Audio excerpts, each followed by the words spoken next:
Hello, everyone, and welcome to another exciting edition of Victory Never Sleeps.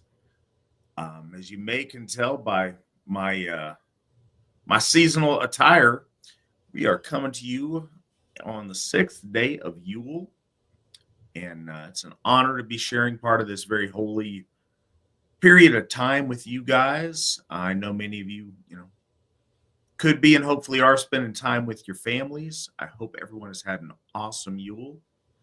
This last weekend, we had Yule at all four of the AFA's Hoffs, and sounds like I wish I could simultaneously be at all of them, but I cannot. Yule at Odenshoff was amazing. It was, I mean, I say this every time. Yule is just a really special time of year, and it's a very special time at Odenshoff and at the other Hoffs, I assume. Um, Really, really nice Odenshoff this year. I think Sheila said the total count at the high water mark was 92 people. That's that's a lot. Tons of kids from all ages, babes in arms up to teenagers, everything in between. And they were all doing so well together, making instant friends and enjoying the day. Really nice time. Got to see some people for the very first time, some people that, for whatever other reasons, this is the first time they've been in a little bit. And it was a joy to get to spend that time with all of them. Heard reports from the other Hoffs that it was a wonderful time as well. I know at Thorshoff was a particularly special Yule this year. It was very nice. Had a lot of really good things happen. At Thorshoff this year, we had a number of Nordhoff members that were traveling, and they were able to celebrate Yule at Thorshoff, which is cool. One of the, I think one of the things about the Asatru Folk Assembly that people don't often enough realize or utilize is that our membership is spread over, it's spread pretty good and pretty thickly over the United States. And, not to mention we have members in 13 additional countries. But that means that, if you're traveling, you find yourself somewhere for one of our holy tides, by all means, if you're anywhere near one of our Hoffs, go do that. Celebrate there. It's, just because it's not in your district doesn't mean it's not your Hoff. Also, we have moots and gatherings of our folk around the country. It blows me away. There's a calendar at runestone.org. If you click the calendar link, you can see kind of the master calendar of all the events happening in the Asatru Folk Assembly. And it's, I don't know, this far into it and as close as I am to everything, I still enjoy going on there and just seeing the amount of activity that we have different places. And there's a lot of things. We've got people near you wherever you're at. So give that a thought if you find yourself traveling, if you or if you ever just want to. We got members all around the country. It's neat to have the tight knit element of the Asatru Folk Assembly family at your disposal to be there for you. And I don't want to linger on that over long to say that if you are having difficulties and if you're in trouble, you have a lot of people there to help you and to get you through and to be there for you, which is self-evident. But what I really wanted to focus on is you got a lot of people to celebrate with. You got a lot of people to fellowship with. You've got a lot of people to build lasting friendships with. Doing AFA planning for things and for Hoffs and just watching our membership over the years, it occurs to me just how mobile we are as a people. For not too many generations prior to ours, a lot of people were in one area their entire life. Maybe they made one big move and completely uprooted their family for the next several generations. We're in a time where people move all the time. And if you got a good thing going where you're at with the AFA, but you want to move, talk to your folk builder. Chances are you can have a good thing where you're at, wherever you move to. We've got a lot of great AFA activity. So I really want to encourage everybody to get involved with that. We are smack dab in the middle of our 12 days of Yule. As I mentioned earlier, this is day 6. So, you know, some people are winding down. We've still got 6 more days to celebrate and to fellowship and to worship in a really special time of year. A time of year that has always been so very meaningful to our folk. And I mean, you can see that in our folk traditions up to today, and as far back as you can go. So yeah, be part of it. Take the time to celebrate and really take it all in, because the more you focus on spending this time in joy, in worship, in contemplation, in study, in really embracing the bright spots in your life. I've found it's a real special thing, and it's a very meaningful thing. How's your Yule going, Svan? Well, just besides the pestilence, I had to leave Thorshoff early. I didn't want to get a bunch of people sick, and had a kind of a rough ride home. And then I spent about 2 days recuperating, and then had to work because work doesn't stop. But no, it leveled out, and especially by Ancestors Night, everything kind of, all the chaos kind of subsided, and we had a wonderful Ancestors Night. We have our 103-year-old great grandma here. We had, my mother-in-law and a lot of folks that had a lot of stories about the ancestors. And, the kids were happy. The Yule Elf made a successful delivery. And yeah, I mean, outside of that, I had Mounties Day. I didn't get a chance to do too much, so I got to kind of catch up on that with calendar stuff. And today's Tears Day, but again, I was working. I had to work. Couple of folks, people that I guess just don't have family, or, well, actually, he had family in town. So I don't know. Just went in, worked, and then hung out. So everything's been really, really good. I can't wait for Odin's Night. Odin's Night's the night that I cast runes. I usually don't do it very often, once a year. So I'm waiting to see that. I know that last year the runes had spoken of us gaining a new venture and a new property, and that ended up becoming a reality. So I wonder what the runes will say for this next coming year. Yeah, I know a lot of people during this time is, if they're going to at all, this is the time that folks often do a rune pull, and it's a special time for that. Yeah, just excited to be enjoying the evening with you guys during this really wonderful time of the year. GW Farnsworth, as normal, bought us our 5 coffees. We appreciate that right at the top of the show. But he was feeling particularly generous today, and also gave us a $100 donation to Folk Services and a $100 donation towards the payoff of Njordshof. Dang. So it's kind of a year's end update on where we're at with that. Nick, do you have those numbers handy? Yes, you do. So we have $69,975 left that we owe. That means we are 73 point, looks like 1 from here, 73.1% paid off of that HOF, which is amazing. That is a tremendous amount of progress in a relatively short amount of time.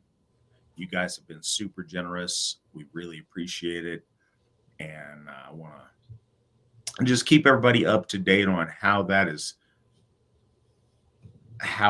going. Okay, and this is not including the $100 that GW Farnsworth just contributed to us. Thank you so much for that. Yes, that's where that's at. appreciate that. We have it to where if every member of the Asatru Folk Assembly were to donate $88 today, that Hoff would be paid off instantly. And every month we get a little bit closer, and we appreciate y'all's generosity. With that, Svan updated you a little bit on his disease progression. Right. I ended up reading, the last section of last week's Saga material, and it was getting exciting. We are 3/4 of the way through, and I hope you guys will bear with us tonight. But it is our we will finish Egill Saga tonight. We'll have done it in 4 parts. We covered a lot of ground, but it's been a lot of fun. We got a lot of enjoyment, a lot of refreshing our knowledge on that spectacular piece of work. And I'd have to say that's, of the Icelandic sagas, that is the saga. That's the one people tend to enjoy the most, tend to talk about the most. I know some others have a couple other sagas that I hear pop up in list of favorites, but this one is pretty solid. And if you are unfamiliar with sagas and you haven't read them before, this is a really good intro to that world. And if you're an old hat at it, hopefully you are enjoying the refresher course. Also, before we start tonight, if you could take a look, or I guess if you want to, the HTML map for the sagas. That's really cool. Yeah, you have to play with the Google Translate at the top to translate the page in English, unless you can read Icelandic, in which case, bravo. But translation is pretty good. You can follow along well. It hyperlinks, though, to all of the locations. Every time they mention a place name, this gets you to that spot. And it really helps if you want to dial in on the geography in which this story is told, in which the events unfold. And it also familiarizes you with things if you just, you aren't necessarily that sharp on old Scandinavian geography. It's very insightful, and I thought it was really cool. Keep in mind, it has, for all of the Icelandic sagas, they are plotted on this. So it's useful for a lot of other sagas besides just this one. Go ahead. The website that I'm reading from, if anybody wants to follow that, voluspa.org/Egill Saga. That one's cool because it's got the side-by-side with the original Old Norse text. So it's neat to kind of see how certain things are translated. And Svan, delves into that a little bit if something strikes him interesting. Yeah, we got a lot of ground to cover tonight. We're going to be starting on chapter 70. Okay. And reading right on through till the end. So yeah, I was wondering where you got to, and it just sucks to hear. Like, I missed the Nidstang. I missed the poem of like keeping his head. I missed, like, it was like just in that last little bit, I missed some of my favorite stuff. So yeah, and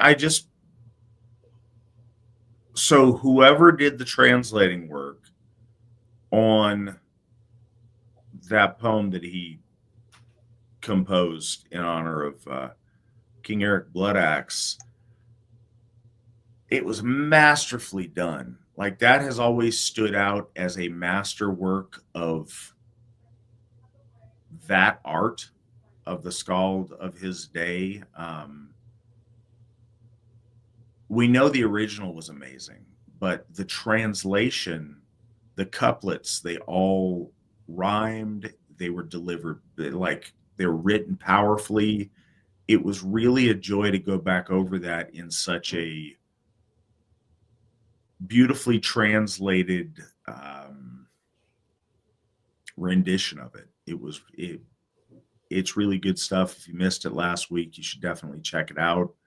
I don't have the chapter in my brain right now to tell you where to look it up. If you need to go back Chapter 60. Chapter 60. The Head Ransom is the name of the poem. So if you were not here last week, didn't get a chance to check that out, you absolutely should. It is, the most powerful standalone testament of Egill's skaldsmanship. So, and I really wanted to recite it, to read it, and I missed it. Ugh.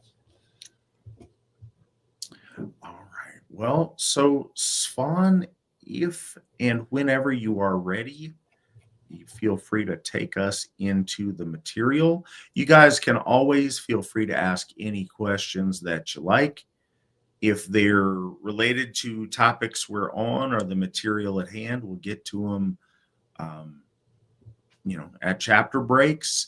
If they are about literally anything else you want to ask about, we may take them if we have an intermission, but we'll certainly answer them by the close of the program. So please ask any and everything that,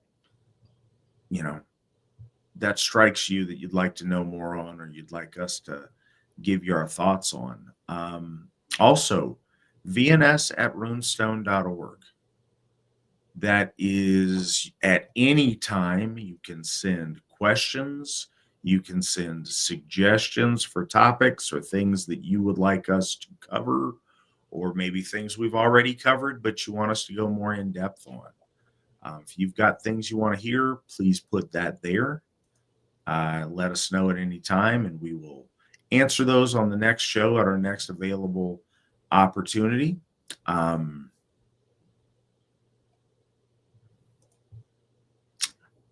any and all of our social media, any place that you're watching this or consuming this, like, share, subscribe, tell your friends, help us bring our folk home. If you know people that would benefit from this, be educated or entertained by it, send them our way. We'd love to have them in our audience. And if they are heterosexual white persons that want to reconnect with the gods of their folk, they should do that in the Asatru Folk Assembly. This is something that is best done together with a community, with, in the context of frith and Hamenya and tradition. And we would love to have as many of our folk as we can come home. So you got a couple days left. If for some reason you don't in the next week, make 2025 your year. We want to bring as many of our folk home as we can. We got important things to do, and we want to do it together. With that, Svan, please take us into chapter 70. All right, chapter 70. Egill decides on a journey to Vermland. King Harald the Fairhair had subdued Vermland eastward as far as Lake Venner. Vermland had first been cleared and tilled by Olaf Treecutter, father of Halfdan Whitebone, who first of his family was king in Norway, and from him on the father's side was King Harald descended, and all of his forefathers had ruled over Vermland and taken tribute therefrom, and set men in charge over the land. But when Harald had grown old, then was an earl named Arnvind,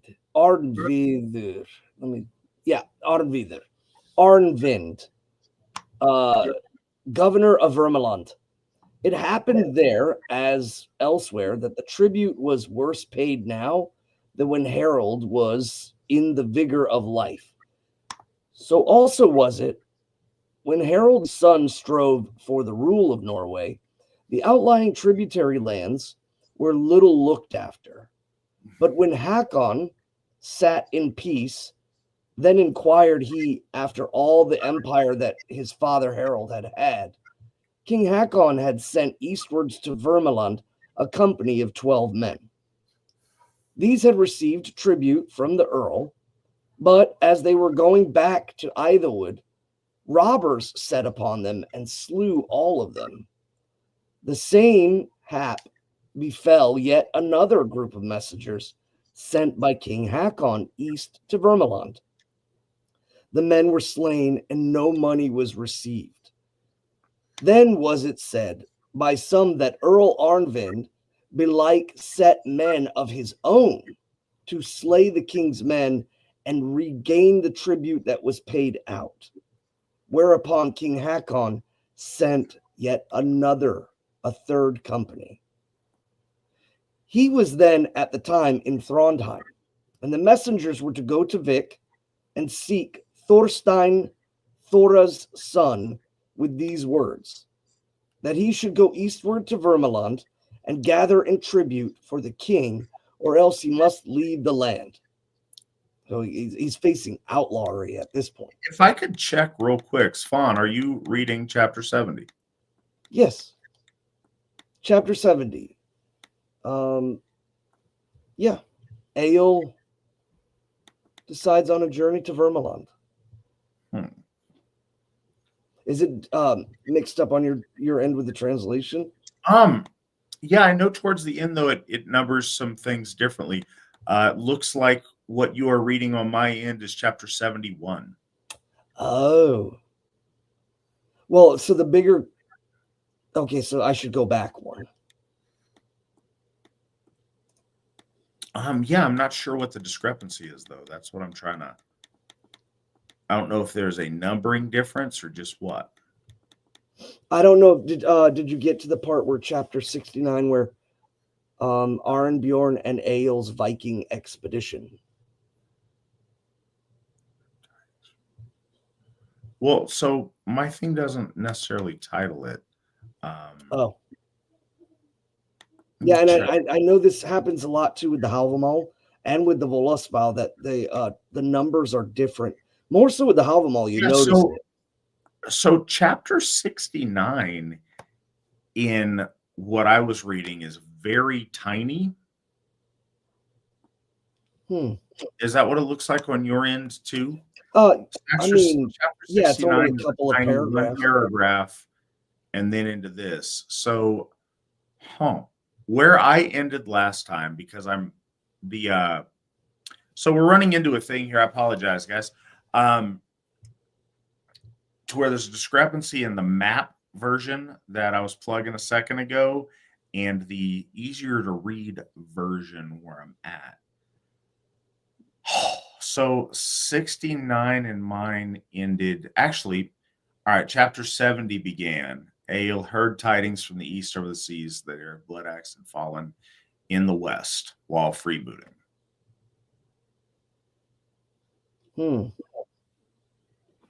That might, I think that might actually be in the middle of mine, dealing with the Frisians. We'll get this sorted out in a sec, guys. I'm sorry. I'm going to check. And here, chapter 68, Egill, after Yuletide, was taken with much sadness, and he spake not a word. Okay, on mine, that is how... okay, on the map version, that is going up here. That's how 69. Him being sick after Yule. Yeah, I can relate now. Yes, chapter 69. That's 68 for me. So I'm one. I guess it's numbered one behind.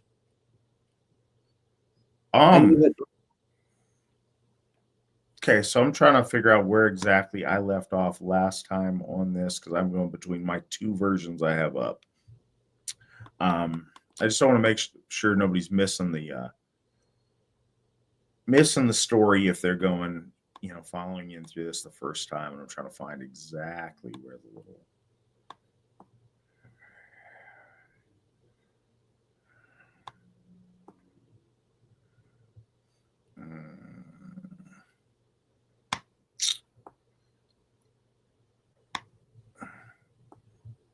Okay, so I all right. His Yuletide sickness is the start of chapter 171 in the thing I was just reading. So where are you in relation to his Yuletide, him being sick at Yuletide? Chapter 68. That's 68 on your end? Yeah, Egill after Yuletide was taken with much sadness. All right. So what's so I guess you're looking at chapter 60. How does your chapter 67 start? Let me bump back there. Egill heard tidings from the east over the seas. Start at chapter 67. All right, so we're locked Please. in now. Thank you. Okay. Sorry, guys. Yeah, that took a minute. And again, the translations between different ones always kind of throw the numbers off. Let's see. Chapter 67, Egill's last journey abroad. Egill had heard tidings from the east over the seas that Eric the Blood Axe had fallen in the west while freebooting. But his wife, Gunhilda, and her sons and Eric's had gone to Denmark. And all those that had followed Eric to England had left that country. This, too, he had heard that Arnbjorn was now come to Norway. He had taken again the grants and possessions that he had before and had gotten great favor with the king. Then Egill thought it desirable again to go to Norway. Besides this came the tidings that King Athelstan was dead. His brother Edmund now ruled all of England. So at this point, I think it's just worth to reminding folks like the rivalry that between Erikur and Egill kind of ends with his death. So now he's unafraid, and he's going to kind of go back into his old stomping grounds, if you will. So Egill made ready his ship. He got himself a crew. Aunund Sioni was among them, son of Auni of Anabreka. Aunund was tall and the strongest of those men who were there in the countryside.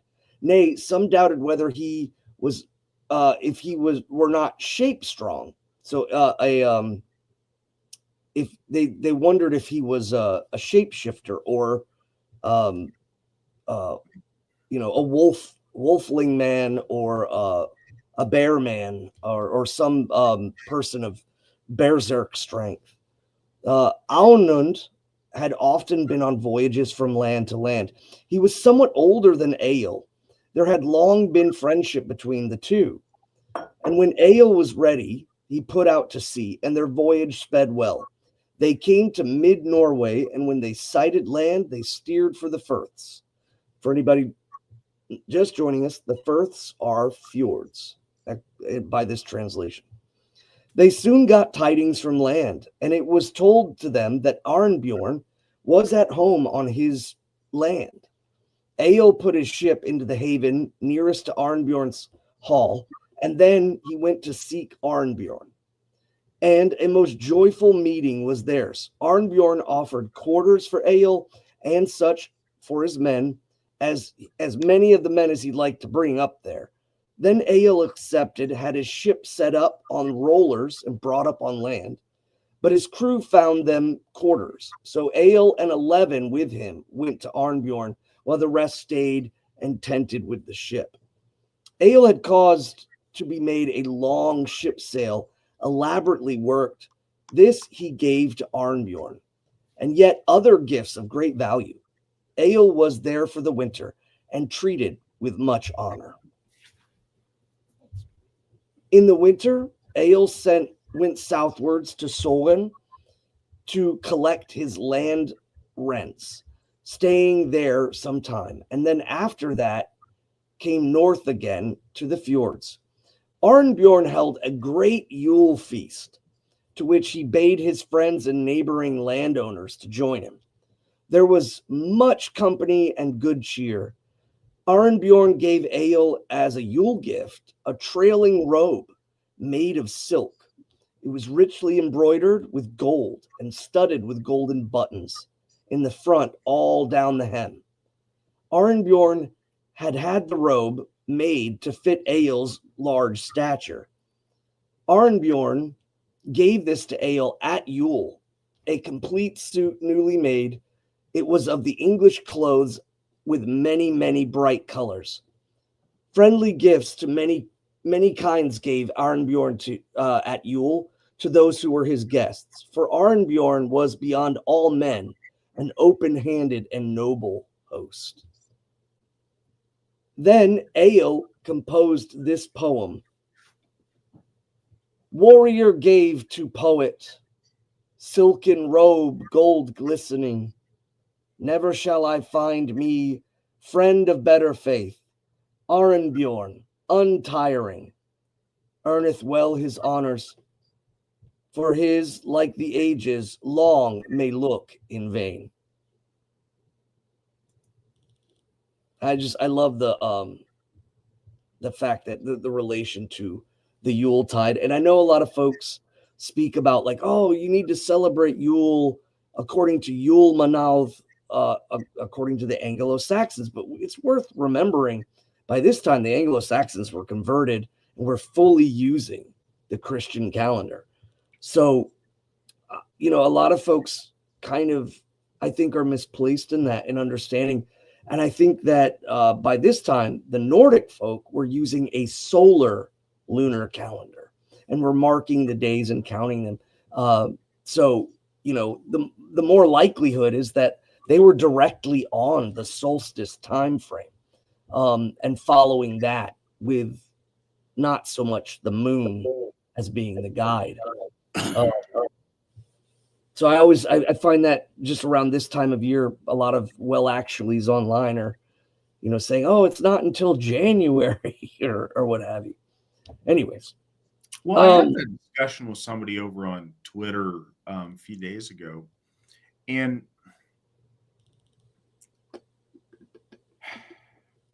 again, I've said on this program a number of times, the big question isn't what or even when, but why.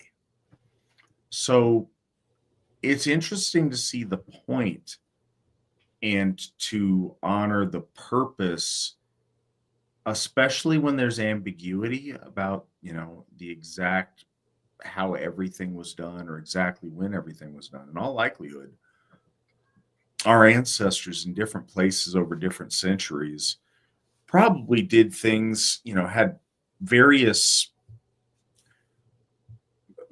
reasons for convenience to do things at different times. Some of the things, though, that are fixed and that are, pretty much always fixed things are solstices and equinoxes. They happen.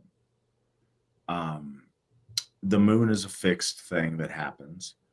And I think that it's worth noting our ancestors always celebrated equinoxes and solstices. And when I say always, I mean back into the Neolithic period, at least. That's always been a standout thing that was important. It's how, many of the ancient monuments, any of the stone monuments that we know of, many of the stone monuments in Europe that we know of are oriented specifically to celebrate that occurrence. The idea of, in the midst of the winter, during the darkest period, celebrating the return of the light after that period, celebrating through that darkness, honoring that turning of the year in that's not somebody's opinion or a calendar they made or whatever. It's an astrological thing. There is a point where it stops being increasingly dark and it becomes increasingly light. That occurs at a fixed moment. The fact that lands, within our current 12 days of Yuletide that we celebrate is, I think that's important because that's obviously something that's always been important. The turning of the year was also important.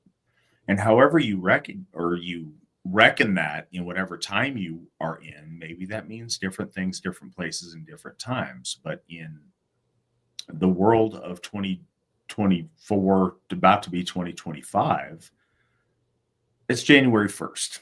It's always January 1st, or January 1st. We know it's January 1st. It's January 1st. That's when 2025 begins. If you want to suggest something other than that, you're just confusing people, and it's odd and it's strange and it doesn't make a lot of sense. This celebration being the very ending of the month of December and encompassing the solstice like it does is very functional with the two things that were very important we know to our ancestors during this time, is recognizing that solstice and celebrating the ending of one cycle, one yearly cycle, and the beginning of the next one.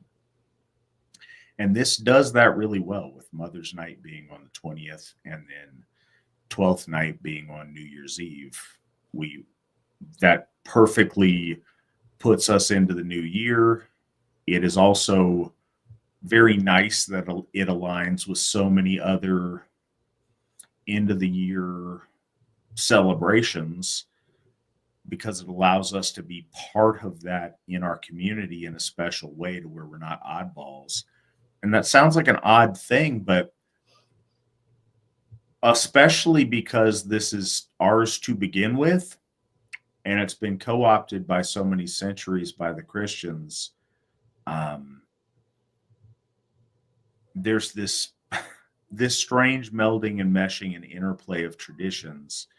It's very nice within families and within the world around us to be able to full-throatedly embrace Yule, embrace all the fun things about Yule that all of our folk enjoy, and to know that that's ours and that comes from our traditions, and to own that and celebrate that during this time is socially, it works really well and fits in very well in what we're doing. So nobody's trying to pull a fast one. Nobody's trying to suggest that, this is exactly how it was practiced in ancient times, or exactly how, the Vikings did it. That's never been our intent. That's never been something that we claimed, and that's not what we're doing. But we are absolutely trying to honor the spirit of that occasion, honor the purpose for which it was celebrated to the best of our ability, and to take this time to build warmth within our kinship and within our friends, our family, and spend this time giving worship to our gods and strengthening that relationship as well. So just as a side note. Yeah, I think it's beautiful. When I came to the Asatru Folk Assembly, your emphasis on not being alien really did entice me. Like, that was a great move in wisdom, because you have these people that are like, I'm going to use the pre-Christian Anglo-Saxon lunar calendar, and Yule is only 3 days, and it's at the full moon, and it's in January. Okay, that means okay. But when we do Yule, like as we do it now with the 20th and the 21st, and it's cycling of the 12 days, which has its own evolution, we find ourselves synthesizing with our family, with our neighbors. And so we don't seem so alien. And I get to explain to my clients, and all of them love the traditions, and they don't feel put off. They don't feel like we're trying to, get a scare factor or make some sort of edge lording trophy. And it's just so good with Ancestors Night. And then the next day is Tears Day. And we go and spend like Christmas Day with our family members who normally celebrate on the 25th. So it all works out super well. And then lighting the bonfire at the end on 12th night as a New Year's celebration is really, really good. So, yeah. And we segued there. It happens. We're doing this episode during Yule. I think it's timely and appropriate, and it does answer a questions that I think folks have. Yeah, it comes up every time this year where people will talk about like the lunar calendar, and they very rarely ever bring up like the runic calendar, which was solar lunar, solar first. They counted sundowns, and they knew that the year was like a 364-day year with a day zero, a kind of a turning day, that would allow for everything to kind of catch up. And it was probably spread up through from the Greeks, but it's a perennial calendar, that is consistent throughout its time reckoning. But our ancestors used many different versions of time reckoning, and I think that the solstices and the equinoxes, like you said, those are now, with science, we can pinpoint them, to the second. And I think that that's really good, and we should use that. And we So have built another reason our that we don't shift stuff around and that giving us a margin for error with the 12 days is nice. Not that we need a 12-day margin of error, but occasionally we need two. Depending on where you find yourself as far as the time zones go, that moment of solstice can find itself on either side. I believe this year, because it was so very early in the morning, the actual moment of solstice, that which was the longest night kind of depends on where you were at. So, so yeah, but that's why we do what we do. There's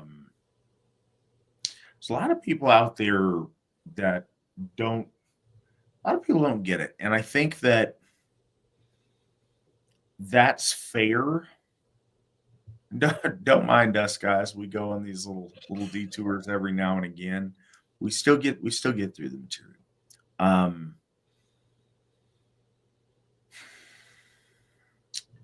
When you first start out, especially as Asatru in this day and age is making its way in the world and establishing itself in the greater public consciousness, and I think we all do this a little bit, you watch a new show or you hear a new song you haven't heard before, and then you want to share it to all your friends, and it's brand new. Doesn't matter that it came out like 5 years ago. It's new to you. You found it this afternoon. So it's new to everybody else too. And we all do that. That's awesome. Being enthused about what you're doing is really cool. And I don't ever let old crusty folks like Svan and myself, spoil that excitement for you. And that's the last thing we'd ever want to do.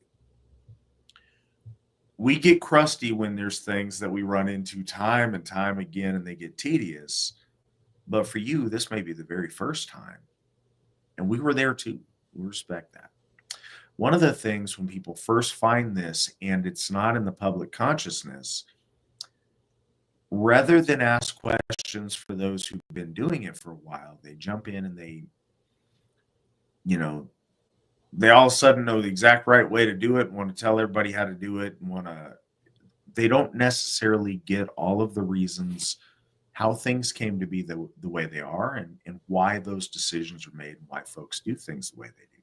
So I think people start out as if they're the first person to think of this and as if they're trying to reinvent the wheel. We've run into that within Asatru internally a lot of times.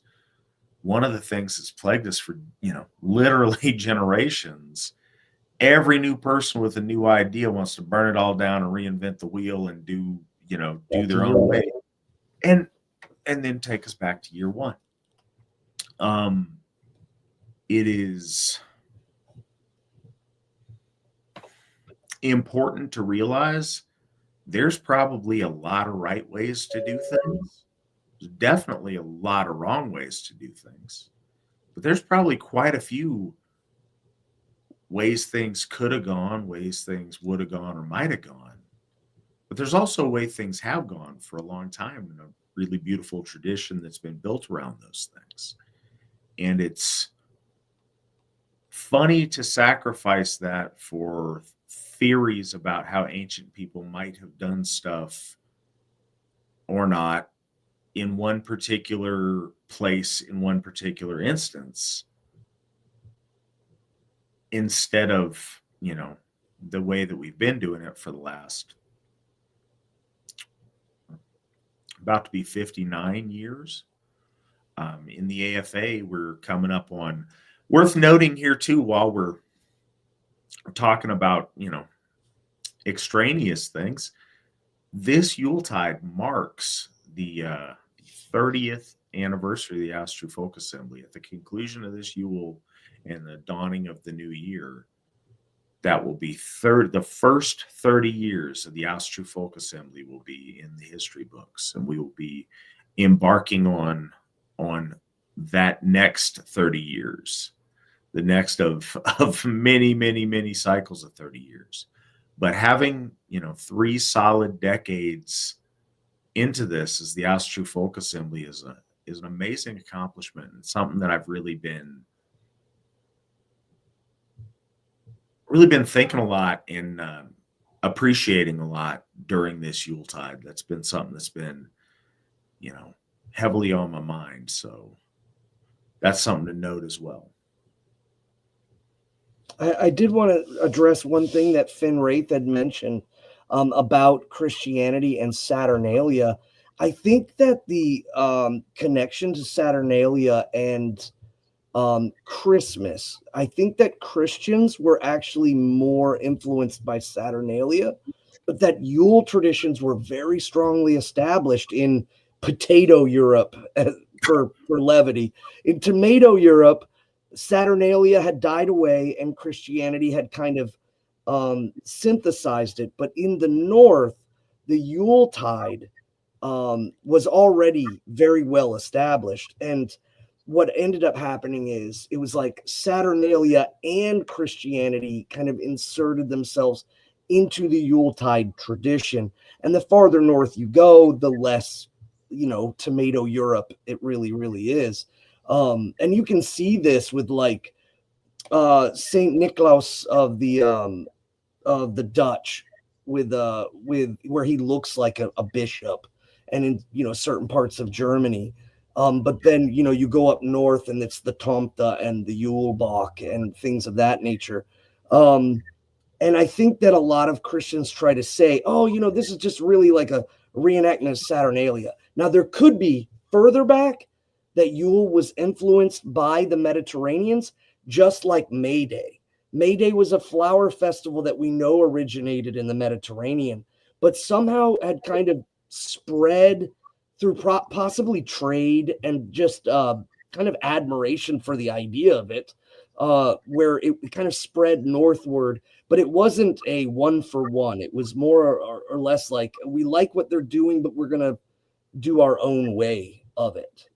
But the connections of Saturnalia and like Isis to Ostara, I think those don't have a lot of ground. And I think that the reason why the Christians are doing that is because they were coming from the Holy Roman Empire. So they brought a lot of those kind of understandings. Well, it happened here, so they apply it to the north. And I think the Christians just like to be grumpy on it. I think if they were facing, and when we say the Christians, Christian people in the blogosphere, social media circles that some of us find ourselves in, that's where they like to be fussy, because their opposition, religiously speaking, comes from us.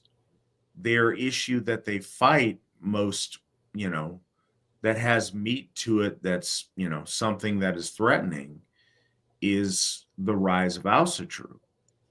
If we were not, and a return to the ancestral gods were championed and spearheaded by a Hellenic variant or a Latin variant, then they would be telling those people that, no, it's not Saturnalia, it's Yule, like those Vikings were doing.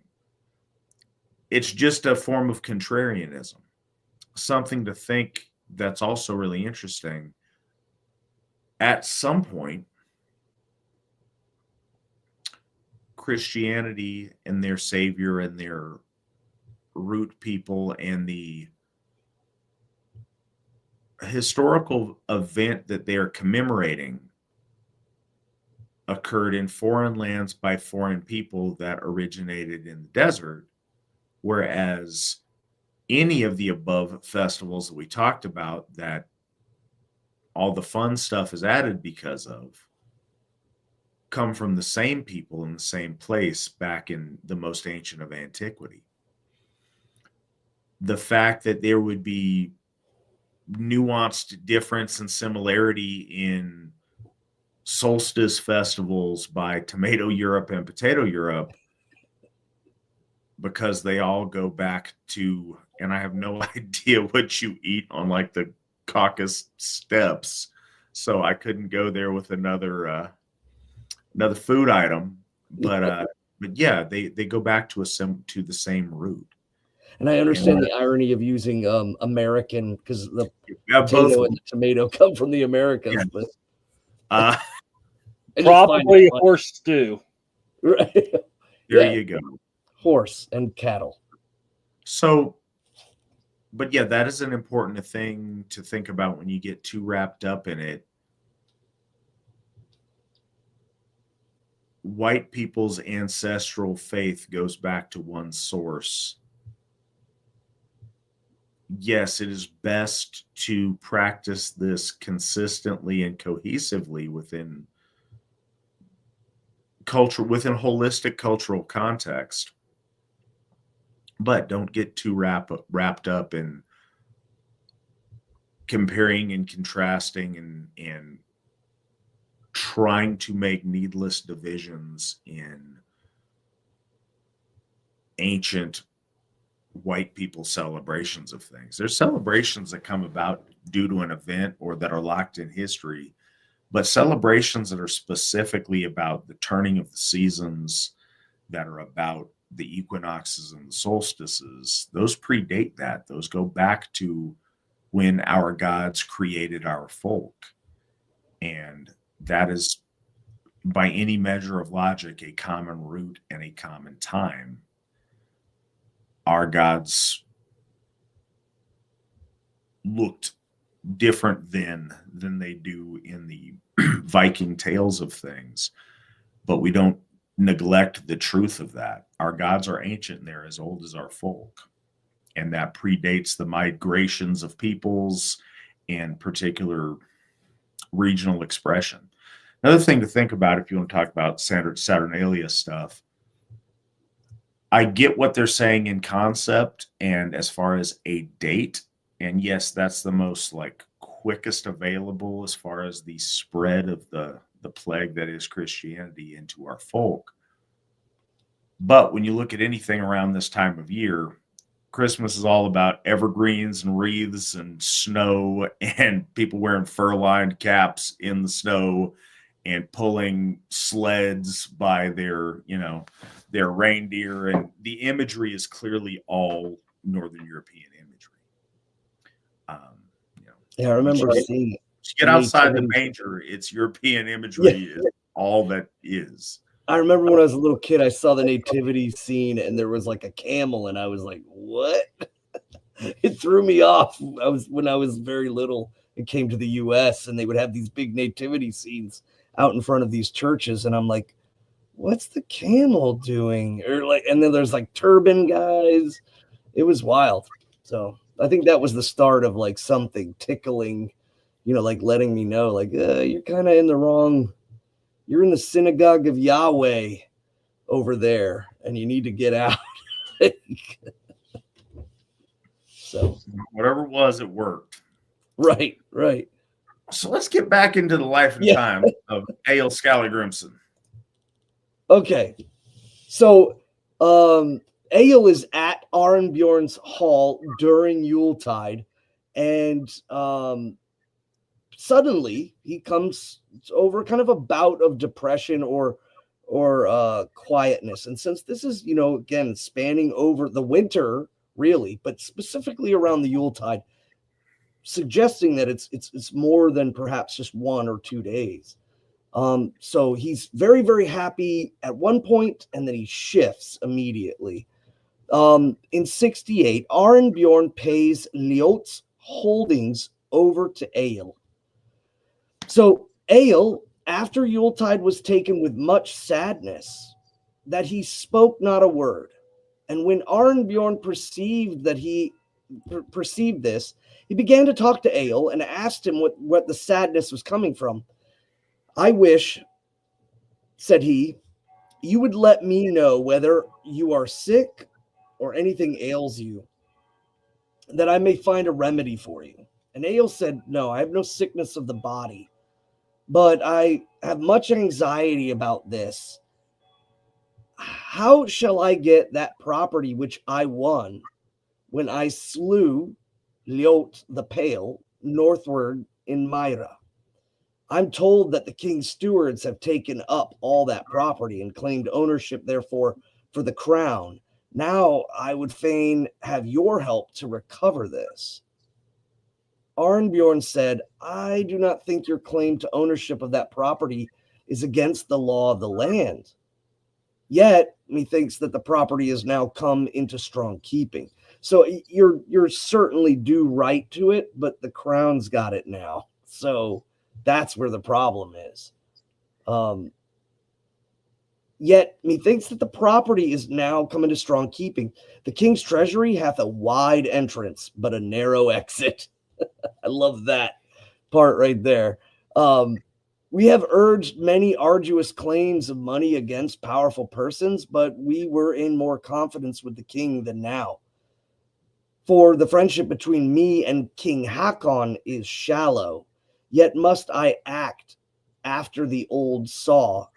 He must tend the oak, who is to dwell beneath it. I really like that analogy. And he's in essence, he's saying, like, I don't want to test Hakon because we have such a thin friendship. I had a large one with Harold. So and anyone who lives under an oak must take care of the tree lest get crushed by a branch. And so Egill retorts, he says, yet my mind is that if we have law to show, we should try.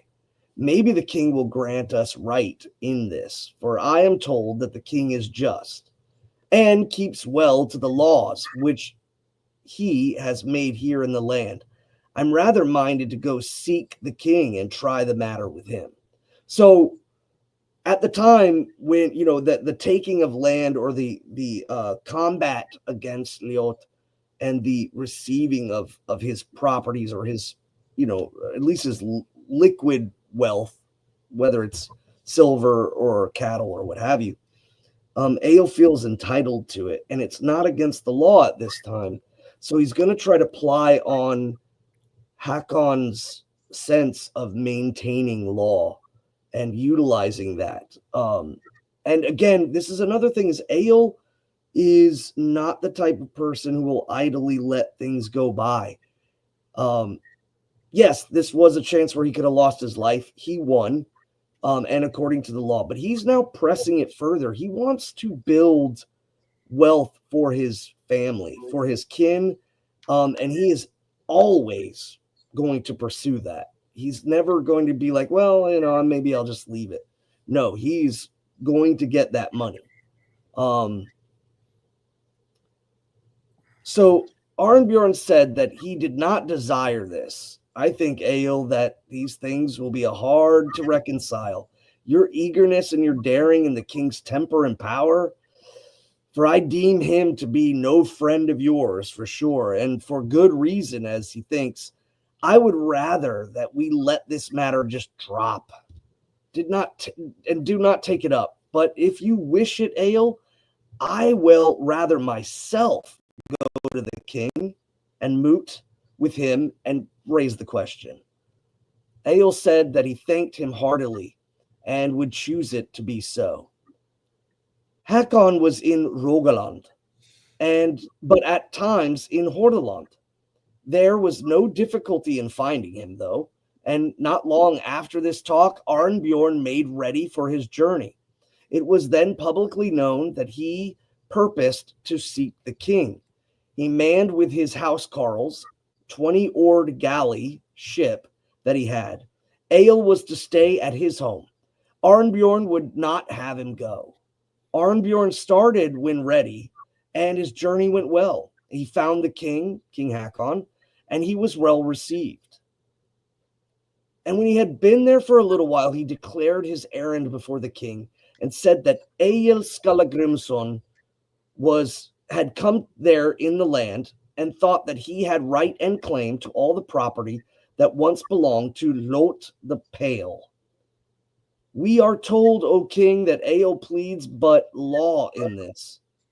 But your stewards have taken up the property and claimed ownership for you. I would pray you, my lord, that Egill may get what the law herein declares. The king was slow to speak, but at length he did answer.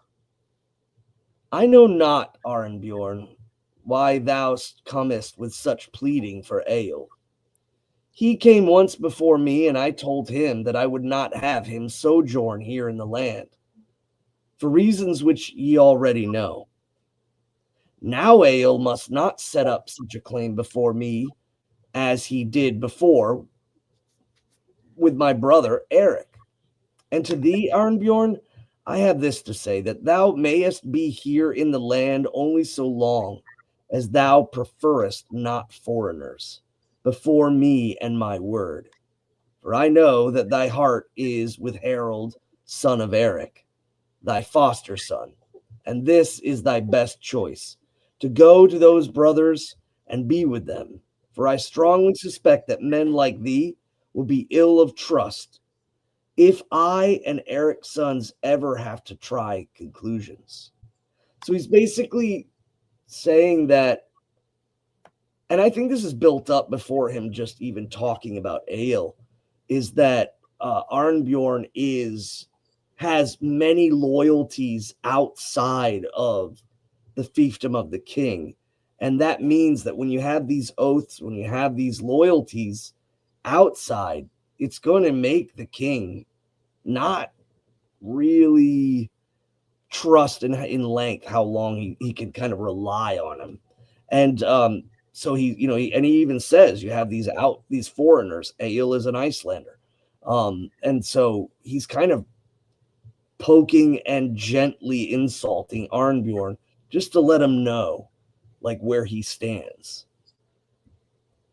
And when the king had spoken so, Arnbjorn saw that it would not do well to plead this cause any further. So he prepared to return home. The king was rather sullen and gloomy towards Arnbjorn after he knew his errand. But Arnbjorn was not in the mood to humble himself before the king about this matter. So they parted. Arnbjorn went home and told Egill of the issue of his errand. I will not, said he, again plead such a cause before the king. At this report, Egill frowned much. He thought he had lost much wealth, and wrongfully so. A few days after, early one morning, when Arnbjorn was in his chamber and few men were present, he had Egill called thither to him. And when he came, then Arnbjorn had a chest opened. It weighed with 40 marks of silver, adding these words, Egill, this money I pay to you. For those lands which belong to Lot the Pale, I deem it just that you should just have this reward from me and my kinsman Friðgir for saving his life from Lot.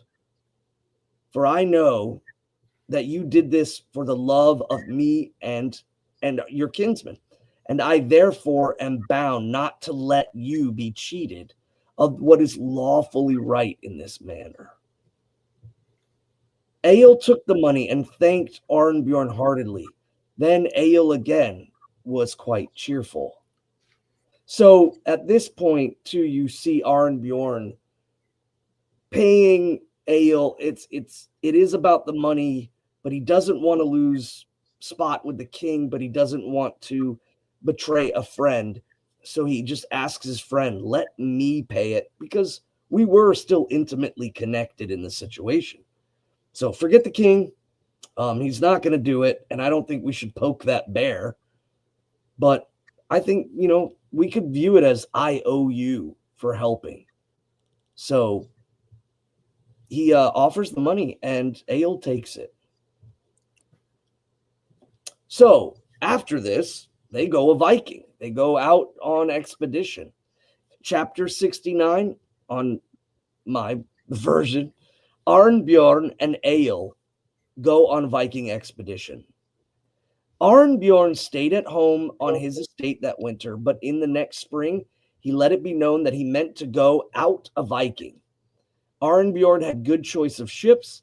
He made ready in the spring 3 warships, all of them large, and he had 300 men. His housecarls he had on his own ship, which was exceedingly equipped. He had also with him many landowners' sons.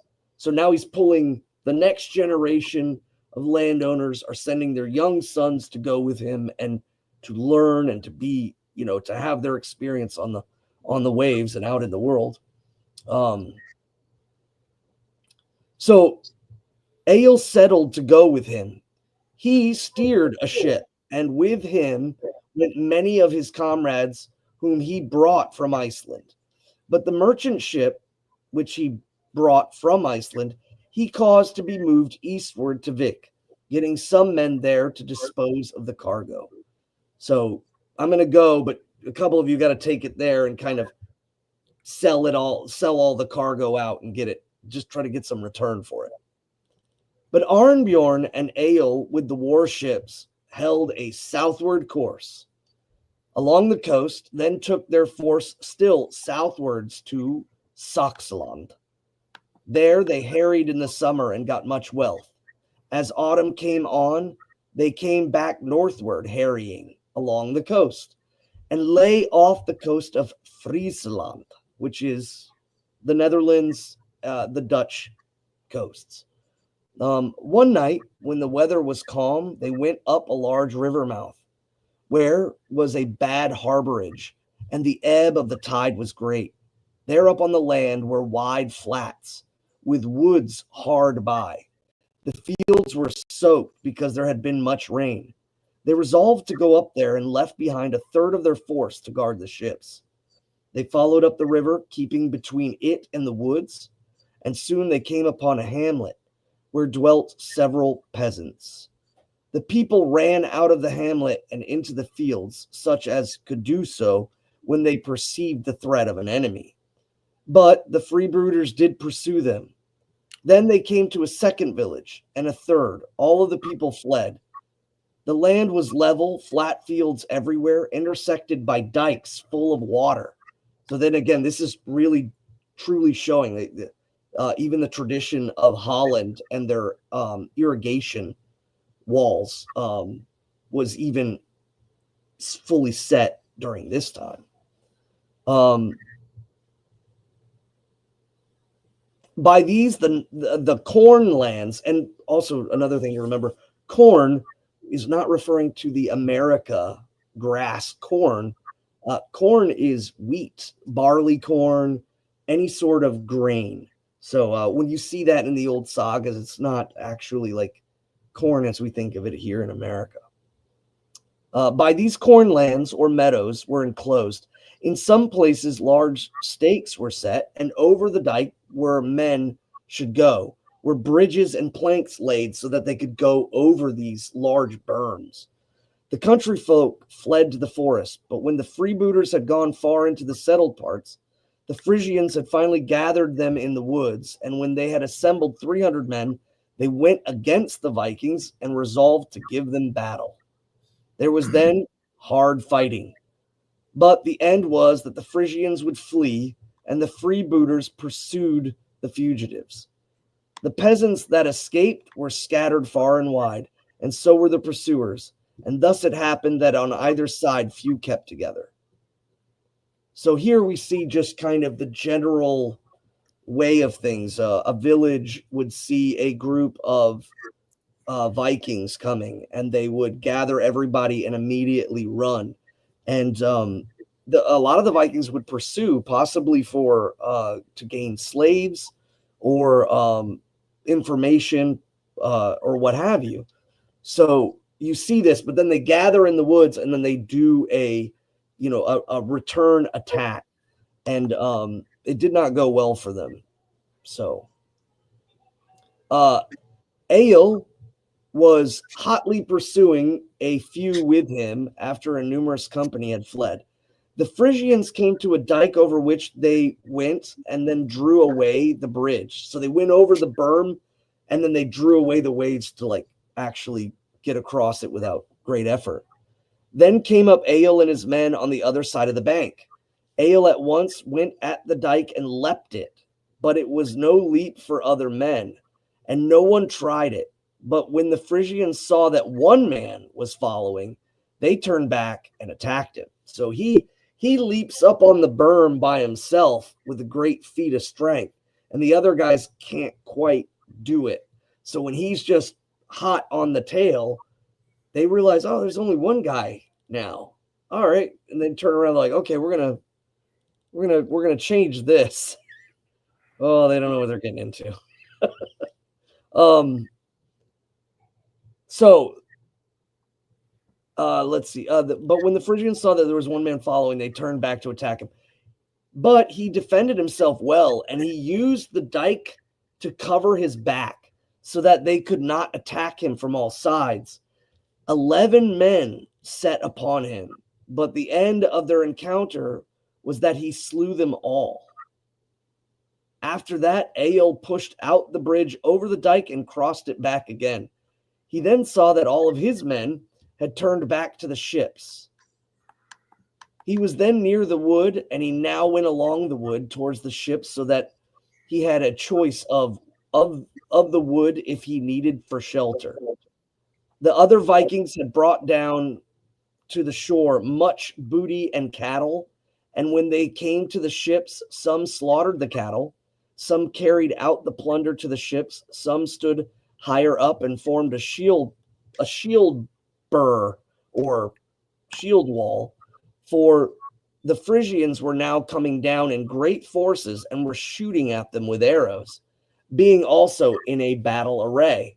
And when Egill came down, he saw how matters stood.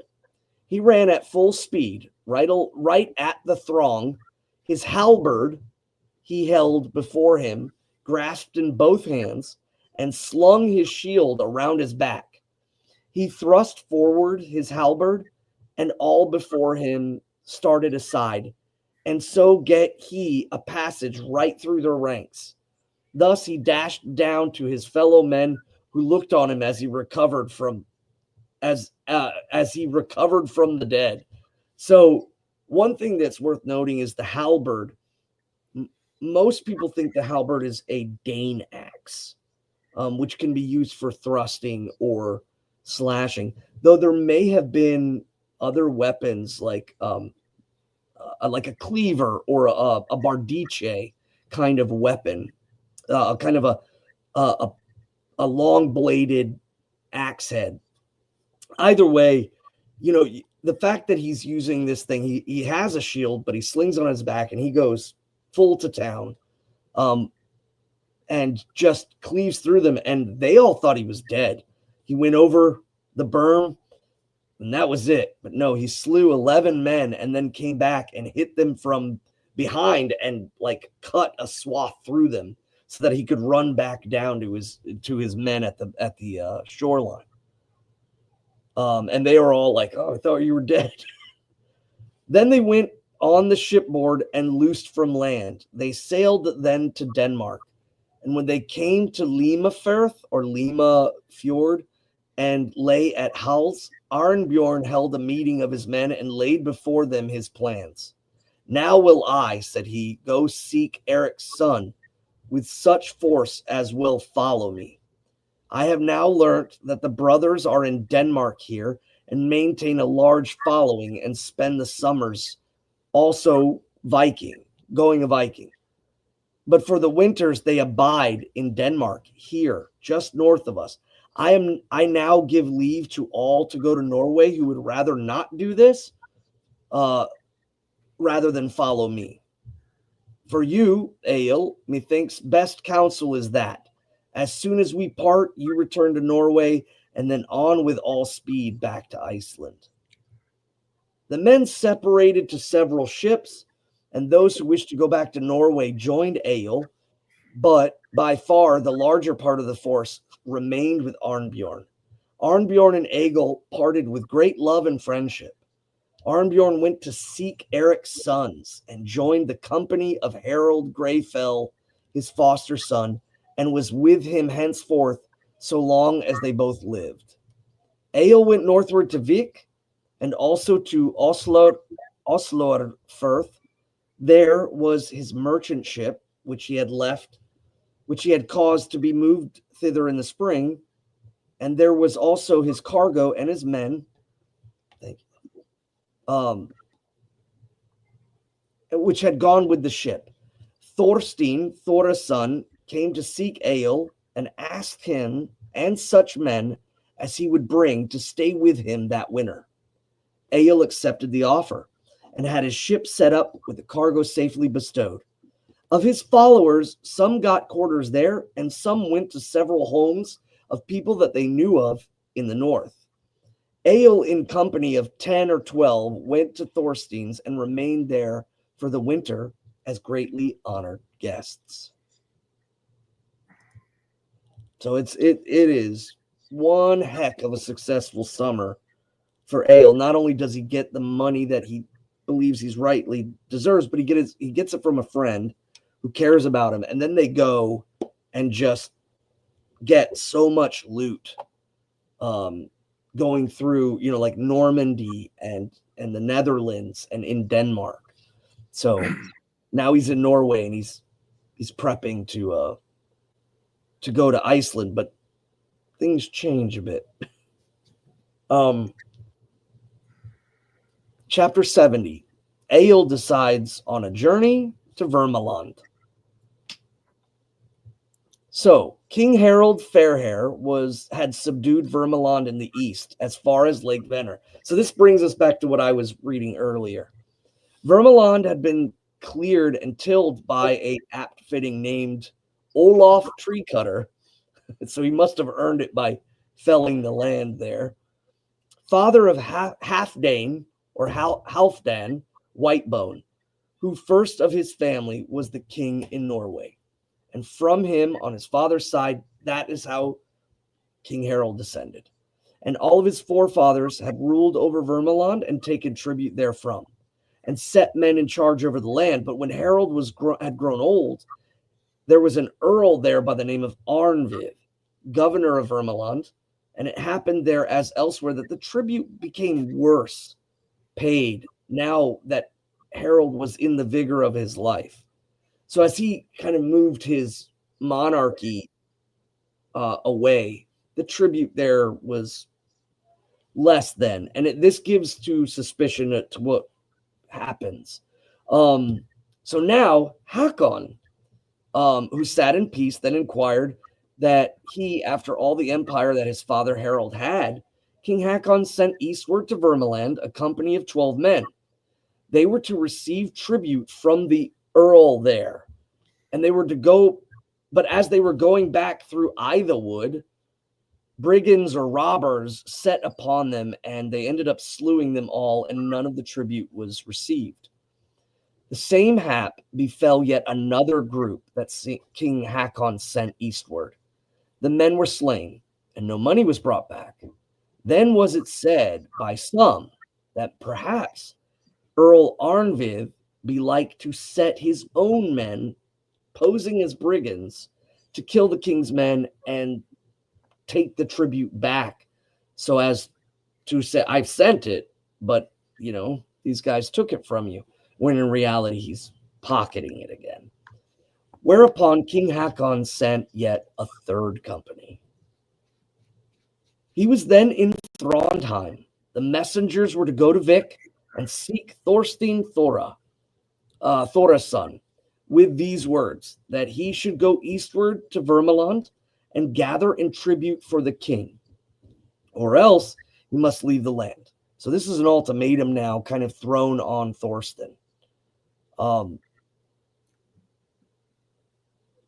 the king had heard that Arnbjorn, Thorstein's mother's brother, was gone southward into Denmark and was with Eric's sons. So he now knows Arnbjorn's in the south, hanging out with Eric's sons in Denmark, as was stated before. So this falls on him now, and he needs to go there and gain tribute. King Hakon mistrusted the loyalty of all his company, expecting as he did hostilities from Eric's sons if they had but strength to raise a rebellion against him. And to Arnbjorn's kinsmen and friends, he showed a great dislike, putting some to death and driving some into outlawry, or laying on them other hard conditions. And so it was that before Thorstein the king put this choice. The man who bore the message was a man by the name of Kol. He was a man of all lands. He had been long in Denmark and in Sweden and knew all about the ways of the men there. So Kol might actually be a legitimate outlander, like from Central Europe, Eastern Europe, or even further still, but had traveled the lands and spoken the language. In Norway, too, he had traveled widely. And when he brought this proposal to Thorstein Thorisson, then Thorstein told Egill upon what errand these men came and asked how he should answer them. So he seeks counsel from Egill. He said that it seemed it a hard thing for him to lose his possessions and be driven out of the land. Egill said, "It is to me quite clear what this message means. The king will have you out of the land like others of Arnbjorn's kin. For I call sending a man of your nobleness on such errand a sending of certain death. My advice is that you call the king's messengers to conference with you, and I will be present at your talk, and we will see what comes of it." So now Egill is kind of getting involved in this. Thorstein did as he bade, and he held conference with those messengers. They came in and told all the truth of their errand and of the king's message, that Thorstein must go on this mission or else he will be outlawed. Egill said, "I see clearly about your errand, that if Thorstein refuses to go, then you will have to go and gather in tribute." The messenger said that he guessed rightly.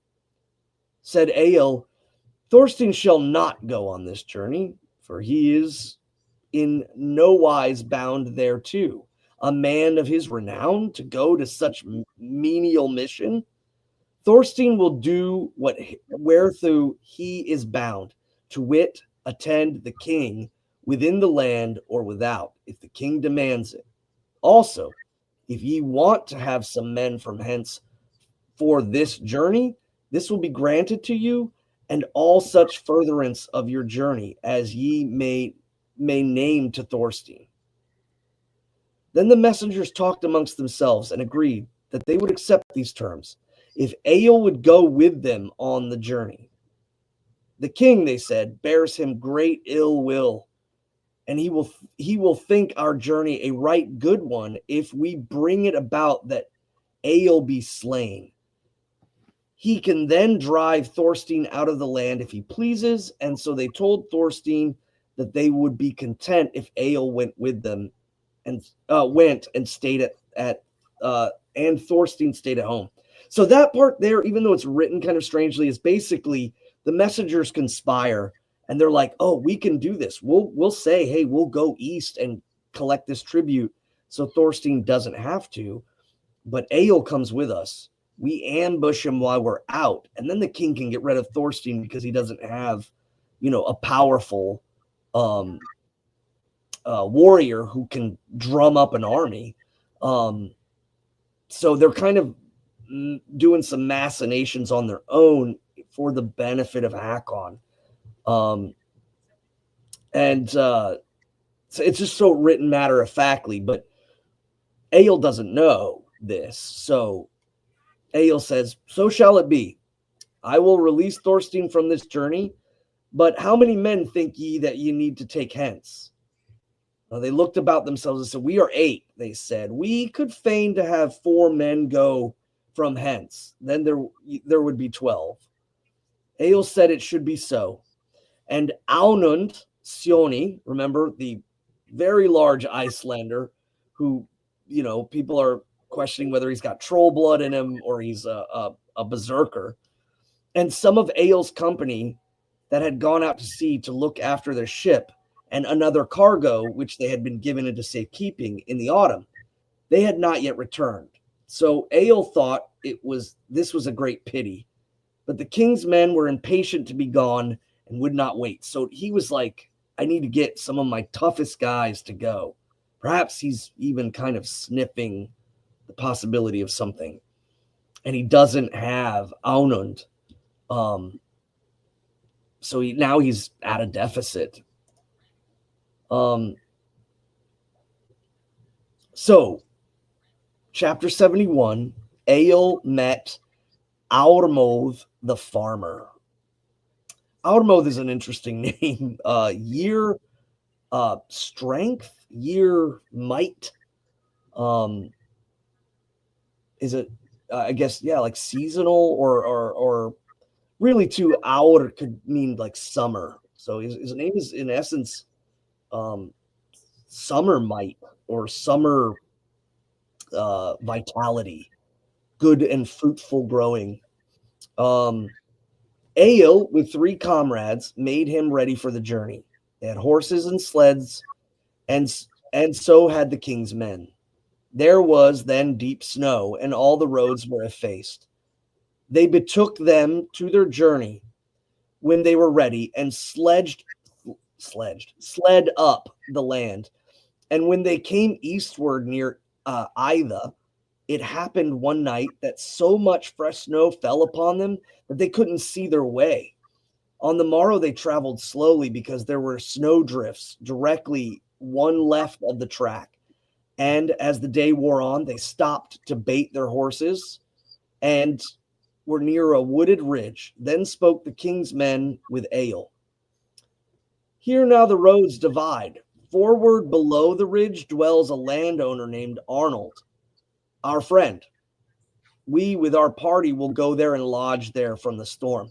But you shall go yonder up the ridge, and when you come over it, you will soon have before you a very large house, where you will have sure lodging. There is a wealthy man that dwells there, and his name is Armoth Beard by name.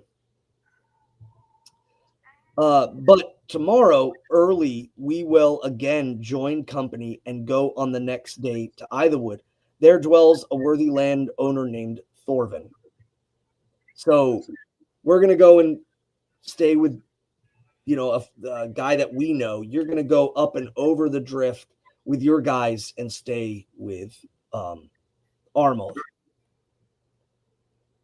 Upon this, they agreed and separated. Egill and his men going up the ridge, but of the king's men, this is to be told that no sooner was Egill out of sight of each other, they then took their snowshoes, which they had brought with them, put them on, and then retraced their way as fast as they could. Night and day they traveled and turned towards Uppland, thence north by Dovrefell, nor stayed they till they came before the king Hakon and told him of their journey and how it had sped. So now they cut off. They've only got, perhaps 2 days to do this. They break off to go talk to King Hakon about how they have Egill and just a few of his men kind of isolated. Egill and his comrades crossed the ridge that evening. To be brief, so soon as they left the main road and got up on the ridge, they found very deep snow, steep rocks, and tangled copsewoods. Now and again in the snow, the horses so plunged and lay that they had to be pulled up and out of the snowbanks, and over rocks and crags. It was a very hard struggle. Much ado had they with their horses, but the walking for the men was of the heaviest and sorely wearied them where they then came off the ridge and saw before them the large house for which they had made eagerly. And when they came to the enclosure, they saw men standing about outside. Armoth and some of his household. They exchanged words and asked each other of the tidings. And when Armoth knew that they were messengers of the king, he offered them lodging. And this they accepted. Armoth's housecarls took their horses and harness, but the master bade Egill to go into the hall, and they did so. So I think this is another good important thing to remember, is a lot of people have this idea that our ancestors just accepted anyone off the road, and perhaps these conditions they have certain prerequisites. If it was somebody you perhaps didn't know, but that person said, oh, I come from these people and this stock, and then they would bring them in. But this clearly Egill is saying, we're doing a mission for the king, brings them right in. So there are kind of just an onset. It's not like someone just shows up and you let them in, even in the dead of winter. But again, traveling in this time was usually done with a purpose. So most everybody that ever showed up on your door had a reason. And Armoth made Egill sit in the high seat on the lower bench. So the guest bench across from him, there was the high seat, and he bade Egill sit there, and his comrades outside of him. They spoke much of what toilsome way they had that evening, but the housecarls thought it a great marvel that they had won through it at all. It was, they said, no road for any man, even when it's free of snow. It was untraversable, excuse me. And they were amazed by this. And then said Armoth, think ye not this were the best hospitality, that a table should be set for you and supper given to you now, and then you should sleep? This will be the best rest for you. We should like this right and well, said Egill. So he's receiving a great hospitality from Armoth, who's a gracious host. So Armoth had a table set for them, whereon they placed large bowls of curd. Then they said Armoth that he was sorry he had no beer to give them.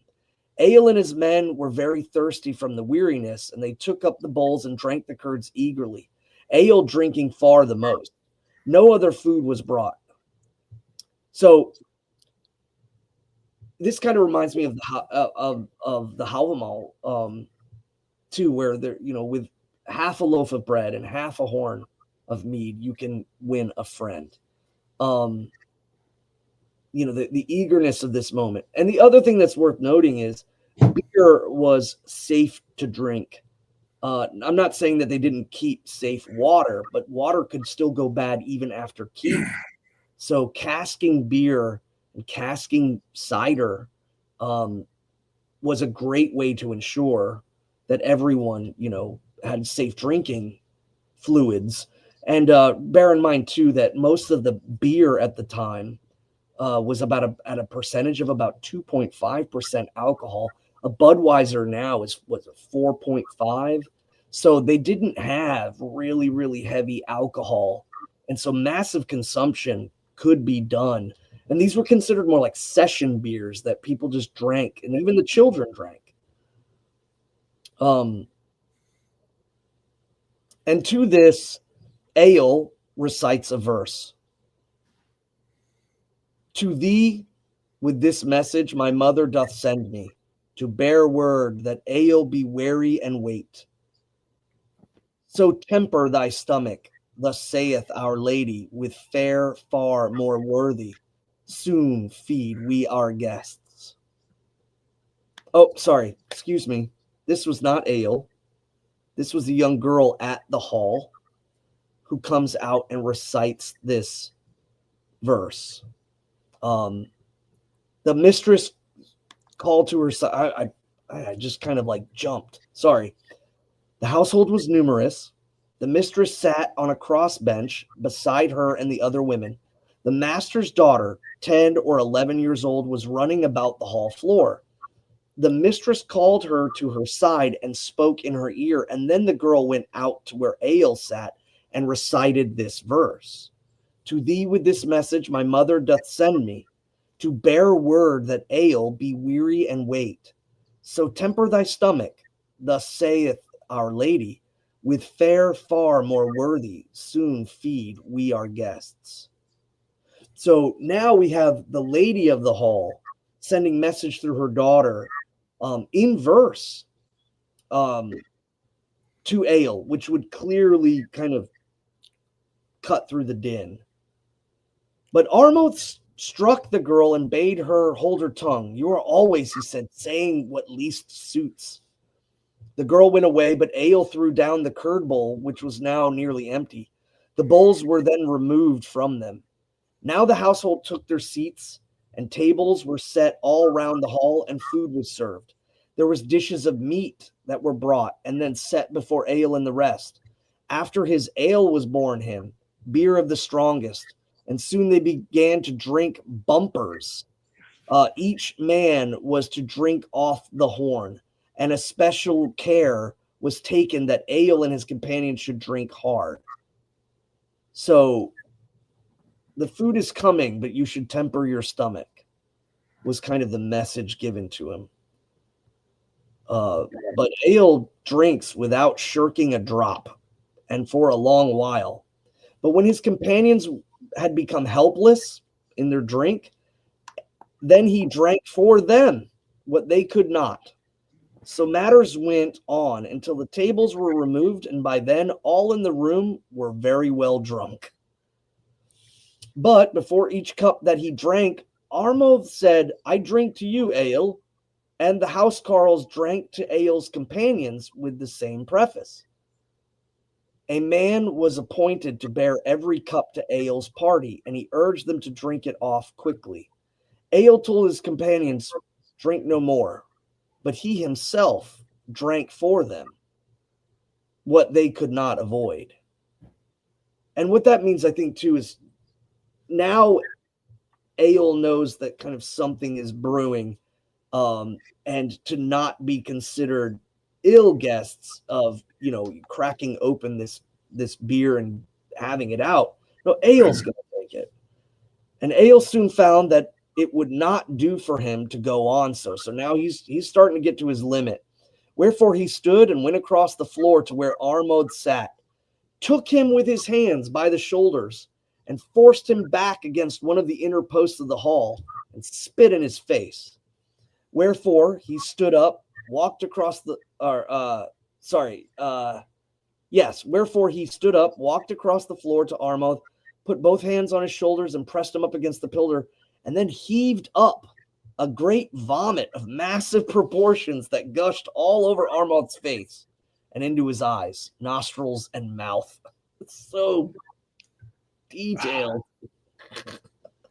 And I know you bring this up sometimes when we were talking not so long ago, that you like, this is a visceral imagery. And it's because, there's something of brewing, and Ale knows, and he receives it from the maiden of the house. I don't know if Armoth knew or knows of the entirety of the situation with the king's men and what have you. But as kind of I know what's going on, I now know that something's afoot. He drinks heavy, and then returns it back. So I know I spoke about how, the small amount can gain friendship. It's that when the heavy gifting then comes out, it seems rather odd. After saying, I don't have any beer, this is all I've got. And then the girl comes out and kind of like says, no, we got a lot of food and we got a lot of things, but you should still temper your stomach. And then Armoth is like, okay, no, drink. So Ale gives it back. It flooded down his chest so that he was almost suffocated. And when he recovered his breath, he spewed up, and all of his servants there began to swear at Ale. What he'd just done, they said, made him the lowest of the low. And if he wanted to vomit, he should have gone outside. not made a fool of himself inside the drinking hall. I shouldn't be blamed by anyone for this, said Egill. I'm only doing the same as this farmer. He's spewing with all his might, just like me. Then Egill went back to his seat, sat down, and asked for another drink. And after he recited this verse at the top of his voice, with my spew I swear, thanks for your sociability. We have witnesses that I could walk the floor. Many a guest's gifts is even more gushing. Now the ale has all ended up all over Armagh. Now, when a poet recites a verse that's been worked in a particular style, this was kind of like this could be memorized, this could be spread. So Armagh jumps up to his feet and ran out, but Egill asked for something more to drink. Then the housewife told the man who had been serving all evening to carry on as long as they wanted to drink and make sure that they had enough. The man took a great ox horn and filled it and gave it to Egill, who swilled it down in one draught and said, let's swallow each swig this sailor keeps serving. The bard is kept busy with barely a break. Not a lick shall I leave of this malted liquor, though the fellow keep filling fresh horns till daybreak. And Egill kept drinking for some time, tossing down each horn he was given. But there was little fun to be had in this room, as not many were still drinking. Then Egill and his men stood up and took their weapons from the wall where they had them hung, and they went to the granary in which the horses were and laid themselves down in the straw and slept through the night. So this is really about, because bear in mind too, I haven't read this in a long, long time. So in this case, there is no conspiracy on Armaghd's part, but that instead he was miserly at first, and then Egill's like, okay, well, if you're going to hold out, I'm going to, that he finds out they are holding out. Then he's going to tap him and kind of punish him for his miserliness. While at the same time, just like, again, this really shows Egill's kind of furiousness, his ability to just ramp up into, you wrong him and he will take it straight away to 10. Even if you think you're hitting him with a 3, he's gonna ramp it up and ramp it up fast. And this is kind of just, again, shows his kind of erratic and very furious nature.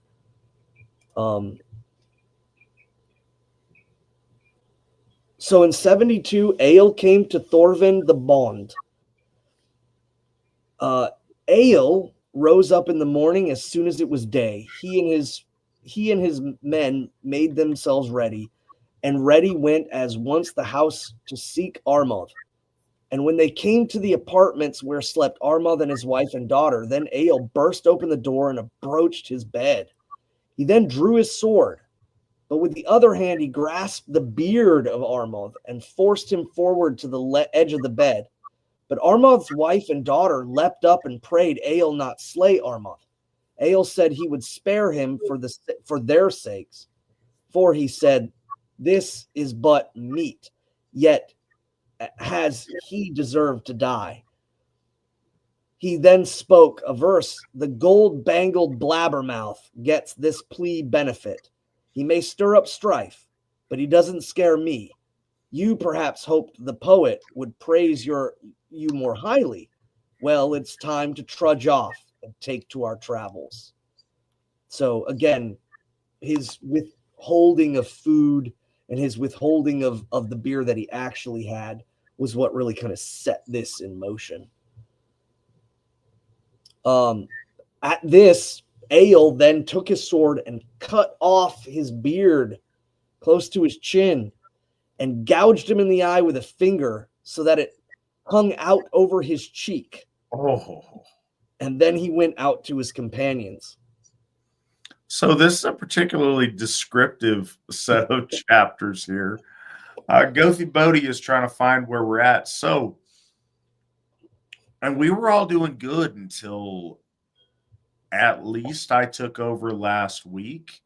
But somewhere in there, something got, I don't know, mismatched as far as how these things are being labeled by translators. So we're breaking at chapters. So I don't know, the chapter breaks are right now, or they're matching up between Svan and myself. The translation I'm looking at on the map says we're middle of 73. Svan, what is your I'm on current 72. Svan's on 72, but he and I are synced up. So thereabouts. But it was one of the most memorable moments of of this saga was the great vomit episode. And I think that people might look at this and they don't understand that Egill is, in many ways, he's kind of an embodiment of fury. And he's known as such, he's seen as such, and he can very swiftly perceive a wrong against him and mete out, terrible, sense of it. So Armoth was withholding beer and meat and simply giving them, curd and whey to drink. And when it was revealed to him that wasn't the case, he took that slight really, really hard. So then Armoth brings out the beer. So now it's like even worse, because now it's like, okay, I do have all this stuff. Here it is. And it just gets worse and worse and worse. And so Coming on hospitality, folks. Yeah, just be hospitable from the front. Don't withhold and be miserly. And I think that's really what sets Egill off, is his miserliness and the thought that he could kind of like pull one over on him. Yeah, if you got a bunch of like high quality beer sitting somewhere and good food, don't get the folks started on Bud Light and hot dogs. Or else really gross things might happen. Yeah, and his actions, I think, even too, from the audience reading this, which of course it was written far later, but was probably spoken of relatively after. It was again more of a testament that Egill is just, you shouldn't test him. That's like, I think this would be seen shockingly so even amongst our ancestors, that he just like flies off the handle. Egill is a hero. He is a amazing warrior. He is a brilliant skald. He is. There are lots of really positive things about his character, but he's not an easy man to get along with. Like we see him in a number of cases treat people very fairly and very, very, extend kindnesses where they're warranted. But he's not one to unnecessarily stick to social convention and niceties. If there's anything that he feels like he's owed, he's going to cleave someone in twain for it if it's not forthcoming. And he's not one to suffer, dishonesty towards him. And this is kind of an interesting thing about his character, because I think we get, and there's stuff he does that's kind of a jerk, especially when he's younger, that, there's not a lot of excuse for. But there is a common parlance now of, oh, well, he's a good guy. This guy's, he's not much this, or he's not much that, or he's, whatever, but he's a good guy. we throw around the term good far too loosely.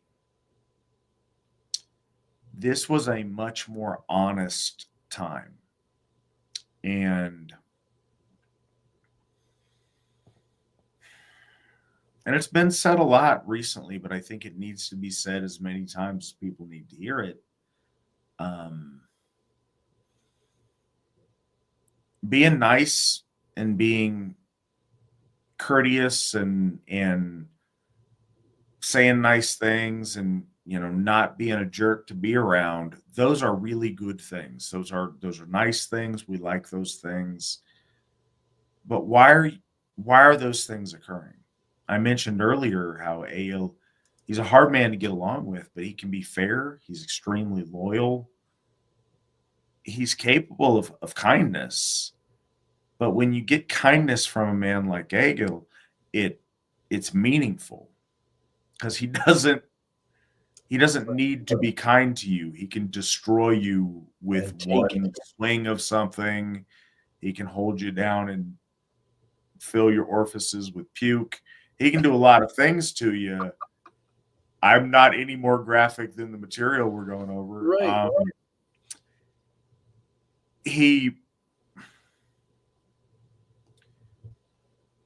There's a value you place on people, and in this day and age, I think we all know people like this. Some people I went to school with, guys kind of, he's nice. It's always nice. He's self-deprecating. He laughs at himself. He's okay to be around. You don't got to worry about him. That doesn't make someone a valuable, a worthy, or a good man. And I think that we need to not mistake neutral or non-offending with being good.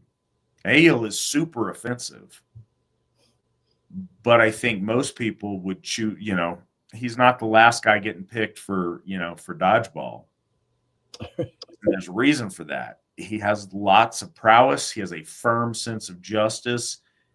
And this goes to a bigger concept that I think it's worth kind of highlighting here. And it may seem like an awkward place to put this, but just because somebody's grumpy and difficult to be around, it depends on what the value is. If your value is you were on some kind of a diplomatic errand to a king's court, then maybe this isn't the guy you want with you.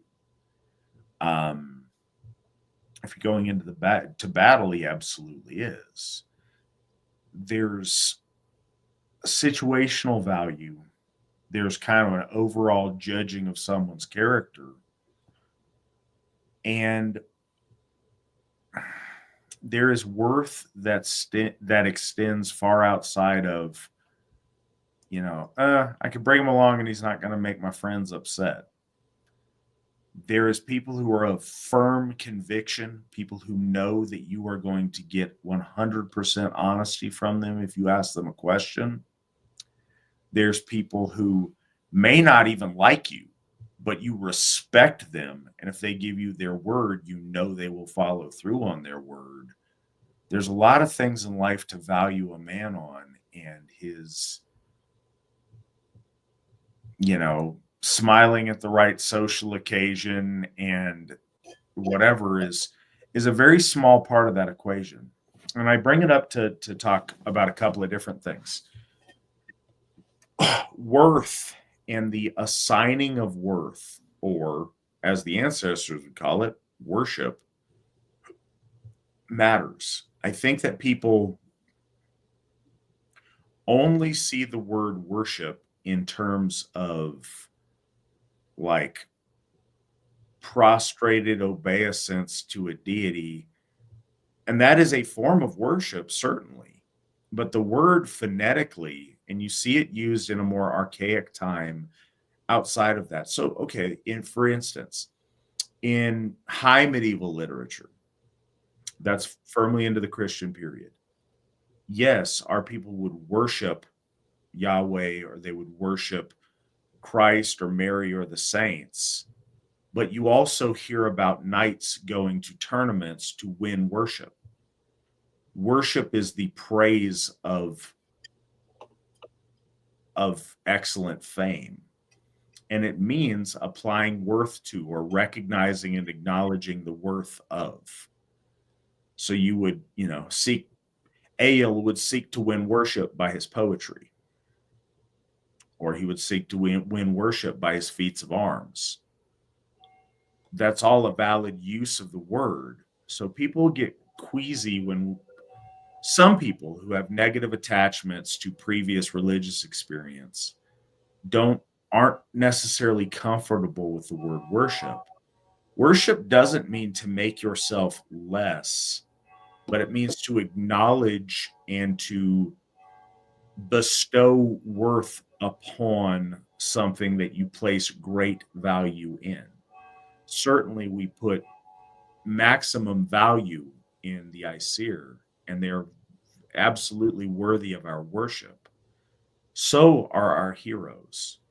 So are great leaders. So are people of great merit. The idea of worship conjuring you making yourself worthless in front of, that's an Eastern concept. That's not a concept native to our folk and our faith.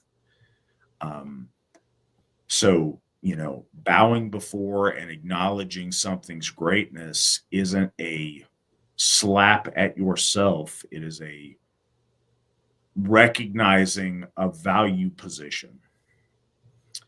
And those value positions are fundamental to any layer of our ancestors' social standing, hierarchy, things of that nature. And you see it look really different in different times. But to show worship to a god doesn't make you less. It elevates you in doing something noble and being someone of discernment that can rightly know where to place worth in. Knowing your place is recognizing your worth relative to those around you. And it's also interesting, as seemingly arrogant sometimes as Egill seems, he knows his place in the right spots. Like, he will do violence on his dad's servants so as not to do violence on his dad, because he recognizes that's his father and he needs to behave a certain way. He needs to behave a certain way in dealing with his brother. He needs to behave a certain way when he's in the court of a king that he is completely and totally at that king's mercy. He knows how to act right when it's necessary. But he's honest in that he doesn't give false bravado to stuff. And this is something else I've mentioned before too. It's a theme that comes up here. And this, I think it's worth stating here. I hope it makes sense in the context. I'm going a little bit free form tonight, but in Asatru, and I've mentioned this a bajillion times, but because we're on Victory Never Sleeps and some people tune in sporadically, and maybe it's some people's first time, it's wrongheaded, and a number of us went through this when we first became Asatru, and largely modern Asatru in the early stages had to go through a period of this. But Asatru is not a lack of Christianity. It's not the flip side of Christianity. It's completely and totally unconnected, and it's its own thing and stands on its own merits. That said, there's a current in Asatru to try to juxtapose what we do to what other faiths do. So if Christians forgive all of the time because you're just supposed to forgive anyone who ever does anything wrong to you ever, then in Asatru, we can never, ever forgive. We need to hold on to every tiny grudge, and that's false, a false dichotomy. In Asatru, you can absolutely choose to forgive things. You can choose to give people a pass, but you're not obliged to. There's nothing sinful or wrong for you demanding what is owed you. And Egill is not one to grant people a whole lot of slack. That's his right as an Aryan man in an Asatru society to fight for every last inch of what's his. Your ability, your empowerment as a man to enforce things, even up to things that might seem petty if they're owed to you, or to choose with your own choosing to grant someone a kindness or grant someone a favor, that speaks to your inherent nobility and character as one who gets to choose. And I think that in and of itself is a really important lesson for our time in both directions. If you're just a jerk all the time and you begrudge everyone, everything, even kids, even people, I've seen that. I've seen people who are in their 50s get to drinking with some kid that's 20 and he says something stupid and the guy wants to hold him to it for eternity. You can if you want to. There's grown man versus grown man. You absolutely can. But there's also a merit in giving someone a pass, letting something slide, using something as a learning opportunity. Your ability to make those choices is an inherent part of your nobility as an Aryan man or woman.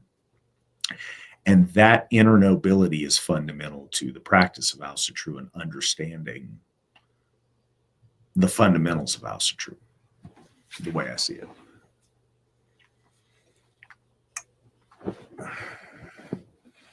Oh, while we have it here, Ethan joined us, returning member. So glad that he came back home.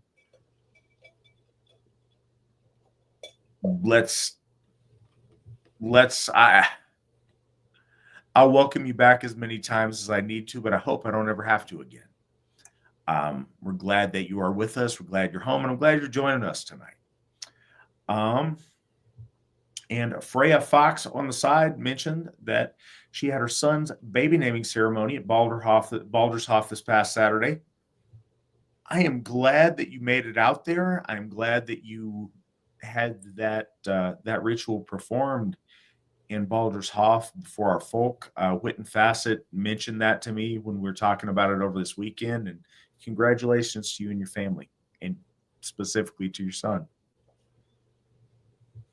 It's always special to tie that last thread of the Asavatni at a Hof, which, for folks that have been Asatru for a very long time, that was not a thing to be able to go to a Hof and have an Asavatni ceremony done. So that's amazing. And it's great to just see it in the comments. When I saw it, I was like, wow, we have come a long way. Yes, we have. All right, guys, not to further distract, let's take us back to Egill. Yeah, keep on going. So there's another interesting thing here about an aspect. I don't know if some folks know about it, but it's like a little tidbit of information that kind of gleans itself here. So this was done in the morning, early morning, which again, beast mode in the sense that he's, cracking horns down. And then immediately at daybreak, wakes up, goes in and says, you're not going to do this. And then pulls kind of and I've never seen the show, but I've seen enough short clips on YouTube where this is a very Game of Thrones kind of moment. So, just brutal. And then he turns and he leaves. Then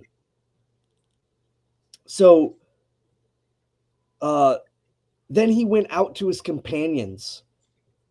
They went on their way and came a day meal time to the house of Thorfinn. So that part there, day meal, the Dagverdamáli is like they generally ate twice a day. They would not usually eat right away in the morning, and that was not a common practice, but that by noon to 1, there was a day meal, and then they would go back to work or do whatever, and then they would have a night meal.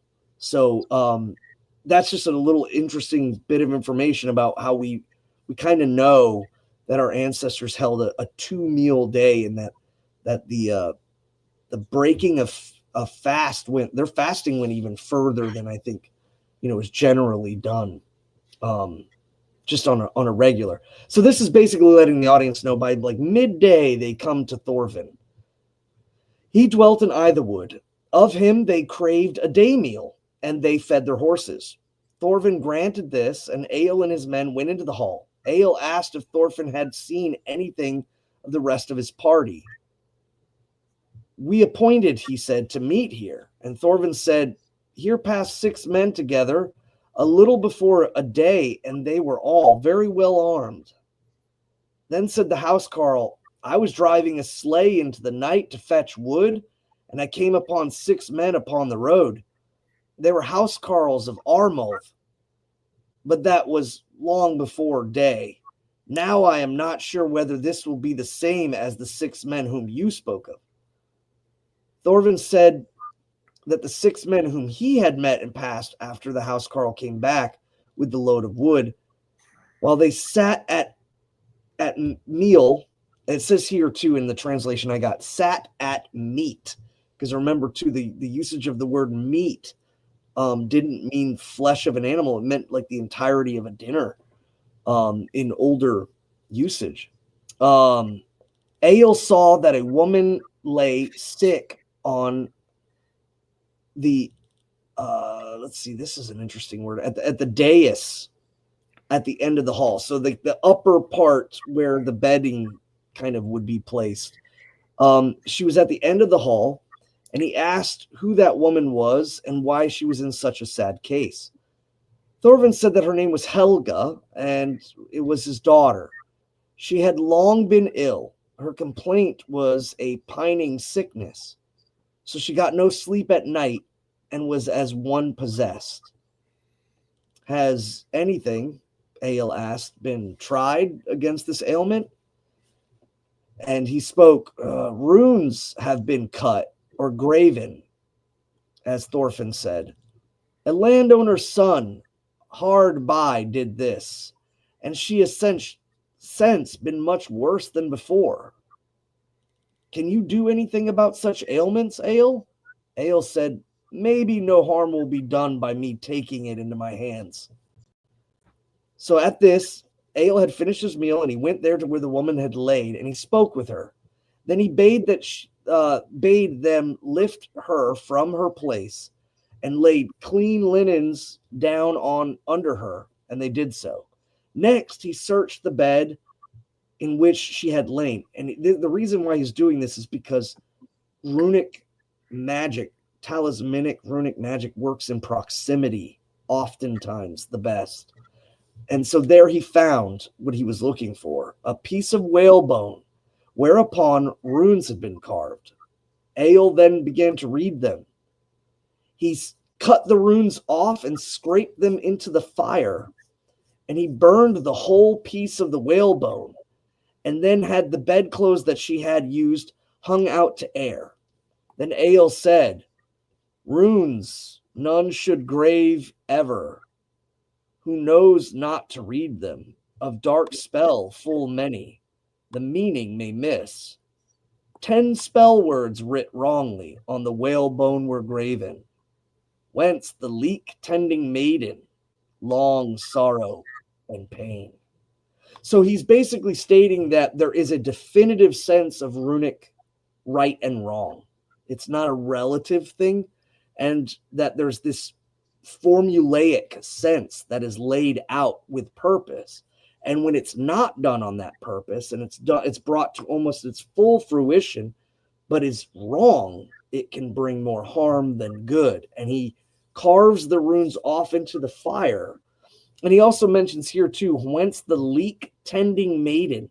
That's another thing worth remembering. The leek, any sort, this is even amongst the Eastern Germanics, any sort of hospital, or I should say healing craft, was always associated towards the leek, the actual onion.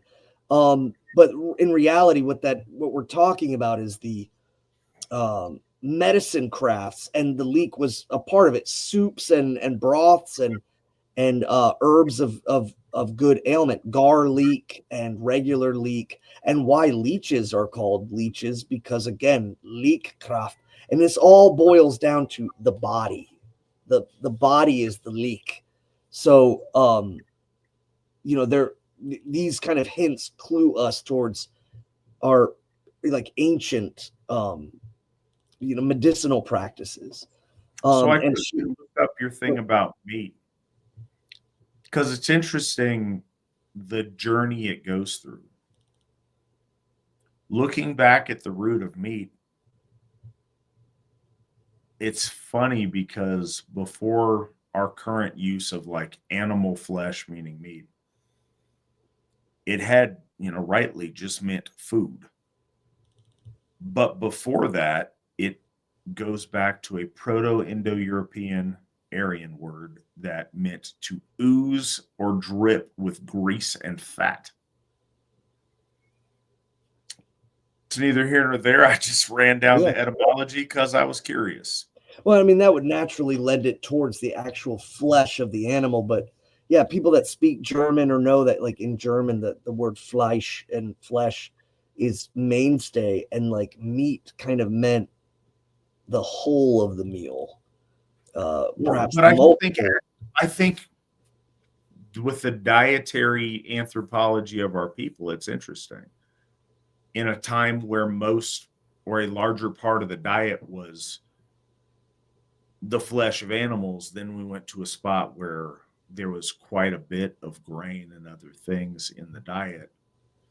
And then it getting sorted out later when meat was much more common for all classes of society the closer to modern times we get, and it goes back to a meaning of, implying flesh. Is just kind of an interesting etymological journey on the word. Yeah, I think this is also really interesting because he just casually does this. And even in the verse that he speaks, when he says, Skalat maður runar rister, nemo ráða vel kuni.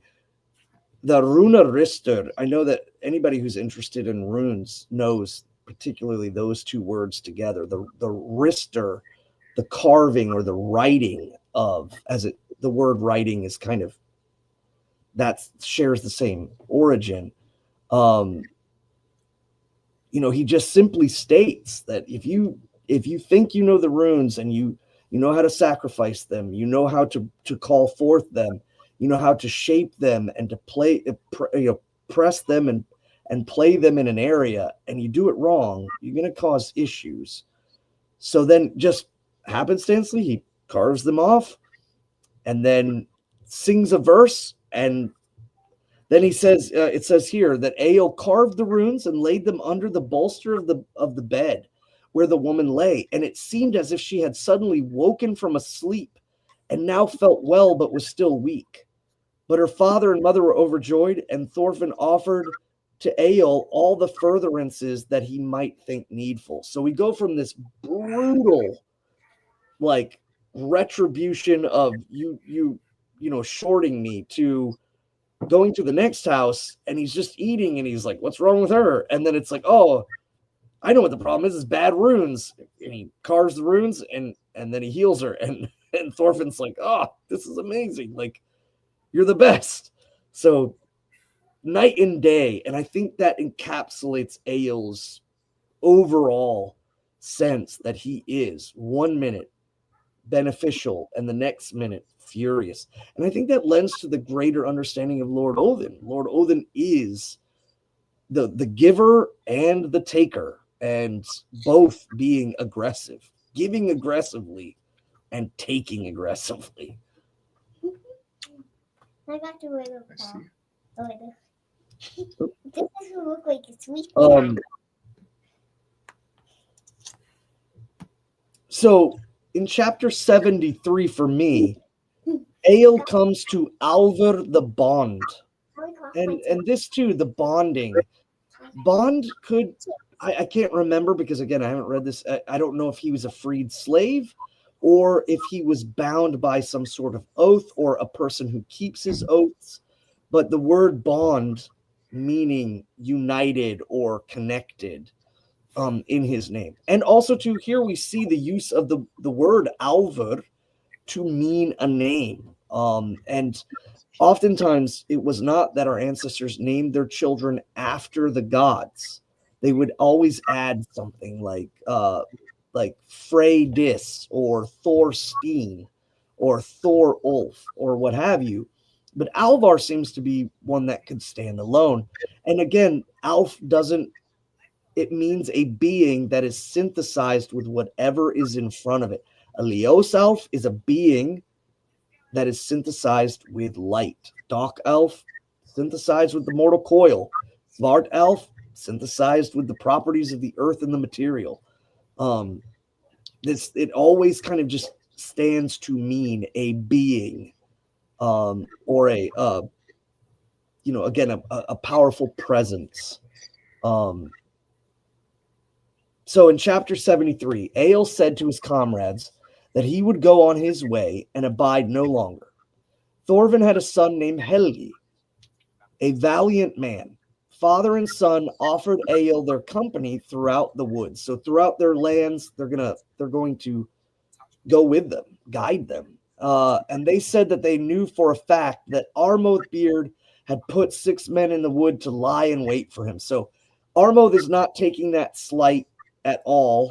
And so he sets 6 men to trail after Egill, knowing that he's going to stop somewhere. And when he comes out, they're going to ambush him and get revenge upon Egill.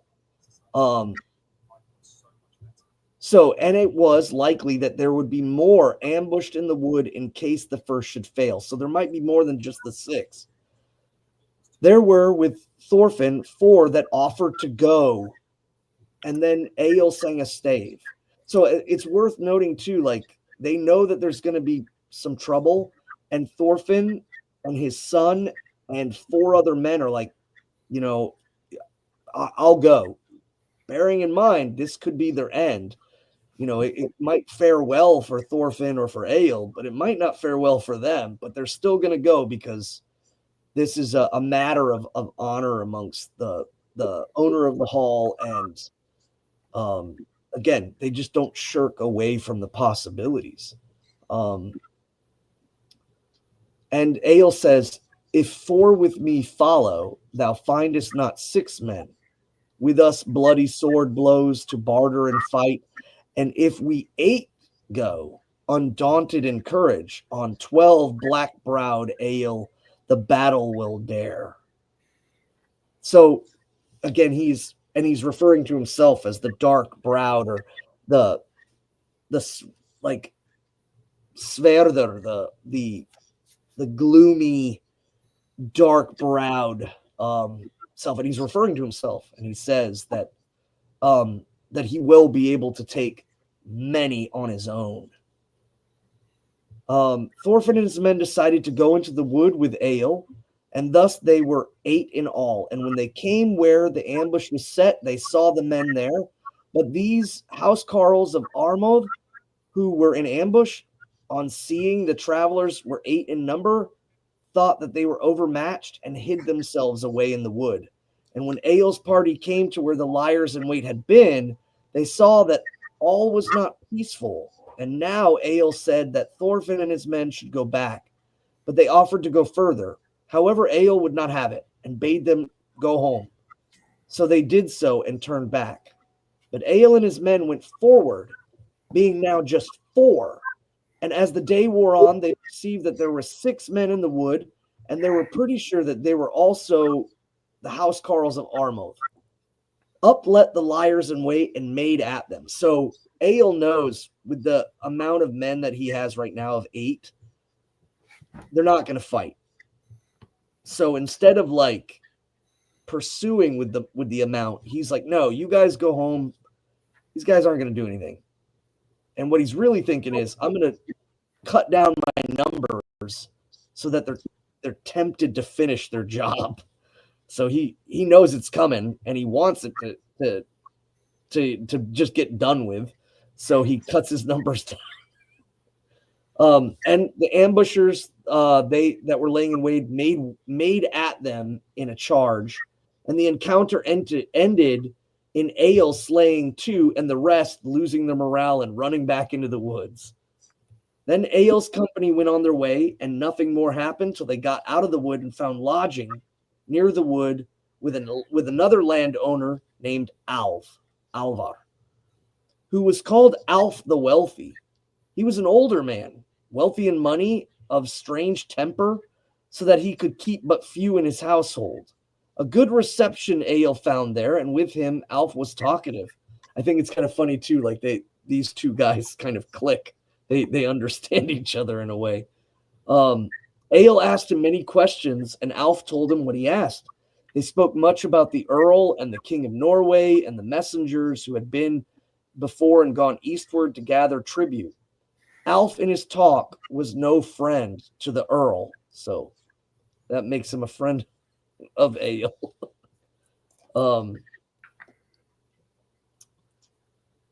So chapter 74, Egill claims the tribute. Egill made himself ready early the next morning to continue his journey, as did his comrades. But at parting, Egill gave Alf a fur cloak as a gift. Alf took the gift with thanks, saying, "A good mantle have I here."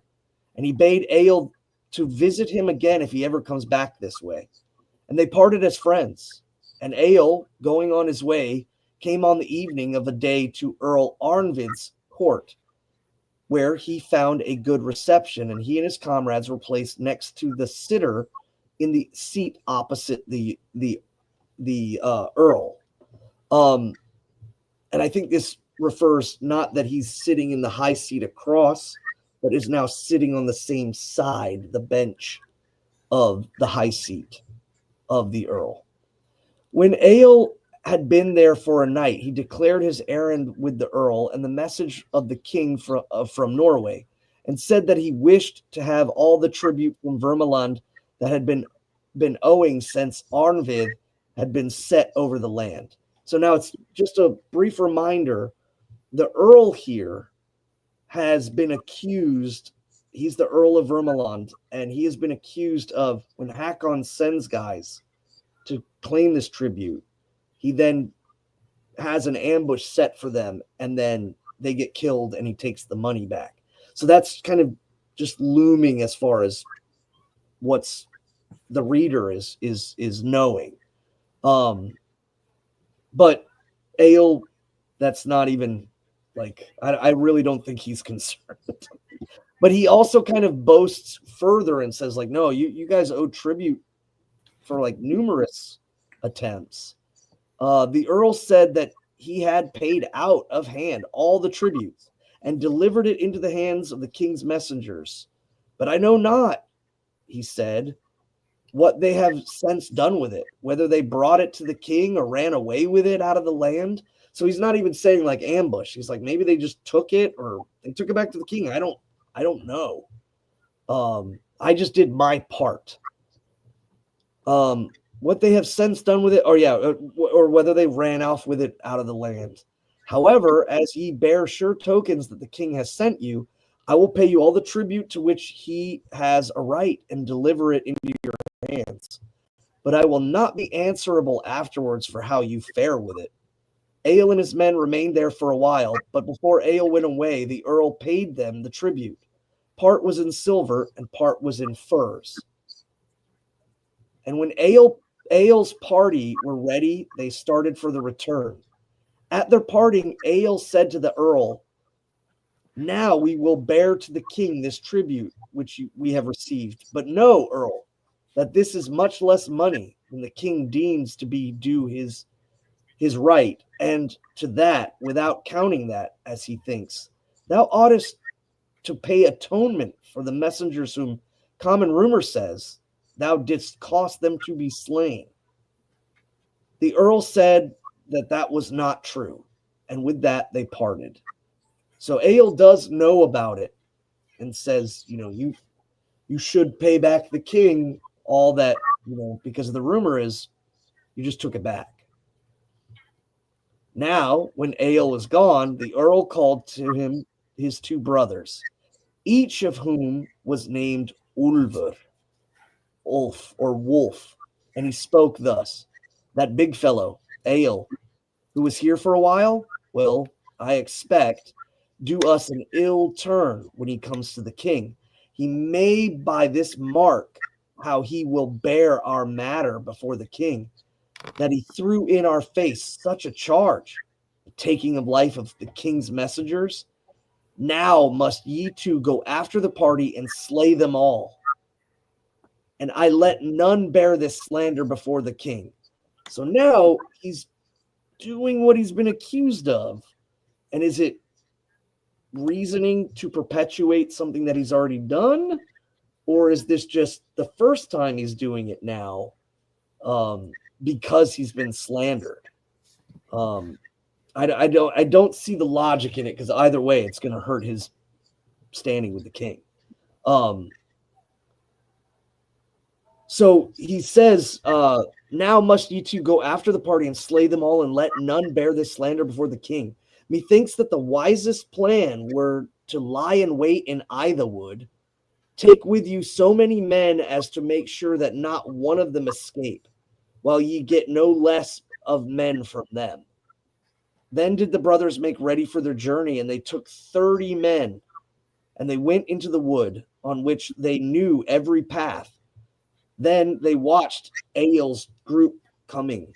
There were two roads through the wood. One led over a certain ridge and was a steep cliff drop off, and only a path for one. This was the shorter road. The other led around the edge of the ridge over wide bogs, across which hewn wood was laid, there too making a causeway, but for one to pass. And they lay in wait, 15 in either place. So they knew the party was going to take two directions, and they needed to funnel them down on one of them because it was wider. The other one, it's just naturally tight. So they're going to use these two spots as their ambush points. And they split their forces, 15 and 15. Chapter 75, there where 15 men attack Egill.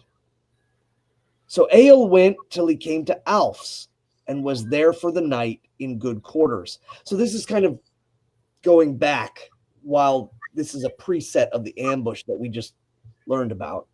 So the next morning he rose before day and made ready for his journey, and while he sat over their morning meal, Alf and the master came in and said, you are making for a start betimes, Egill, but my counsel would be that you hurry not your journey, but rather look before you, for I think there be liars in wait for you in the woods. I have no men to give you as an escort who would be of any strength to you, but this I offer, that ye tarry here with me till I can report to you that the wood is safe. Egill said, that is mere nonsense. I will go on my way as before I meant to. So he and his men made ready to go, while Alf tried to stop them and bade them that they stay and not go, if they saw that the way was trodden. None, he said, have passed the wood from the east since you, Egill, went eastward, except these, who I suspect have gone, wishing to encounter you. How many will they be, think you? Said Egill, if it is as you say. We have not lost the game, though there be some odds against us. Alf said, I with my housecarls have gone to the wood, and we came on men's footprints. The trail led into the wood, and there must have been many in all.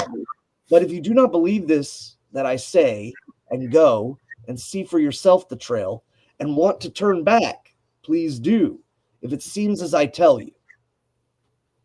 So Egill went his way, and when they came where the road entered the wood, they saw that there were tracks of both men and horses. Egill's comrades then advised that they should turn back. And Egill said, no, we'll press on. Methinks 'tis no wonder that men have gone through either wood, for it is a public road. So they went on, and the footmarks continued, being of numerous company. And when they came to where the roads forked, then the trail also forked and was equally strong either way. Then said Egill, now think I that maybe Alf has told the truth.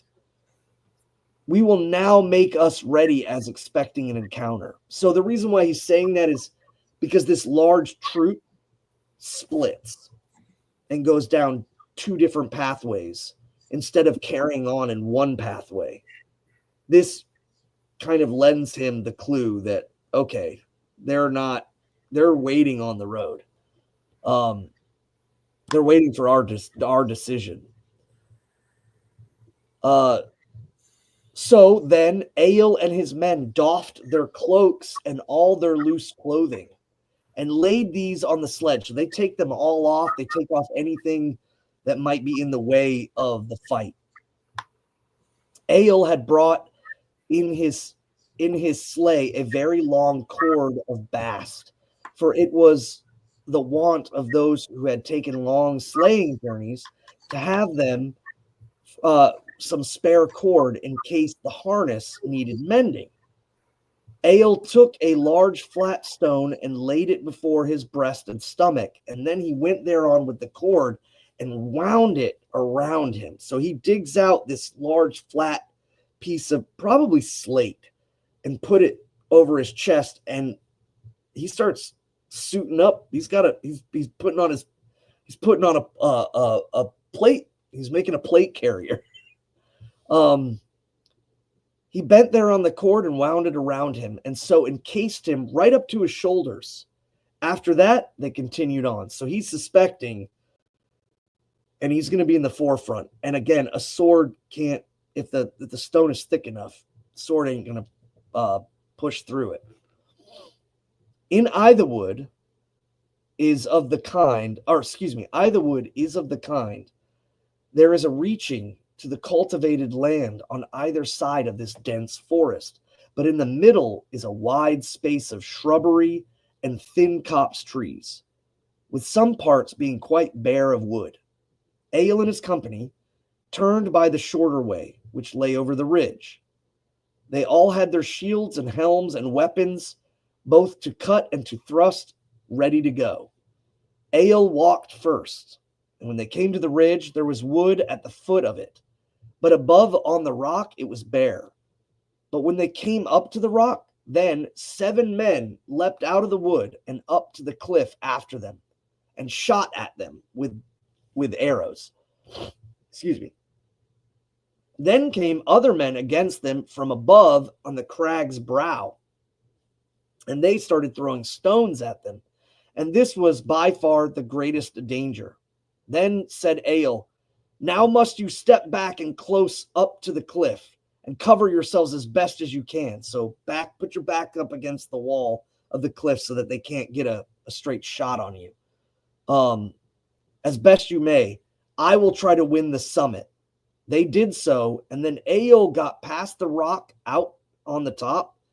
There were in front 8 men who all at once set upon Egill.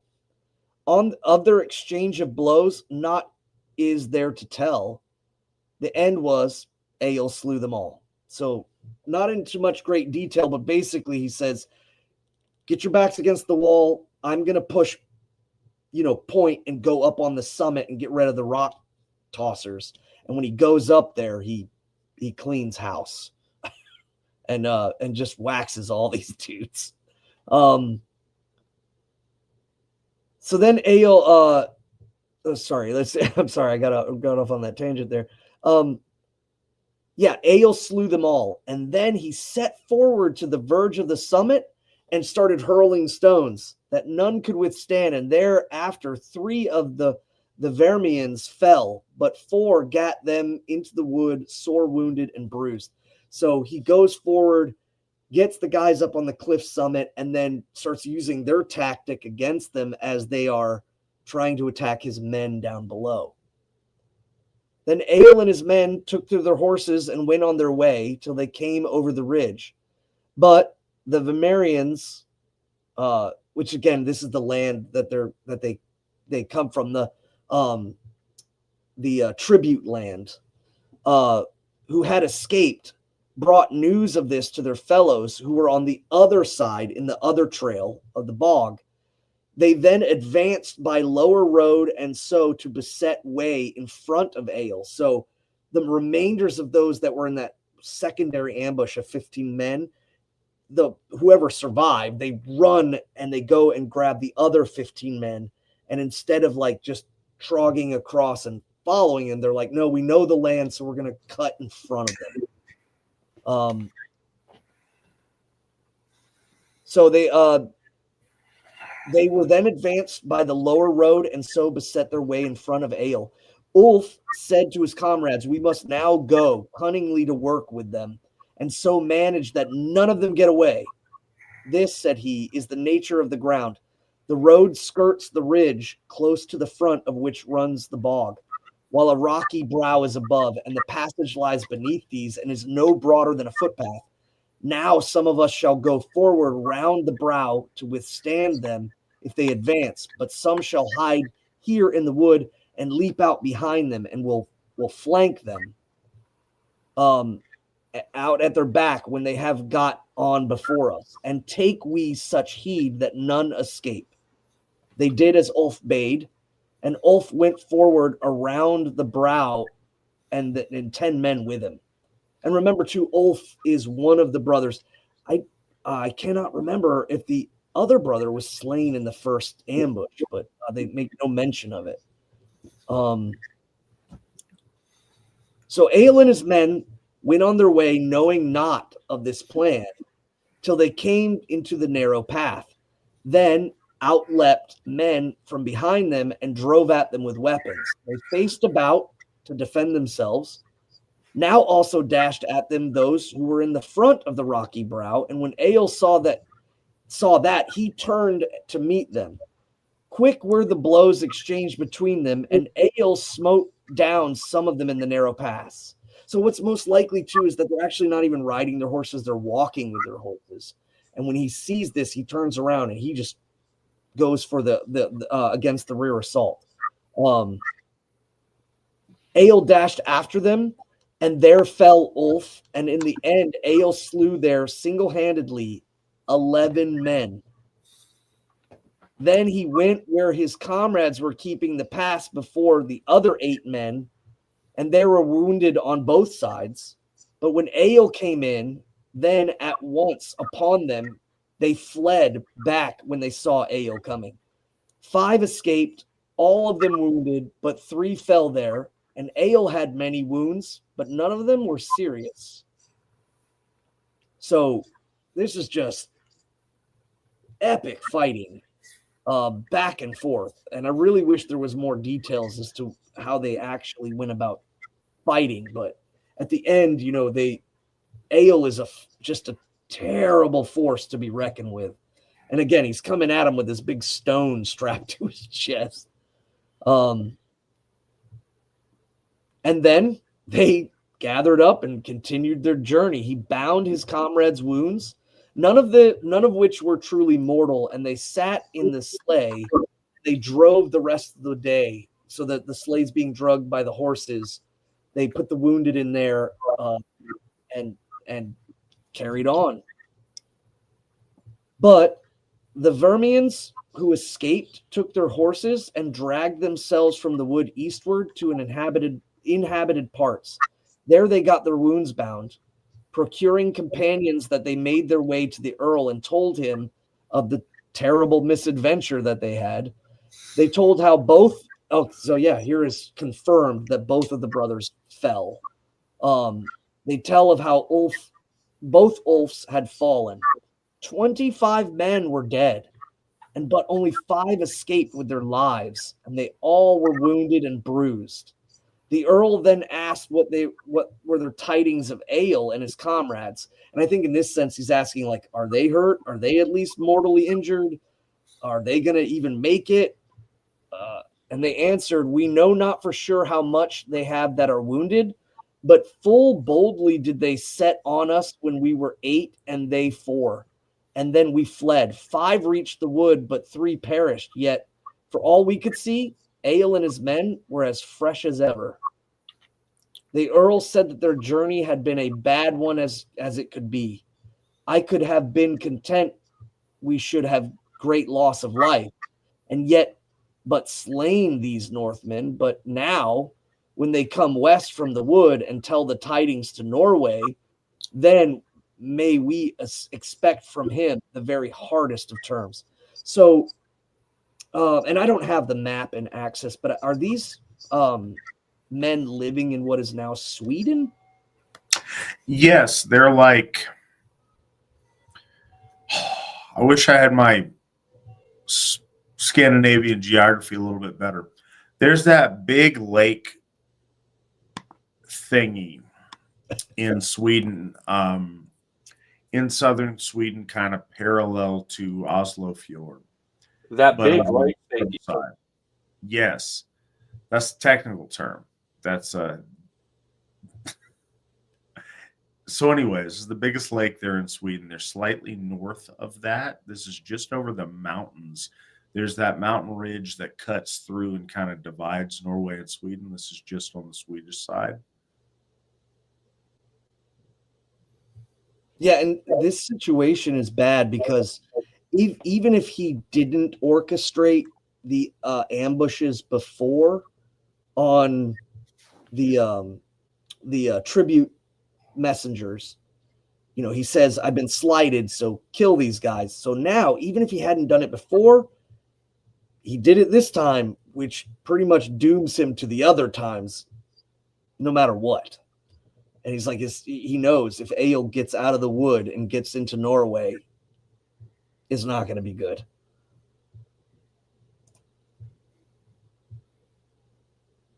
So, chapter 76, Egill hands over the tribute and sails to Iceland. Egill traveled on till came westward out of the wood.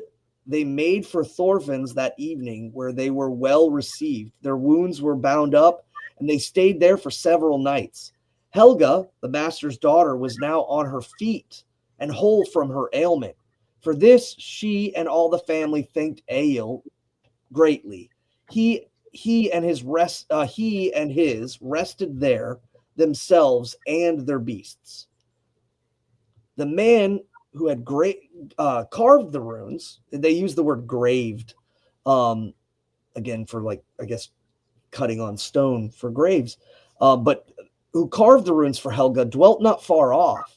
It now came out that he had asked for her to be his wife, but Thorfinn would not give her to this arrangement. And then this landowner's son would fain beguile her, but she would not consent. So he thought to carve love runes, but he did not understand them aright, and graved that wherefrom she took her sickness. So it wasn't even the fact that he was trying to heal her. I mean, he was, but he was also trying to make her fall in love, and it just made her ill.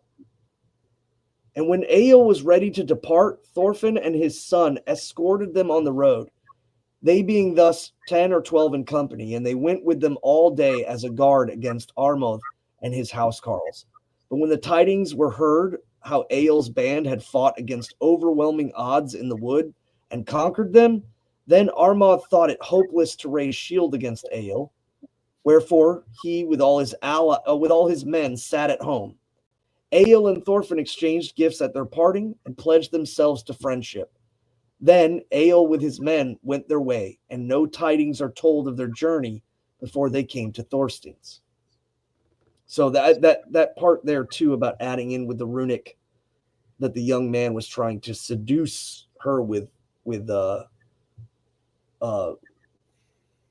love runes, and that was also kind of again the botch that caused much of the sickness. I think that's just interesting that they added that in, but Egill doesn't do anything about that, and it was just kind of placed in there as a matter of fact that, you know, while you were gone, we, you know, inquired further, and, you know, he was being a little twat and trying to, you know, win my daughter over through magic.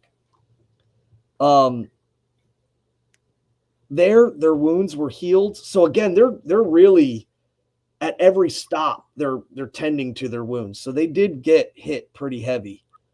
Egill stayed there till spring, but Thorstein sent messengers to King Hakon to bring him the tribute for which Egill had won in Vermaland, who, when they came before the king, told him of the tidings of what had been and what had been done in Egill's journey, and brought him the tribute. The king was now sure that what he had before suspected was true, namely that Arnvid, the earl, had caused the slaying of 2 companies of messengers that he had sent eastward before. The king said that Thorstein should have leave to dwell in the land and should be reconciled to him. Then the messengers returned home, and on coming to Thorstein told him that the king was well pleased with this Vermaland journey, and that Thorstein was now to have reconciliation and friendship with the king. So that ultimatum that was laid at Thorstein's feet, that he should go there and get the tribute, even though he sent Egill, it confirmed much. So now the king was not looking at him as, an enemy that might need to be outlawed. King Hakon in the summer went eastwards to Vik, whence he journeyed still eastward to Vermaland with a large force. Earl Arnvid fled, but the king took large fines from those landowners whom he thought guilty against him according to the reports of those who went after the tribute. He set over the land another earl, taking hostages of him and of the landowners. And that hostaging, he took key family members and brought them back so that they wouldn't be so disposed to uprise or do anything, because now you got loved ones kind of in the hall of the king.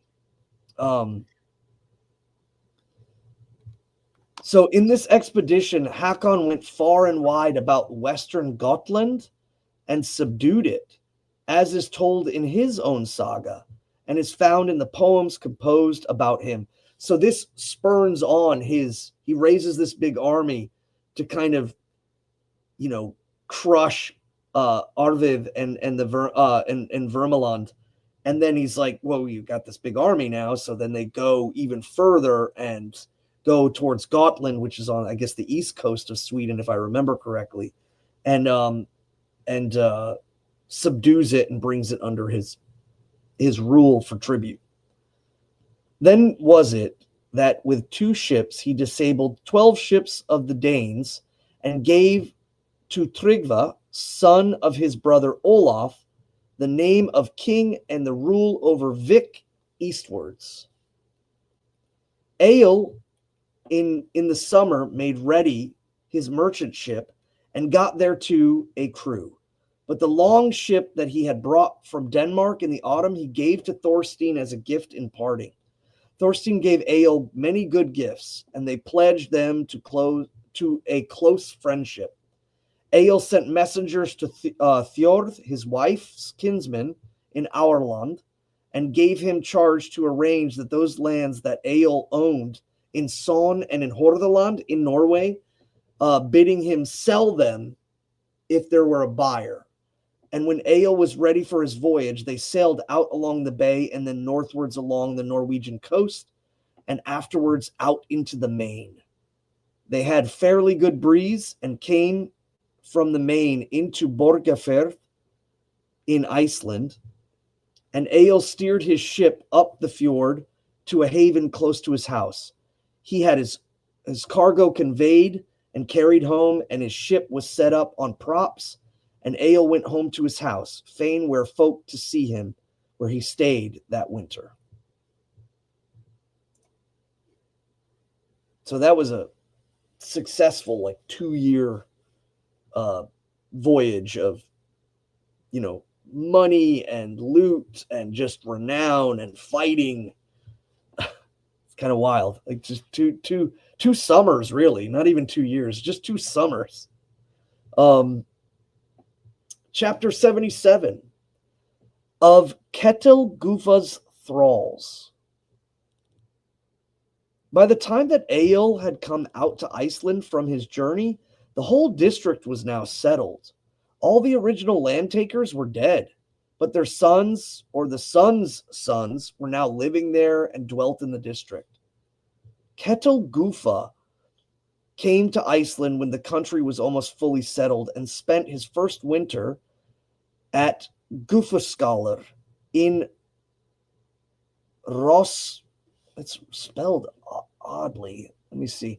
Rosevalnesi. The settle or the area of the roses. It's oddly spelled too. I'm on both sides. I'm gonna have to look that up. Ketil had come from Iceland and brought a good number of Irish slaves with him. All the land in Rosevalnes had been claimed by then, so Ketil crossed over from there to the Nesses and spent the next winter in Guvanes, though he found no place to live there either. And after that, he traveled up to Björkafjord and spent the third winter there at a place since known as Guvaskalar. The river that runs into the sea where he kept his ship over the winter is called Guva River, or the Giving River, because his name means Ketil the Giver. At that time, Fjord Lambason was living in Lambasted. He was married with a fully grown son named Lambi, a tall lad, strong for his years. In the summer, when people went to the Thing, Lambi decided to ride to the Thing as well, the Alþingur, the great moot that happens in Iceland.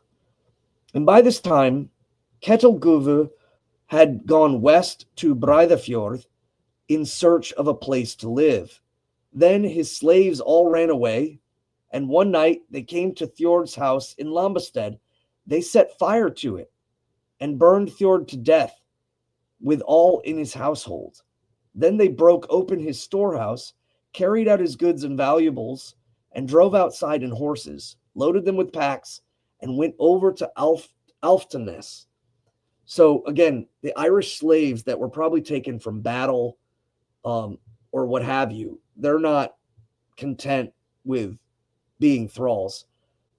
So they break away from Ketil, go across and hit another farm and get supplies. But in doing so, they kill a lot of people. That morning, about sunrise, Lambi came back home. He had seen the fire during the night. He had several men with him and rode off at once in search of these slaves, while people from other farms came to join him. So now immediately they're going to start looking for these guys. When the slaves saw that they were being followed, they dropped all the loot that they had and tried to get away. Some ran west to Mirjar, others down to the sea till they came to a fjord. Then Lambi and his men came up and killed the one named Kori there, and the place has since been known as Koranes ever since. But the slaves named Skori, Thormod, and Svart dived into the sea and started swimming away from the shore, which is crazy to me because I know it's probably summertime, but swimming in the water in Iceland is not conducive to living a very long life. Lambi and his men began searching among the boats and then rowed after the slaves. At Skora's Isle, they came upon Skori and killed him thereafter. So now they're basically just stating why these places are named for what they are. Then rowed out to Thormod Skeri, where they killed Thormod, after whom the Skeri takes its name, and so caught up with the other slaves at the places named after them as well. After that, Lambi farmed in Lambasted. He was a good farmer, physically very powerful, but no troublemaker. And Ketil Guva traveled west across Breiðafjörð and made his home in Þorskafjörð. Guvudale and Guvafjörð are named after him. He married Iri, the daughter of Geirmund, Hellskin, and their son Vali. Not to be confused with Vauli, but also too, just what a name, Hellskin. Most likely to probably given to him because he might have had eczema and looked like a corpse. Hellskin or anything involving the invoking of the name of her, Hell, is always in kind of reference to death and the morbidity of it. And again, names are often given sometimes with due, and then other times because of features, if you will. There was a man named Grim, son of Sverting. He dwelled at Mossfell below the heath. Rich was he and of good family, and his sister was Ranve, whom Thorodd, the priest of Olvos, had to wife. Their son was Skapti, the lawman. Grim was also afterwards a lawman. He asked to wife Thordis, daughter of Thorolf Egill's brother, and stepdaughter to Egill. Egill loved Thordis no whit less than his own children. She was a very beautiful woman, and since Egill knew that Grim was a wealthy man, the match he deemed was good. And so it was settled, and Thordis married Grim.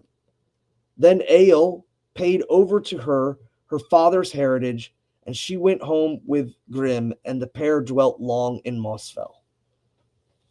So again, it's just stating where people are, why things are named, and kind of following the lineage. And again, he loved his brother's daughter like it was his own daughter. And so when she got married, the dowry and everything that went with her was of substance that, her father had earned. So he's in the same sense as he's constantly harping on what he deserves. He metes out what others deserve and doesn't try to hoard it.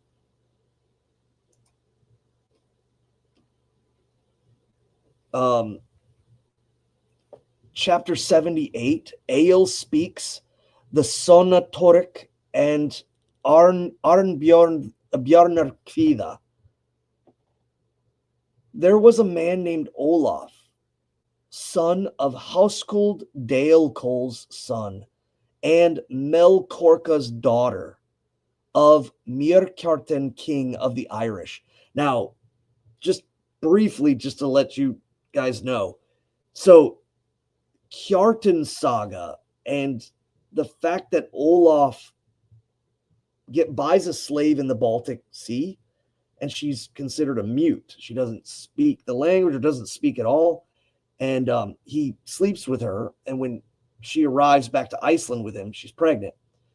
Olaf's wife was not happy about this. So she says, get rid of them. And he says, okay, well, I'm going to put them way off in the heath edge. And he comes up to them one day and finds out that she does speak a language, the language he doesn't understand. But what it turns out to be is Gaelic, and her name is Melkorka, and they name their son Kjartan after her father Myrkjartan, who is a chieftain in Ireland. And there's a whole story with him getting an armband and going to Ireland and chasing out the Northmen. I don't remember if they were Norwegians or Danes that set up in Dublin. So that's a whole nother kind of cool story to look into. So Olaf, father of Kjartan and husband to Melkorka, Olaf dwelt in Hjarðarholt in Lax Riverdale. And again, Lax is salmon or fish in the river. So it's the fish river valley. Westward of Broadfirth in the Dales, Olaf was very wealthy, the handsomest man in Iceland of his time and of noble character. He asked to wife Thorgerðr, Egill's daughter. Thorgerðr was comely, tall above women, wise, proud-spirited, but in daily life gentle. Egill was well acquainted with Olaf and knew that the match was a worthy one. Wherefore, Thorgerd was given to Olaf. She went home with him in Hjarðarsholt. Their children were Kjartan, Thornbjörg, Halldor, Steindor, Þuríð, Þorbjörg, Bergþóra, who married Thorall Oddason, the priest, or the Goði. Þorbjörg married with Ásgeir Njáttjarson and later Vermund Thorgrimsson. Þuríð married Guðmunds Solmundarson, and their sons were Hall and Killer Bardi. Viga Bardi. So this just kind of gives a brief kind of tangent into the great households kind of intermingling with each other. And again, it's worth noting too, they said Kjartan, and then there was those children. So Kjartan is listed, even though he's the son of Malkorka, but that's because of his renown. And again, this part is just giving to the audience like all of these big families and their own sagas kind of all, marrying into each other. So, Ozur, Eyvindar's son, brother of Thorodd in Olvas, had to wife Egill's daughter Bera. Böðvar, Egill's son, was just now growing up. He was a youth of great promise, handsome, tall, strong, as had been Egill or Thorolf at that age. Egill loved him dearly, and Böðvar was very fond of his father. And one summer it happened that there was a ship in the White River, and a great fair was held there. Egill had there bought much wood, which he was having conveyed a home by the water. For his house, Carls went, taking with them an 8-oared boat that belonged to Egill. It chanced one time that Böðvar begged to go with them, and they allowed him to do so. So he went into the field with the house Carls. They were 6 in all on the 8-oared boat. And when they had to go out again, high water was late in the day, and as they must needs wait for the turn of the tide, they did not start till late in the evening. Then came on a violent southwest gale, against which ran the stream of ebb. This made a rough sea in the fjord, and as can often happen, the end was that the boat sank underneath them, and they were all lost. The next days the bodies were cast up on the shore, and Böðvar's body came on the shore in Einarsness. But some came in on the south shore of the firth, whither also the boat was driven, being found far in the near Reykjahamar. So tragedy hits. The first time he lets his son go out to this festival, on their way back, the sea takes him. Egill heard of these tidings the same day, and at once he rode to seek the bodies. There he found his son Böðvar. He took him up, set him upon his knees, and rode on the horse to Digranes, to Skallagrim's mound. Then he had the mound opened up, and inside he laid Böðvar's body down there by Skallagrim, after which the mound was then closed again. This task was not finished till about nightfall. Egill then rode home to Borg, and when he came home, he went at once to the locked bed closet in which he was off to sleep. He lay down, shut himself in, and none dared to beg him of speech.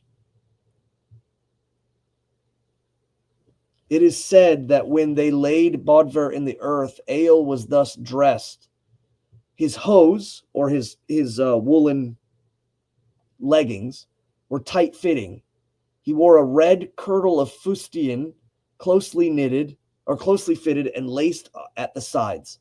But they say that his muscles so swelled with the exertion that the kirtle was rent off of him, as were his pants. So basically, he worked so hard and so tirelessly to put his son in the mound that he tore his good clothes because he just left immediately. And on the next day, Egill still did not open his bed closet. So it's also worth noting at the time in the halls, they would build these wooden enclosures with actual sliding doors. So when you went to sleep, you would shut the doors behind you.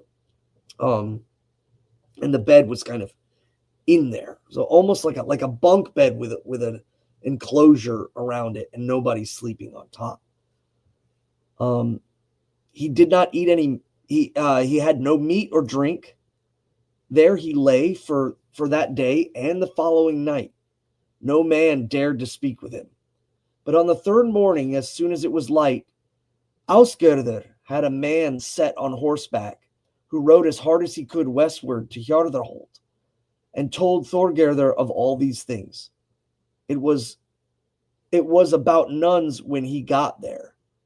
No, so nuns, it's worth noting too that term nuns is a marking of hourage that started coming in because of day tidings from time reckoning that was coming up from Central Europe, and the prayers at nuns is a term that's used, and it's believed that nuns means about 2 or 3 in the afternoon, but it's not quite fully understood because it's used so rarely, but it seems to have some influence from gathering for mass or gathering like at church in the Central Europe, and it just became like a time setting that even up in the north they were utilizing. He said that he said also that Ausgerder had sent her word to come without delay southward to Björk. Thorgerder at once bade them saddle her horse and the 2 men that attended her. They rode that evening and through the night till they came to Björk. Thorgerder went at once into the hall. Ausgerder greeted her and asked whether they had eaten any supper. Thorgerder said aloud, No supper have I had, and none will I have, till I sup with Freya. I can do no better than does my father. So now Thorgerder is saying, no, I'm not going to eat anything. My father is in distress. She's clearly in distress. But she makes a great point. She speaks about her belief that she will one day sup in Sesramnir with the holy Freya.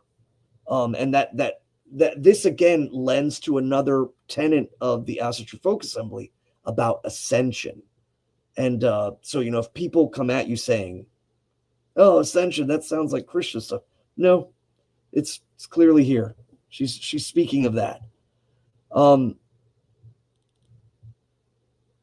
She says, I will not overlive my father and my brother. She then went to the bed closet and called, Father, open the door. I will that we both travel the same road. Egill undid the lock. Thorgerder stepped up into the bed closet and locked the door again and lay down on another bed that was there. So basically she comes home. She's so grief-stricken. She says, if my father's going to starve himself to death, I'm going to starve myself to death too, in grief at the loss of my little brother. And she crawls into the bed closet, which sometimes had multiple beds within it. And she just goes in there and basically sits in there with her father, and they're both kind of just sullen and they're mourning. Then Egill says to her, you do well, daughter, in that you will follow your father. Great love have you always shown me. What hope there, what is there that I shall wish to live with this grief? After this, they were silent for a long while, and then Egill spoke. What is now, daughter? You are chewing something, are you not? I am chewing samphire, she said, because I think I will do me harm. Otherwise, I think I may live too long. Is samphire bad for a man? Said Egill. Very bad, she said. Would you like to eat some? Why should I not? He said. A little while after, she called and bade them give her drink, and water was brought to her. Then said Egill, this comes of eating samphire. One ever thirsts more? Would you like a drink, father? She said, and he took and swallowed the liquid in deep draught. Then said Thorgerder, now we are deceived. This is milk. Whereat Egill bit a sherd off the horn, all of his teeth gripped, and cast the horn down. So this part here is that they're so brought with grief that they're imbibing in a poison, but the other people in the house don't want them to die, so they give them a horn of milk to assuage whatever this poison they're chewing on. Then spoke Thorgerder, what counsel shall we take now that this purpose of ours is defeated? Now I would fain, father, that we should lengthen our lives so that you may compose a funeral poem for Bodvar, and I will grave it or carve it on a wooden roller. After that, we can die. If we like. Hardly, I think, can Thorstein, your son, compose a poem for Bodvar, but it were unseemly that he should not have the funeral rites. Though I do not think that we two shall sit at the drinking when the funeral feast is held. Egill said that this was not to be expected, that he would now compose, though he were to attempt it. He said, however, I'll try this. Egill had another son named Gunnar, who had died a short time before. So then Egill began his poem, and this is the beginning. Sonna Torek, the loss of sons. Much doth it task me my tongue to move, through my throat to utter the breath of song. Posy, prize of Odin, promise now I may not. I drawn not lightly from deep thoughts dwelling. Forth it flows but hardly, for within my breast heavy sobbing strifes. Hindered stream of song, blessed boon to mortals, brought from Odin's kin, goodly treasure stolen from giant land of yore. He who is so blameless bore him in life, overborne by billows, with boat was whelmed. Sea waves flood that whilom, whelmed from the giant's wound, smite upon the grave's gate of my sire and son. So he uses a couple of kennings there. One of the big ones is sea waves flood that whilom welled from the giant's wound. The ocean is the blood of Ymir. And of course, too, in the stanza before, he speaks of the winning of the mead of poetry by Lord Odin. So in stanza 4, he says, dwindling now my kindred draw near to their end, even as the forest saplings felled or tempest strown, not gay or gladsome goes he who beareth body of kinsman on the funeral bier. Of father fallen first I may tell, of much loved mother must mourn the loss. Sad store hath memory for minstrel skill, a word to bloom leafy with words of song. Most woeful the breach where the wave in break on the fenced hold of my father's kin. Unfilled as I wot, and open doth stand the gape of sun rent by that greedy surge. Me, Raun, the Sea Queen. And this is again mentioning too of they're not of the Aesir, but are of the Jotuns that make allegiance with the holy gods, is Raun, the ever waiting mistress of the deep. And he says, me Raun the Sea Queen, roughly hath shaken.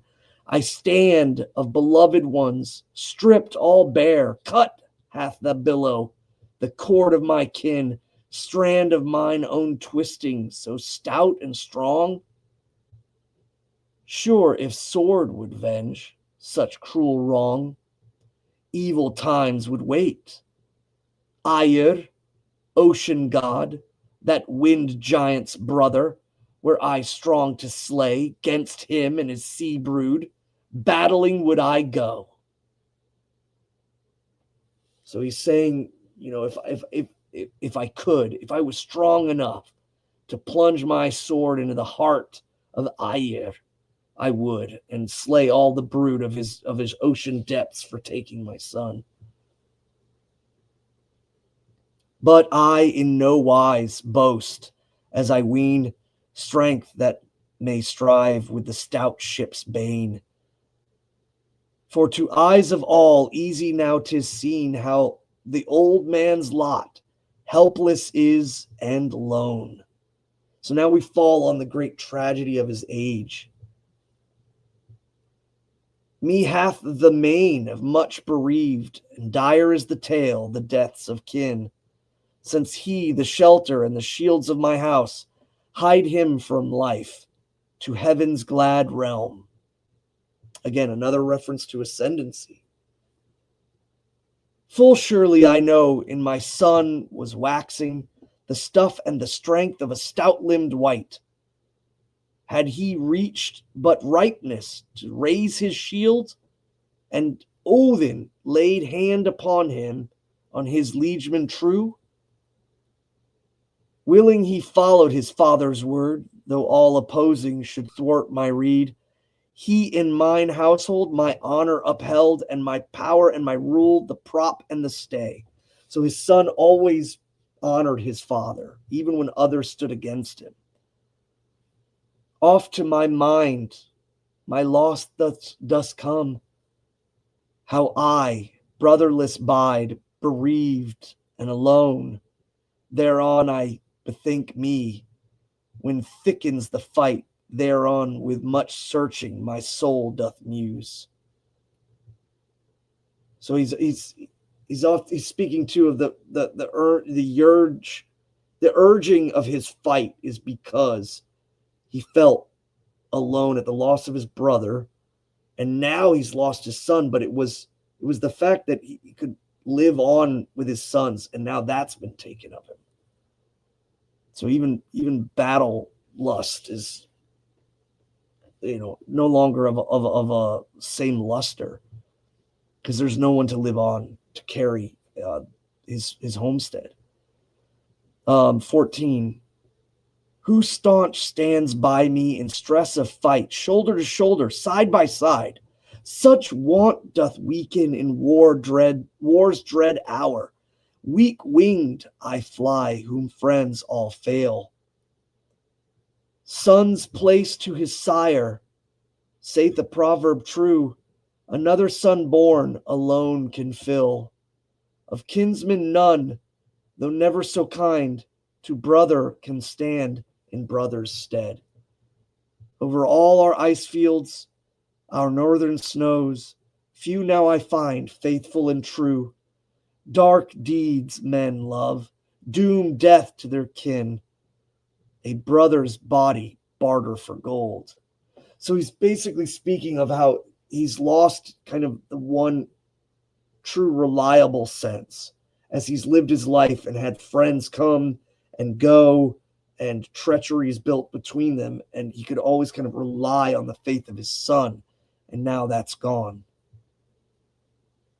Unpleasing to me our people's mood, each seeking his own in selfish peace to the happier bees' home, hath passed my son, my good wife's child to his glorious kin. Odin, mighty monarch of minstrel mead, the Lord, on me a heavy hand, harmful doth lay, gloomy in unrest.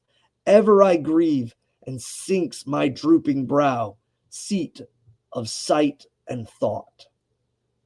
So he does call out and say that my son now carries on to his kin, and that Odin has given him this boon of dread and gloom. So in a way, too, it kind of starts the whole lamenting of a warrior who isn't chosen. If the Valfather doesn't choose you and the life you live and the things you have to experience, like the loss of a son, and so many times he's threw himself into the fray, came out alive, only to be born a gift of witnessing the death of his son. 18, he says, fierce fire of sickness, first from my home, swept off a son with a savage blow. One who has heedful, harmless, I wot, in deeds unblemished, in words unblamed. His son was still young and held no grievances in the world. Still, in 20, he says, still do I mind me when the friend of men, high uplifted to the home of gods, that sapling stout of his father's stem, of my true wife's born, a branch so fair. Once bear I goodwill to the great spear lord, him trusty and true I trowed for friend, ere the giver of conquest, and the car-born god broke faith and friendship, false in my need. That right there is the framing. He says, I bear goodwill to Lord Odin, and I was a trusted and full truey to him in faith, and he gave me conquest. And Carborn God, a god of much bounty and loot. That's why Farmatir is one of Odin's Heiti, a giver of goods. But he has broken faith and friendship with me at the loss of his son. So this is very, very heavy, what he's saying. Now, victim and worship to Vilur's brother, the god once honored, I give no more. Yet the friend of Mimir on me hath bestowed some boot for bail, if all boons I tell. So he is lamenting and has a pain. He's having a loss of faith because he just doesn't understand how he could have all these conquests and victories and never come out unscathed. But the true mortal wound he lays upon the gods. And again, this is coming from him in his most bereaved moments. And he says, despite all the boons I've won, he gives me this baleful strike, this boot for bail. 23. He, the wolf tamer, the war god skillful, gave posy faultless to fill my soul, gave wit to know well each wily trickster, and force him to face me as a foeman in a fight. Hard am I beset, whom Hela, the sister of Odin's fell captive, on Digranus waits, yet shall I gladly, with right good welcome, dauntless in bearing, her death blow bide. So he says here too, Odin's fell captive of course, is the bound Loki. Loki is bound,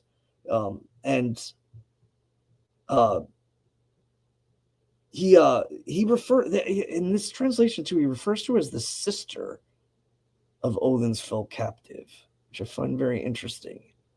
I'm gonna have to look into that more. It might be a translational thing, but he says, in essence, I wait for her death. I wait for her calling. I want her to take me and take me now.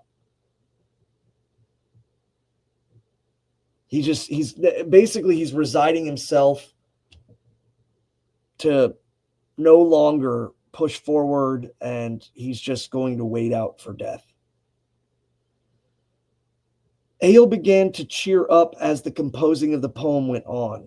And again, the way that reads in translation is like, oh, he just, no, it's all good now. No, in essence, what it is that he's alleviating a lot of his depression as he speaks this poem. And when the poem was complete, he brought it before Ausgerder and Thorgerder and his family. He rose from his bed and he took his place in the high seat. This poem he called The Loss of Sons. And now Egill had the funeral feast for his son held there after ancient custom. But when Thorgerder went home, Egill enriched her with good gifts. So he feels that this composing of a poem is worthy of his memory. And again, we're reading it today. So he was correct.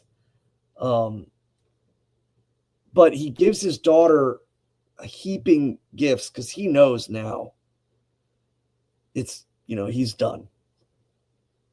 So long time did Egill dwell at Björk and became an old man. But it is not told that he had lawsuits with any there in the land, nor is there word of single combats or war and slaughter of his after he settled down in Iceland. They say that Egill never went abroad out of Iceland again after the events. And for this, the main cause was that Egill might not be in Norway by reason for the charges which, as has been told before, the kings there deemed they had against him. He kept house in munificent style, for there was no lack of money, and his disposition led him to munificence. King Hakon, Athelstan's foster son, long ruled in Norway. But in the latter part of his life, Eric's sons came to Norway and strove with him for the kingdom. And they had battles together, whereupon Hakon gained victory every time. The last battle was fought in Hordaland on Storth Island at Fitjar. There King Hakon won the victory, but also got his death wound. After that, Eric's sons took the kingdom in Norway. Lord Arnbjorn was with Harold, Eric's son, and was made his counselor and had him great honors. He was the commander of his forces and the defender of his land. A great warrior was Arnbjorn and victorious. He was the governor of the Firthfolk. Egill Skallagrim's son heard these tidings of the change of the kings in Norway, and therewith now Arnbjorn had returned to his rightful estates in Norway and was there in great honor, and Egill composed another poem for his friend, Arnbjorn, whereof this is the beginning, Arnbjorn's epic, or a part thereof. For generous prince, swift praise I find, but stint my words to stingy churl. Openly sing I of the king's true deeds, but silence keep on slander's lies. For fabling braggarts, full am I of scorn, but willing speak I of worthy friends. So despite all the contrarians, despite all the people that hate me, I am still a great poet, and I will speak poetry of good friends. Court's eye of monarchs, a many have sought a gallant minstrel of guileless mood. Erewhile the anger of Ingling's son I bore, Prince Royal of race divine. So again, this is the referencing to the descendancy from the Holy Frey, the Yingling's children, and their race being of divine blood. With hood of daring over the dark locks drawn, a lord right noble I rode to seek. There sat in might the monarch strong, with helm of terror, high-throned and dread, a king unbending, with bloody blade within York city, wielding his power. That moon-like brightness might none behold, nor brook undaunted great Eric's brow. As fiery serpent his flashing eyes shot starry radiance, stern and keen. Yet I to this ruler of fishful seas my bolster mate's ransom made bold to bear. Of Odin's goblet overfloweth dew, each listening ear mouth eagerly drank. Again, the ear mouth, of course, is referencing just the pouring of the mead within every person that would listen.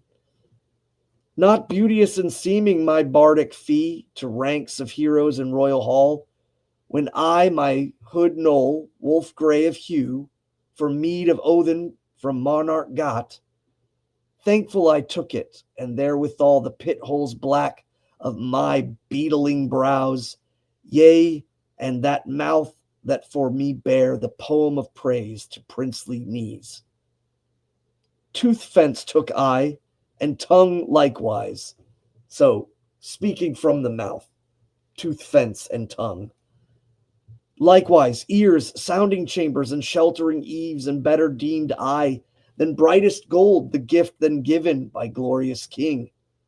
My poems were breathed out like a king giving gifts, or even better so.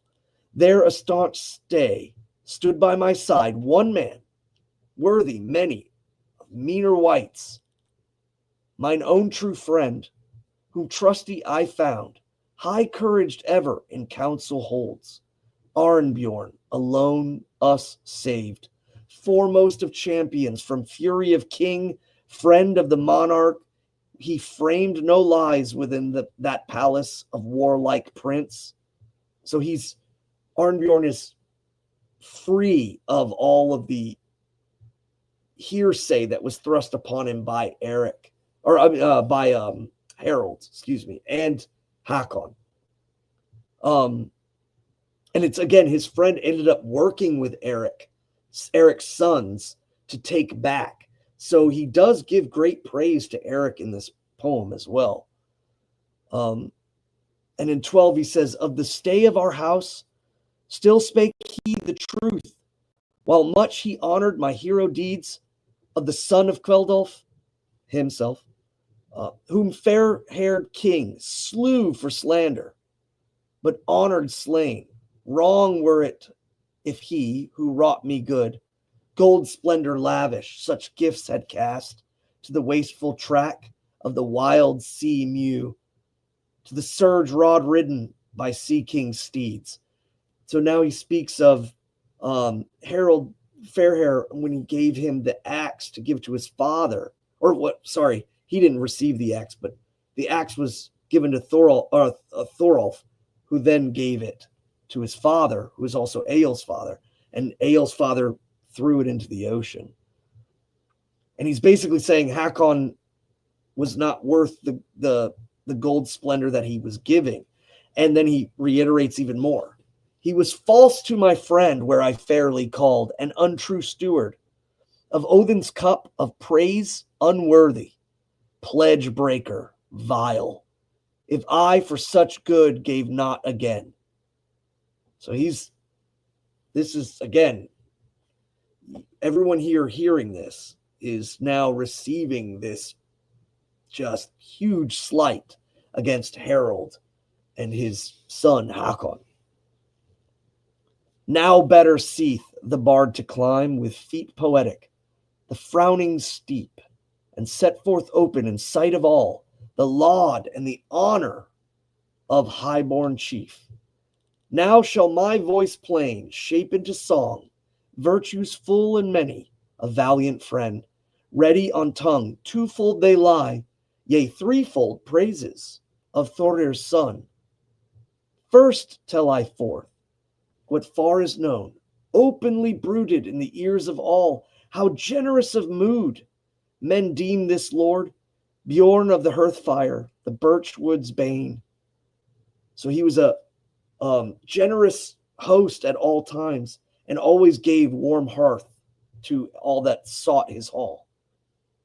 Folk bear witness with wandering praise, how all guests good gifts he gives. For Bjorn of the Hearthstone is blessed with store freely and fully by Freyr and Njörður.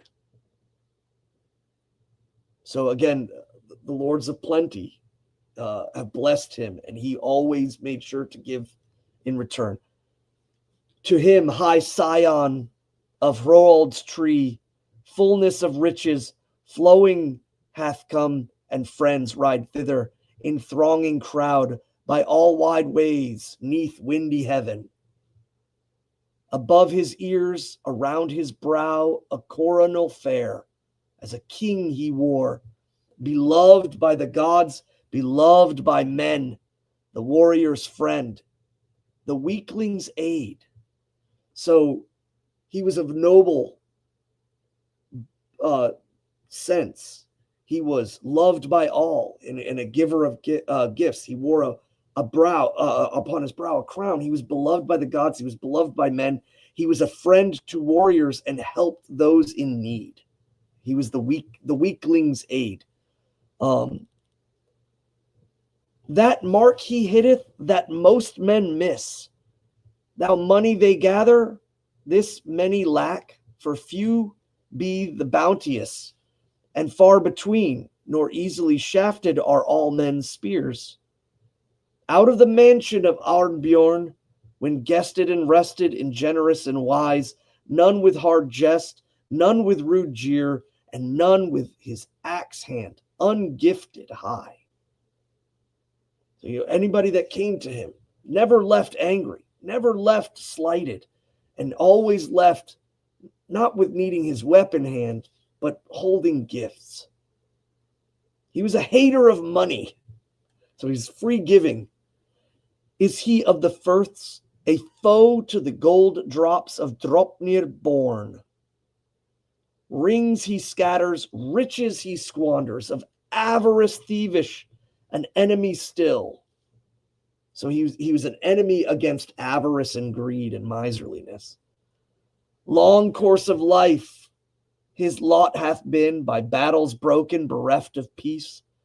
Sadly, I'll have served him if the seed he has given should be wasted, not winnowed, and blow in the wind. Early waked I, word I gathered, toiled each morning with speech molding tongue. A proud pile built I of praise long lasting, to stand unbroken in Brai's town. So he lays a huge accolade towards Arnbjorn. So to have your name be held in high renown by Egill Skallagrimsson is, and again, all of the people watching this, or the people that will watch this in the future, are going to bear witness to these words. And that's how the poem ends. And then it continues on, and it says, there was a man named Einar, who was the son of Helgi, the son of Ottar, the son of Bjorn Easterling, who took the land in Broadfirth. Einar was the brother of Ostif the seer. So just to bear that, Viv. And it says Ins Spauka, he's a spycraft or spay, truth telling. He speaks the truth, or he's a one of perhaps, like psychic inclination. Einar at an early age was tall and strong and most doughty. He began to compose poetry when quite young and was eager for learning. So one summer at the Thing, Einar went to the booth of Egill Skallagrimsson, and they began to talk. And soon their talk took this turn that they spoke of poetry, and in converse both them found great pleasure. After this, Einar often went to talk with Egill, and a great friendship was struck between the two of them. And I think here at this point, it's kind of like Egill is obviously known as a great poet, and the loss of his son, this is kind of like he's finds a young man who's a love for poetry, and it's kind of, I think, filling a little bit of a void. Einar had not long returned to Iceland from foreign travel that Egill asked Einar much of tidings from the east, and about his friends withal, about those he deemed his enemies. He asked also much about the men of rank, and Einar in turn asked Egill about the events that happened in his travels and about his exploits. This talk pleased Egill and was kept up briskly, and Einar asked Egill on what occasions his prowess had been most heartily tried, and he begged him to say, and Egill spoke a verse to him. 1 with 8 I battled, 11 faced I twice, made for wolf a meal, left leaving corpses. Myself the bane of all, shields shook by sword strokes, smitten fast and furious, angry fire forth flashing, flew my ashen spear. So now we have the old veteran laying accolades of his past battles to this young son-like young man, and he in turn is telling Egill about all the kind of going-ons in Norway. Egill and Einar pledged them to be to friendship upon parting. Einar was long abroad from Iceland with men of rank. Einar was open-handed and often short of money, but noble-hearted and manly. He was in the bodyguard of Earl Håkon Sigurdsson. At the time, there was in Norway much war. The battles between Earl Håkon and Eric's sons, and now one, now the other, was driven from the land. King Harald, Eric's son, fell south in Denmark, in Hals and Limafirth. And this all is kind of very confusing because they reutilize names so swiftly that, you know, again, one king by one name and a new king rising up of the same name. They fell south in Denmark at Hals in Limafirth. This was by treachery. He was then fighting with Harald Knut's son, who was called Gold Harald, and Earl Håkon was there. There fell also with King Harald Lord Arnbjorn, of whom much has already been told. And when Egill heard of his friend's fall, then he sang this.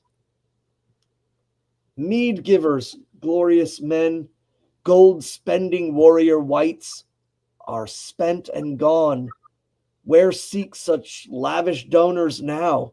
Erewhile beyond the sea, earth's inlet studded belt, such on my high hawk's perch, hail down the silver shower. So this too is, he's speaking of like, where will now the young warriors go to meet such gracious and noble souls as Arnbjorn? And that he has gone again beyond the sea. Einar, Helgi's son, the poet, was nicknamed Skallaglam. He composed a poet about Earl Håkon, which is called Dearth of Gold. And for a long time, the Earl would not hear the poem because he was wroth with Einar. And then Einar sang this poem.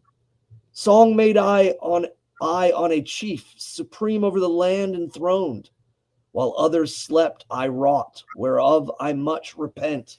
Hither the Earl to seek, eager I came, nor thought, from brave free-handed prince, far comers worse would fare. Seek we that the Earl, whose sword spreads banquet for the wolf. To Svigvald's ship well oared, shield fenced, my sword I lend, wielder of wound snake. He will not my succor scorn. I to his sea-borne bark my buckler now will bear. So this is now speaking about how Einar, who learns, kind of trains his poeticness with Egill, speaks this poem to Håkon and says that he gives and pledges his sword and his shield to lay on the side of his boat. And to this, the Earl did not wish Einar to go away, and he granted a hearing to the poem, and thereafter gave Einar a shield, which was costly work, and it was inscribed with old tales, and between the writings were overlaid spangles of gold with precious stones set therein. Einar went to Iceland and lodged with his brother, Osvith. But in autumn he rode east and came to Björg and was guest there. Egill was just then not at home, having gone to the northern part of the district, but was expected home. Einar waited for him 3 nights. Longer than 3 nights, it was not the custom to stay on a friendly visit. So again, that's another thing too. Tarry not too long in the Havamal. Tarry not too long at a person's house. So it would be unseemly for him to stay much longer. And as Einar was making himself ready to go, but when ready, he went to Egill's place in the hall, and there he hung the precious shield, and told the housecarls that he left it there as a gift for Egill, and then he left. But on the same day, Egill did return, and when he came into his place, he saw the shield and asked, who was this that gave him such costly work? It was told to him that it was Einar Skalaglam, had come there and had left the shield as a gift for him. Then Egill, the wretched man to give it, he means that I should bide awake and compose poetry about his shield. Now bring me my horse. I must ride after him and slay him. He was told that Einar had ridden away early in the morning. He will, they said, by this become westward to the dales. Soon after, Egill composed a poem, whereof this is the beginning. Of shield, the ship's bright guard, to show the praise 'tis time. Home to my hand is given the treasure sender's gift. Sure hath Skalaglam to skillful guidance lent. Speak ye who list my lay, the reins of minstrel lore. So it's again worth noting in the paragraph before when he says, surely he's given me this gift to force me to compose a poem, and I should go out and kill him for making me do this as a joke. And Egill and Einar remained friends so long as they both lived. But about the shield's fortune, at last this was told that Egill took it with him to the wedding when he went north to Broadmoor with Thorketil, Gunvald's son, and Redbjorn's son, Trevil, and Helgi. There the shield was sploit by falling into a tub of sour whey. After this, Egill and his outer ornaments taken off, there were 12 ounces of gold in the spangles. So I think what it sounds like is that when they hang the shields up above the tables while they were eating, it fell and hit when they were eating their way, and it broke. But it's still worth noting that they got 12 ounces of gold out of just the fittings and little pieces. So we've got some folks that joined us in the chat in the last little bit here. I just want to say hi to the folks that made it over here to join. I think we have a whole lot of people listening and viewing. We don't have a lot of action in the chat room, but I think it's not really I don't know. It's kind of story time was fun. And I don't think that's necessarily such a bad thing. This is a really cool story, but I wanted to acknowledge the folks that have come in and join us.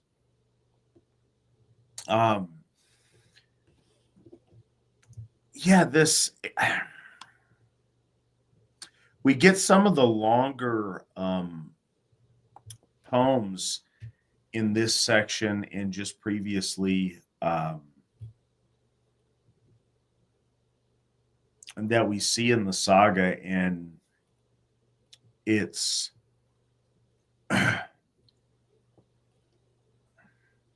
interesting because he has time to think and make long poems. It's not like he's quickly coming up with something clever, and sometimes he is, but through loss and through sad reminiscence, he's able to put together these very long laments, I guess you would call them, specifically the one about his son, and also the one in praise of Arnbjorn and his deeds. But it's interesting to watch the transition that we've seen over the last few chapters of Egill into an old man, back at home, not roving and adventuring, but going into a different stage of his life where people are coming to him, where he's a man of note that people are coming to consult, as opposed to him out, traveling the wide world.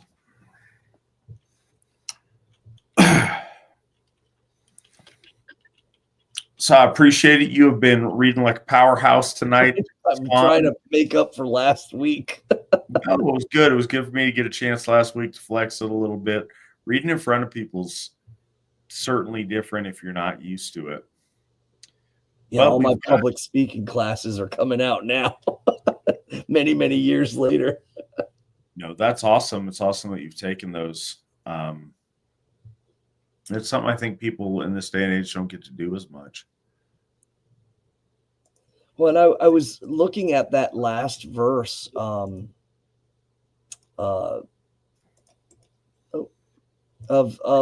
in which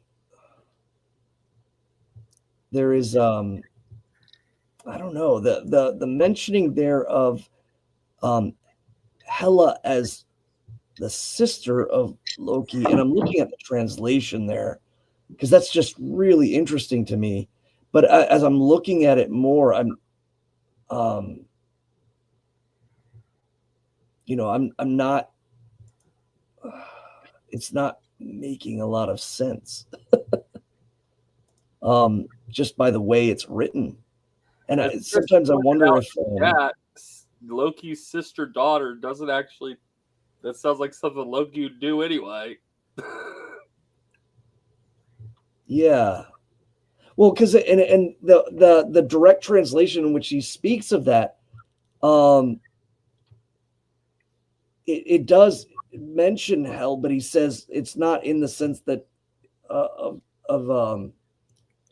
Odin's captive, but he says no to hell, like to her deeds, her will, I wait. Not, I don't know. I'm gonna have to look more into that. That's just super interesting to me. Looking at those last three stanzas, because they kind of go one for one. I see there when they're referring to friend of Mimir, and then as I'm going down, and then I don't see any mention of in the Old Norse as her being mentioned as a sister, but he says no. Instead, I bid and wait for Hell's bidding, because at the end he says here, "Skalk though glader med goden vilja og origer heljar bida." Hell's bidding, and I wait for it. So I don't know. That's very interesting. And again, for folks that don't know, we don't prep for these shows, and it's been a very long time since I've read Egill Saga, so I'm reading it right now with you guys as well. It's so, yeah.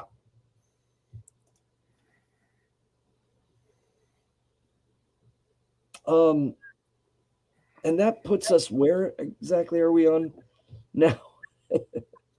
I believe we're starting 79 in 79. The version you're looking at. And I also note, I just looked up because you mentioned that 12 ounces of gold they got. In modern money, that 12 ounces of gold will be $32,000 as of today. Now, obviously, it's probably worth a totally different amount back then, but that's a lot of money still. Yeah. Yeah, and especially considering that most of the monetary wealth was done in silver. Silver was a far more prominent coinage. Gold was, very highly valued, and was oftentimes not even minted into coin, but simply weighed, which is, again, why they reference the weight. And, a lot of our ancestors would carry around scales, and break apart jewelry, or some jewelry was even meant to be broken apart in order to add to the weights of things. So, and we see here now a kind of shift. This is clearly after the death of Egill's son, Bodvar, that it shifts. The tone shifts. There's two great poems that are kind of released out there, one of deep sorrow and then the other of great praise to Arnbjorn and even a little bit to Eric there.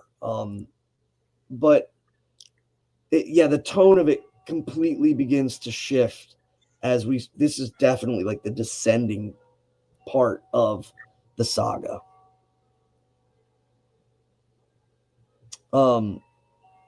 Chapter 79 of Thorstein Egilson. So this is Egill Skallagrimsson's son and his children. Thorstein Egilson, when he grew up, was a most handsome man, white-haired, bright-faced. Tall he was and strong, yet not so much as his father. Thorstein was wise, gentle, quiet of temper, and calm above other men. Egill loved him little, nor was Thorstein affectionate towards his father. But Ausgerder and Thorstein loved each other dearly. Egill was now beginning to age much. So this is not so much his beloved son, for reasons really not fully specified. But him and his mother were very, very close. One summer, Thorstein rode to the Althing, but Egill sat at home. Before Thorstein left home, he and Ausgerder managed to take from Egill's chest, without his knowledge, the silken robe that was given to him by his friend Arnbjorn, that silk robe with the gold buttons. And Thorstein took it to the Thing. But when he wore it at the Thing, it trailed behind him and became soiled at the hem as they were going to the hills of laws. So, first off, going to the Althing and wearing brightly colored clothing of great, skill and ornament, and not wearing shoulder pelts, not wearing, charcoal face paint, and like looking like a clown, that's not the way our ancestors rolled. It was about dressing seemly and being presentable and showing that you had the ability, even so much so that I think in this case too, which is going to cause some issues, but Thorstein's like, no, my dad's not going to wear it. I'm going up to the Althing. I'm going to take that thing because he knew about it, and I'm going to wear it and show up, dressed to the nines. But he gets it dirty because they're going up the hills to climb up to where they'll recite the laws. And when he came home, Ausgerder put the robe back in the chest where it was before. Long after, when Egill opened his chest, he found that the robe was spoiled and questioned Ausgerder about how it had come about. She told him the truth, and Egill spoke thus: Him who from me inherits, I hold no worthy heir. A son deceives me living. Deceit I call this deed. Well might he, wave horse rider, wait but a while till me sea-skimming shipmen cover with shroud of piled stones. So he says that I'm near death, and my son doesn't have either the gall to just ask me to use it, and he's already taking the stuff that he will inherit before I'm dead. And so again, we see a commonality here that I think is very relatable. Families and such fighting over, inheritance and so on and so forth. And he took this as that slight. I think he took this as like, this is going to be inherited by him, and he can't even wait for me to be covered in stones and dead. He's got to take my stuff.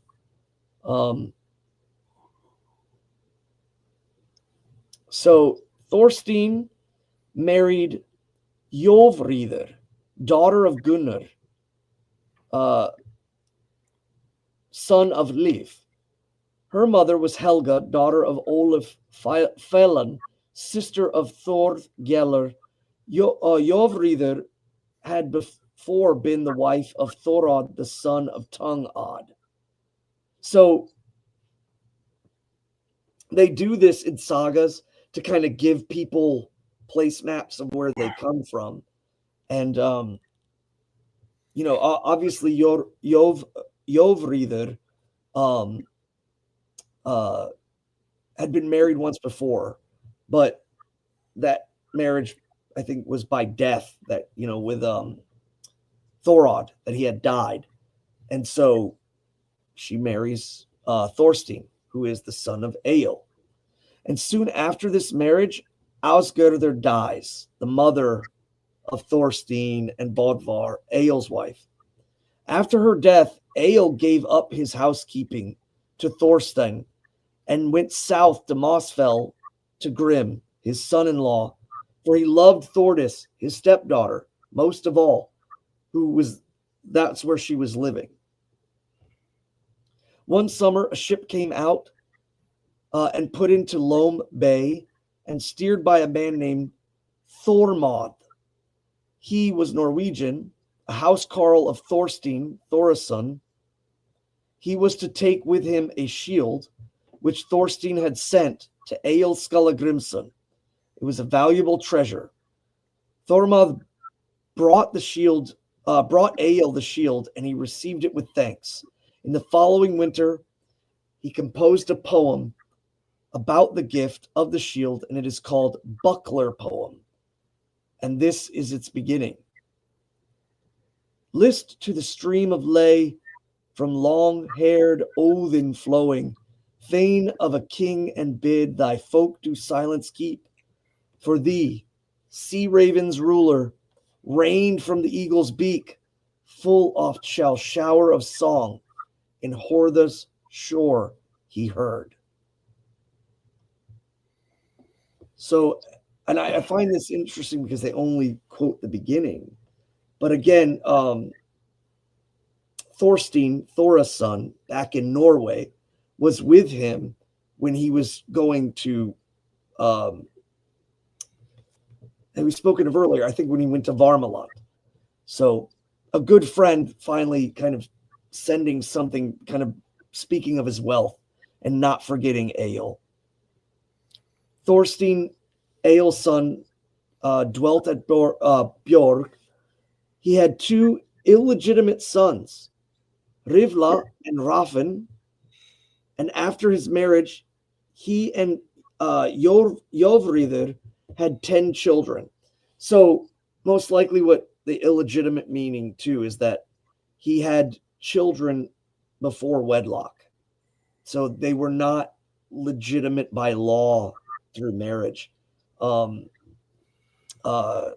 again, too, I wonder about some of that stuff, like how that comes about.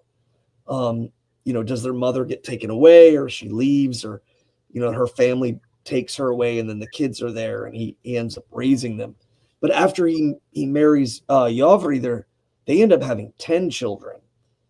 Helga the Fair was their daughter, she about whom quarreled Skald Hrapn and Gunlo Wormtongue. Grim was their eldest son. Their second was Skulli. The third was Thorgeir.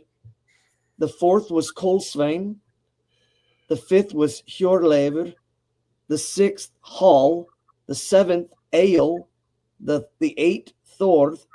And the other daughters were Thora, who was named to Thormund, Klepjarn's son. From Thorstein's children sprang a large progeny and many great men, and they became known as Miramen, all those that sprang from Skallagrim.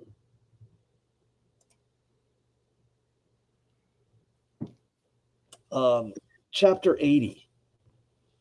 Steinar grazed his cattle on Thorstein's land. Aunund Sioni dwelt in Anbraka. Remember, Aunund was that big Icelander who went about Viking with Egill.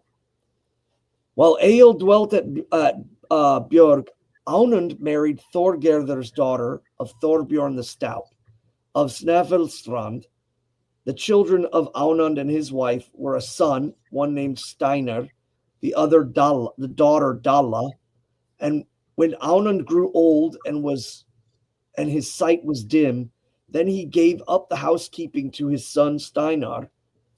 Father and son had much wealth, and Steinar was above other men, tall and strong. Ill-favored he was, though, with a stoop, long in the legs, short in his body. He was very a quarrelsome man, vehement, overbearing, obstinate, a headstrong fellow. And when Thorstein, Egill's son, came to dwell at Björg, there was at once a coolness between him and Steinar. South of Hafsbruk lies a moor called Stockmoor. In winter, this is underwater, but in spring, when the ice breaks, such good grazing there is for cattle there that it was deemed equal to stacked hay. Hafsbruk, by old custom, marked the boundary, but in spring, Steinar's cattle encroached much on the Stackmoor when driven out to Hafsbruk, and Thorstein's housecarls complained of it. So now Thorstein, Egill's son, is getting complaints from his men that Steinar, his father was a friend of Egill's, is driving their cattle too close onto their land.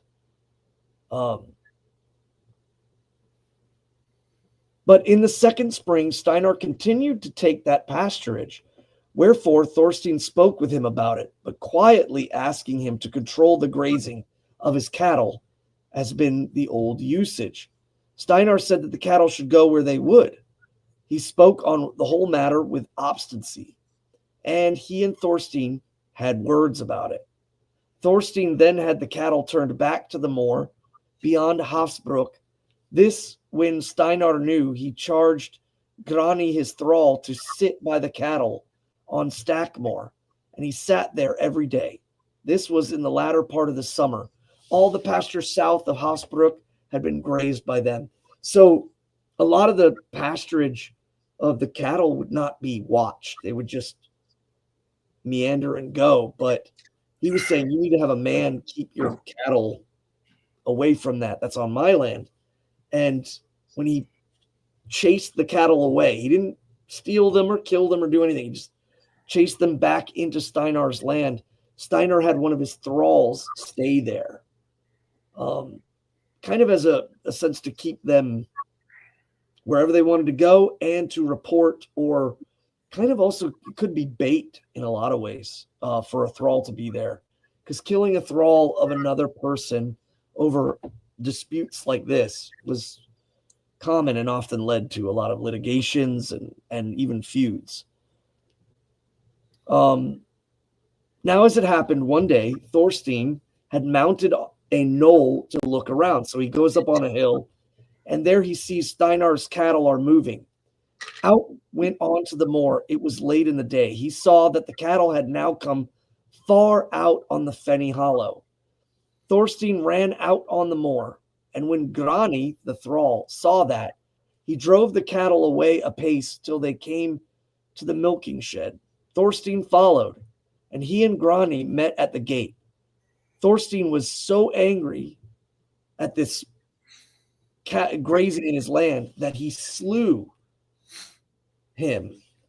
And it has been called Grani's Gate since. And it is in the wall of that enclosure. Thorstein pulled down the wall over Grani and covered his body. And then he went home back to Björg. But the women who came to milking in the shed there found Grani's body where he lay. After that, they carried him home to the house and told Steinar of what they had found. Steinar buried him up on the hillside and soon got another thrall to go with the cattle, whose name is not told. Thorstein made as though he knew nothing about what had happened in the pasture for the remaining of the summer. So now the tensions are starting to build. And again, just as I spoke, Many a story starts with a thrall being told to do something, he's doing it, and the other landowner's like, blah. So, it now happened that Steinar, in the early part of the winter, went out to Snæfellstrand and stayed there a while. There he saw a thrall named Thrand, who was tall and strong above other men. Steinar wished to buy him, bid a large sum, but his owner valued him as 3 marks of silver, which was twice the price of a common thrall. And at this sum the bargain was made. Steinar took Thrand home with him, and when they came to the home, he then spoke Steinar to Thrand. Now stand matters so that I will have work for you. But as all the work is already arranged, I will put you on a task of but little trouble. You shall sit by my cattle. I make a great point of their being well kept at the pasture. I would have you go by no man's rule, but my own. Take them wherever the pasture on the moor is best. I am no judge of a man's look if you have not courage and strength enough to hold your own against any housecarl of Thorstein's. So don't listen to anyone but me. Go up there and so now there's again trouble is a brewing. Steinar delivered into Thrand's hand a very large axe, whose blade was an ell long. Now that I don't know the measurements of an ell. I don't know if you could look that up, Nick, about an ell in length. But it was, again, an axe or a long beard axe. Spell it for me. ELL. 1.25 yards. Oh, dang. 45 inches. Yep. Wow.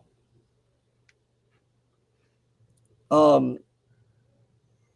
One of them strange English units, kind of like, they do stone and all that other stuff. So, I mean, and that at 45-inch long. I mean, that is a long freaking axe, like an axe blade. So, and I'm assuming too, it's probably a long bearded axe.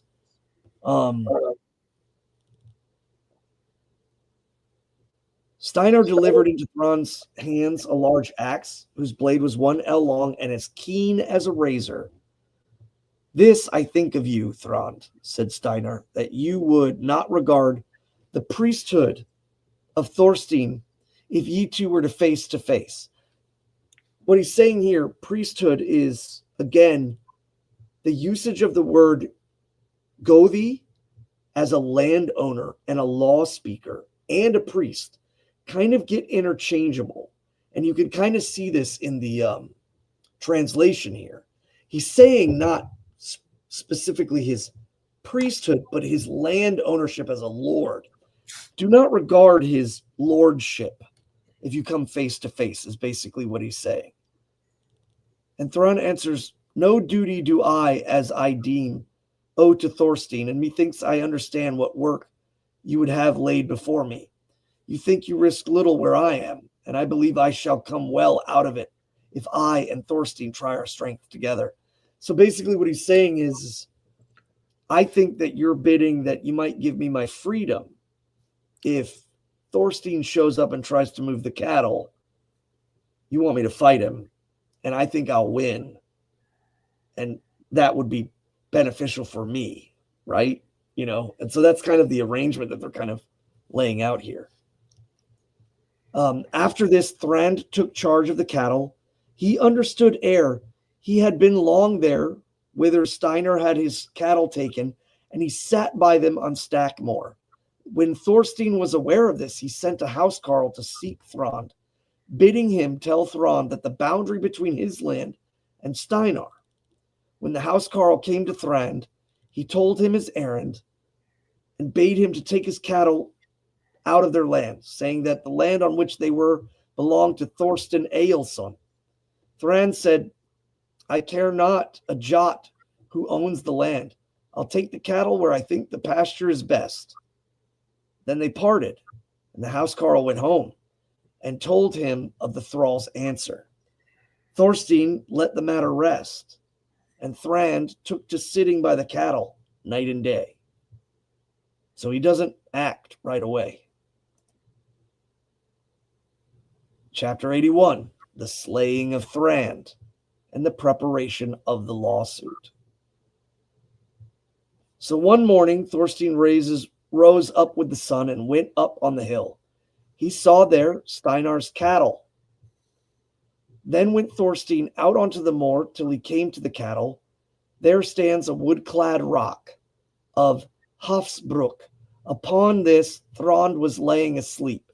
When they say a wood-clad rock, they're most likely probably talking about like a standing stone or a kind of like either a small shelter or a place in which kind of like designates markings of where the land is. And he's asleep there, and he's taken off his shoes. Thorstein mounted the rock. He had in his hand a very small axe and no other weapon. And with the shaft of the axe, he poked Thrand and bade him to wake up. Up he jumped swiftly and suddenly and grabbed his axe in both hands and raised it aloft and asked Thorstein what he wanted. He replied, "I wish to tell you that this land is mine and yours is the pasture on the other side of the brook. It is no wonder if you do not yet know the landmarks here." He's basically giving him kind of a kindness. You're a new slave to Steinar, and you might not know where the landmarks are. You're over there. And thus Thrand said, "It makes no odds to me who owns the land. I shall let the cattle be where they please. 'Tis likely," said Thorstein, "that I shall wish myself and not Steinar's thrall to rule my land." So you want to, take the cattle where you wish, and I wish that the thralls of my neighbor don't dictate what I do on my land. So now we're starting to get into kind of some Yellowstone, which again, I haven't seen that at the seasons or the episodes, but I know enough just by kind of peeking in on YouTube. There's a lot of this kind of the very same ilk of land ownership. I read an interesting article about why Yellowstone was so popular. It's because it went back to the sagas of the Icelanders and the land wars in England and like how Thanes protected their land and stuff. So we're kind of getting that here.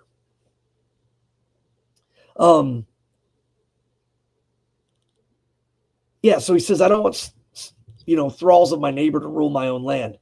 You are a far more foolish man, Thorstein, than I judged you to be, if you will take night quarters under my axe, and for this risk your honors.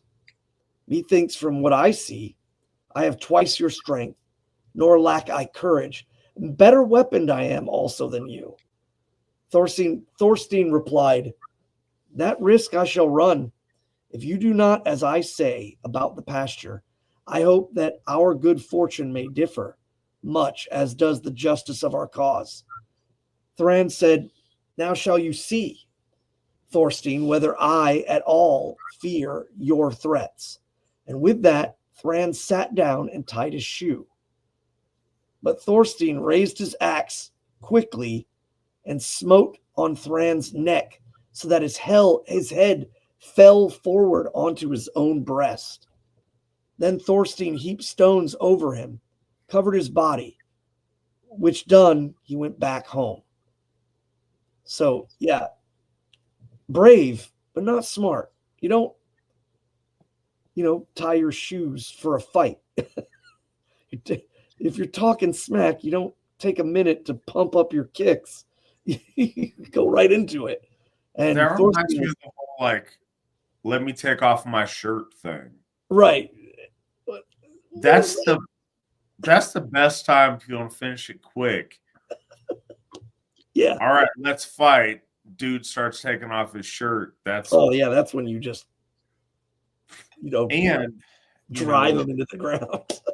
That was one of the things that is this varies by jurisdiction, but that is in many places a completely appropriate time to hit them, because that in and of itself is a clear telegraphing of, that's as if they start to swing on you. That's a clear enough, like, okay, they started it. Now I'm defending myself. Well, and that's another thing that you said too, just by the defending of yourself. This story, obviously, Thrond isn't going to tell his version of the story. This saga is built around the after effect of what kind of happened. So, I mean, I'm not saying that didn't happen this way, but yeah, it's so human-like, where you see these guys like, let me get off my, let me get my jacket off or something like that. And that, if you're taking time to do that, that's when you're going to get. That's the biggest right. strange aside, but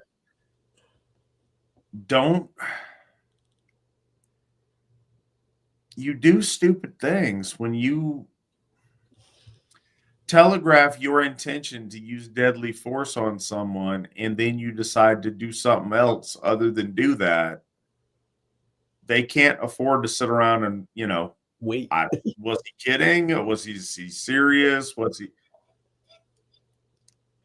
I've seen a lot of people make those kind of dumb mistakes of threatening to do something and then hesitating and then reaping the consequences. Oh. Well, and I like too that because he said he had a smaller axe, so it didn't cleave his head off, but just cut it to where it was dangling onto his chest. Oof. So on that day, Steinar's cattle were late coming home. And when there seemed no hope of them coming home, Steinar took his horse and saddled it, fully armed himself, because he knew this was he set Thrand out there as bait. He then rode to Borg, and when he came there, he found men to speak to and asked where Thorstein was. It was told to him that he was sitting within. Then Steinar asked that he should come out. He had, he said, an errand with him. Which when Thorstein heard, he took his weapons and went out the door. Then he asked Steinar what his errand was. Have you slain Thrond, my thrall? Asked Steinar. Truly, I have, said Thorstein. You need not put that upon any other man. Then I see, said Steinar, that you mean to guard your land with a strong hand, since you have slain 2 of my thralls, yet methinks that this is no great exploit. Now will I offer you in this a far better choice. If you wish to guard your land by force, I shall not trust other men with driving of my cattle, but be you sure of this, the cattle shall be on my land both night and day. So it is, said Thorstein, that I slew the last summer your thrall as well, whom you set to feed cattle on my land, but afterwards let you have the feed as you would up to the winter. Now I've slain another thrall of yours for the same fault as the former. Again, you shall have to feed from now through the summer as you will, but next summer, if you feed on my land and set men to drive your cattle in, then I will go on slaying for you every man that tends them, though even if it is be yourself. I will act this every summer while you hold to the manner of grazing on my land. Then Steinar rode away and went home to Brekka. And a little while after Steinar rode up to Stavarholt, where Einar dwelt. He was a priest. Steinar asked his help and offered him money. Einar said, you will gain little by my help unless more men of honor back you in this cause. After that, Steinar rode up to Reykjardal to see Tung Odd and asked him for his help and offered him money. Odd took the money and promised him help. He was to strengthen Steinar to take the law of Thorstein. Then Steinar rode home. So, again, I think this is another usage of priest and Gothi, or like landowner. Except that he may know the law by speaking. That's another elevation of the word Gothi. There's the Gothi landowner, there's the Gothi law speaker, and then there's the Gothi priest, the one who conducts rites. And these are kind of all interchangeable. And it's not well known whether or not these people fulfill all of these roles. And that's the only reason why I'm bringing it up, is because I don't want people to read it and think that like every Gothi was a minister of troth to the gods. Sometimes it was used to mean a landowner. And that's how the name became more and more mundane as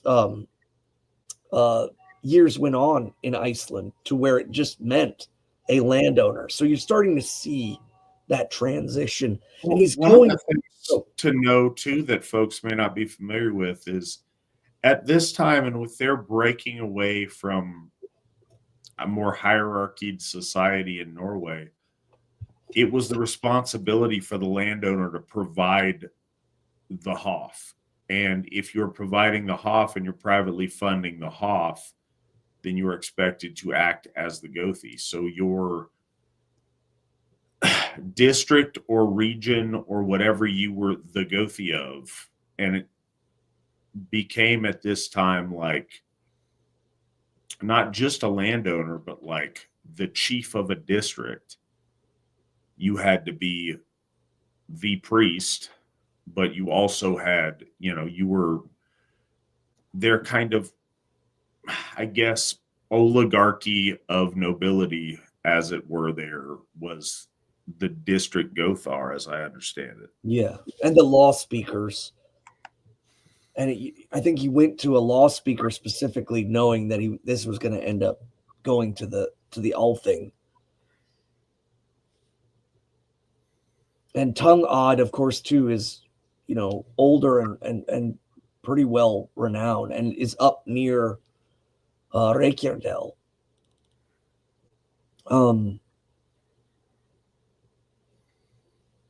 the spring, Odd and Einar went with Steinar on the journey of summons. Taking a large company, Steinar summoned Thorstein for thrall slaying and claimed lesser outlawry as the penalty of each slaying, for this was the law. When thralls of anyone were slain, and the fine for the thrall was not brought to the owner before the third sunrise, but 2 charges of lesser outlawry were equivalent to 1 full outlawry, Thorstein thought no counter summons on any charge. Brought no counter summons on any charge. So basically, if you killed a thrall, and again, thralls were not, they're slaves, but they were given weapons, they were given responsibilities. The biggest thing was that if you slayed one or got into a fight with one, it wasn't the same as killing a landowner or a landowner's family member. And if you didn't pay the weregild for that thrall's death after 3 nights, then it was official that you were now kind of breaking the law. And for 2 of them, half outlawry equals you got to leave Iceland, which would certainly benefit. And the idea is if you kill these thralls unjustly, right? That's like, if you are a free man and stuff happens to go down and thrall happens to die, then you pay the price to the owner of the thrall within those 3 days, and it's smoothed over. And if you don't, this is the price you pay. It's not applicable if it's a justified slaying of the thrall.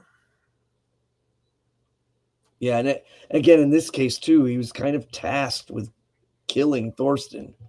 And of course, I think too, his freedom was the ultimate carrot on that situation.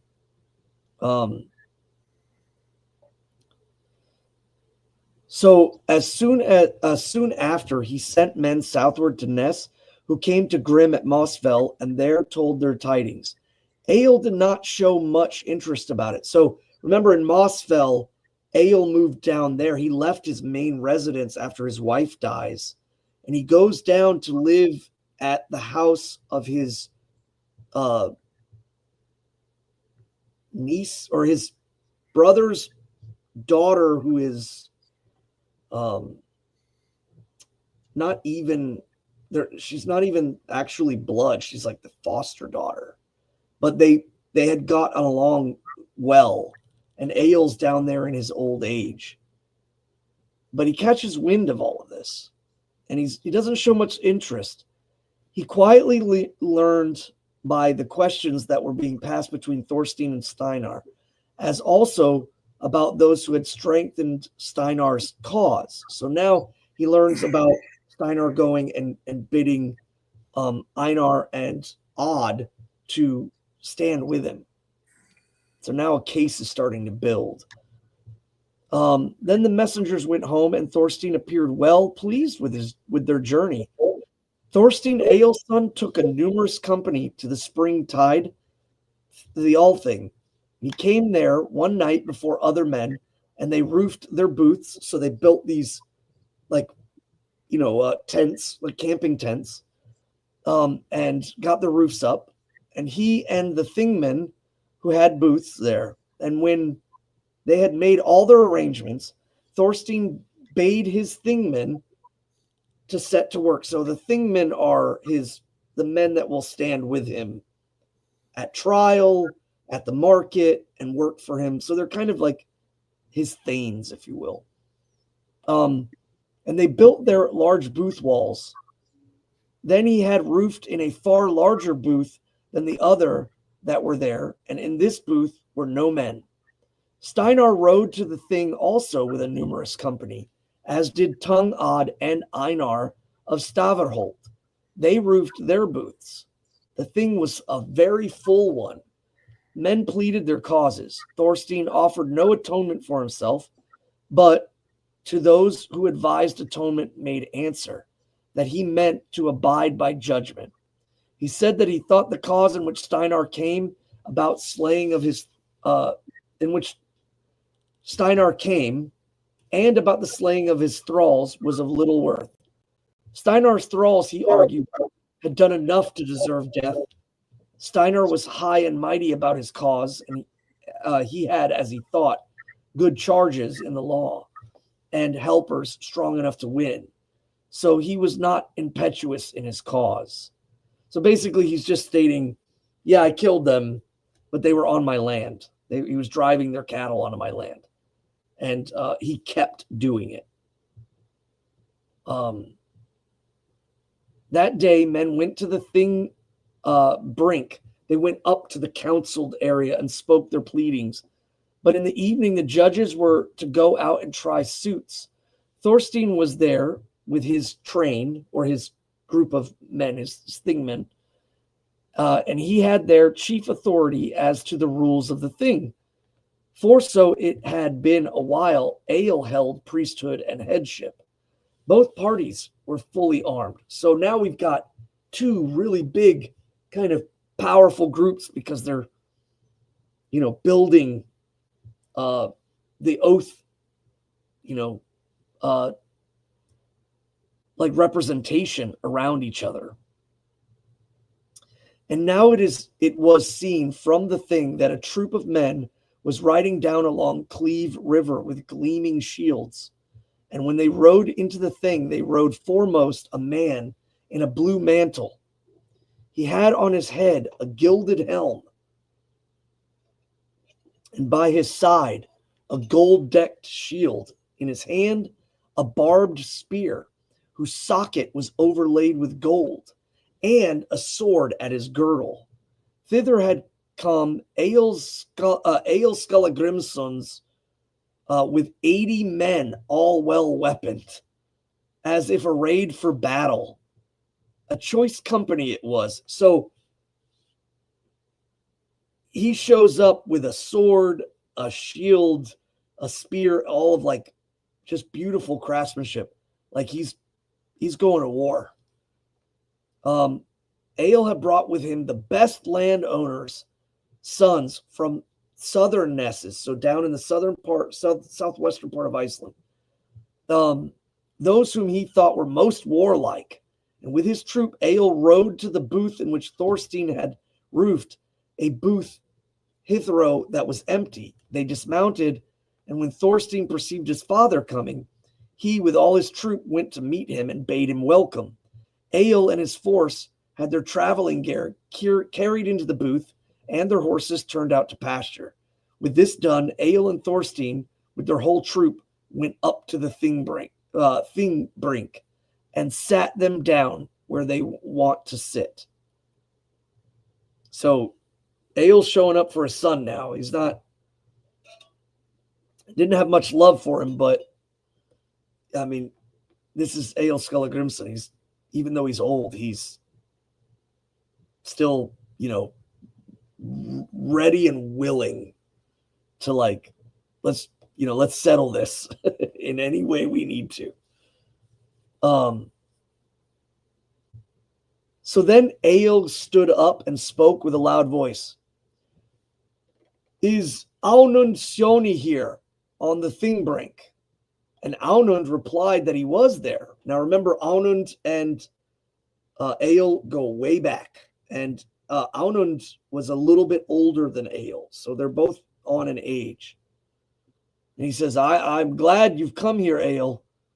This will set right all the dispute here between these men. It is by your counsel, said Egill, that your son Steinar brings charges against my son Thorstein, and has gathered much people to his end to make Thorstein an outcast, to basically kick him out of the country. Of this I am not the cause, said Aunund.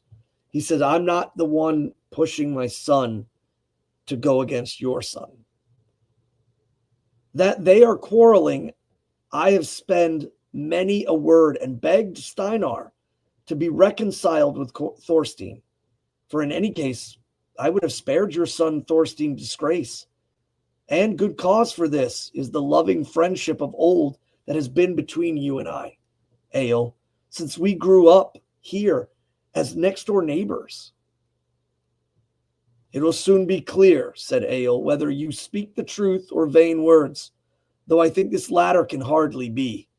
So he's saying, we're going to find out the truth. I don't think we're going to find out if you're lying, but I want to believe that you aren't. I remember the day when either of us had deemed it incredible that one should be accusing the other, or that we should not control our sons from going on with such a folly as I hear this is like to prove. To me, this seems right counsel. While we both live and are so nearly concerned with their quarrel that we take this cause into our own hands and quash it. Let not Tongue Odd and Einar match our sons together to fighting like horses. Let them henceforth find some other way than this of making money. So he's basically saying that even though Steinar went to beckon these guys, they have a lot to gain if there's, a dispute between these two kind of younger landowners. So then stood up Aunund and spoke. Rightly you say, Egill, and it ill beseems us to be at a thing where our sons are quarreling. Never shall the shame be ours that we lack the manhood to reconcile them. Now, Steinar, I will that you give this cause into my hands, and let me deal with it as I please. I am not sure, said Steinar, that I will so abandon my cause. In essence, he knows that his father will not give him what he ultimately wants, which is Thorstein being kicked out of Iceland in shame. For I have already sought me the help of great men. I will now only bring my cause to such an issue as shall content Odd and Einar. Then Odd and Steinar talked together, and Odd said this, I will give you, Steinar, the help that I promised towards getting law, or for such issue of the cause as you may consent to accept. you will be mainly answerable for how your cause goes, if Egill is to be the judge therein. So it's kind of worth noting the politics that goes on here is that when he brings in Odd and Einar as kind of bought representatives or help, this kind of blows the whole thing up into a huge kind of our side, their side, the South versus the North kind of is brimming right here. And Onund and Egill don't want their sons to have this and then have Odd and Einar kind of come out on top, being kind of in this now. Whereupon Onund said, I need not leave this matter to the tongue of Odd. Of him I had neither good or bad, but Egill has done me much good. I trust him far more than others, and I shall have my way in this. It will be for your advantage not to have all of us on your hands. I have hitherto ruled for us both, and will do so still. Steinar said, You are right eager about this cause, father, but I think we shall oft rue this. So he's trying to get Egill to be the judge and settle this. And of course, Egill is Thorstein's father. So Steinar's guys are saying, don't do this. He's going to rule in favor of his son. And Onund is saying, no, he's going to rule in favor of everyone. So we should let this happen.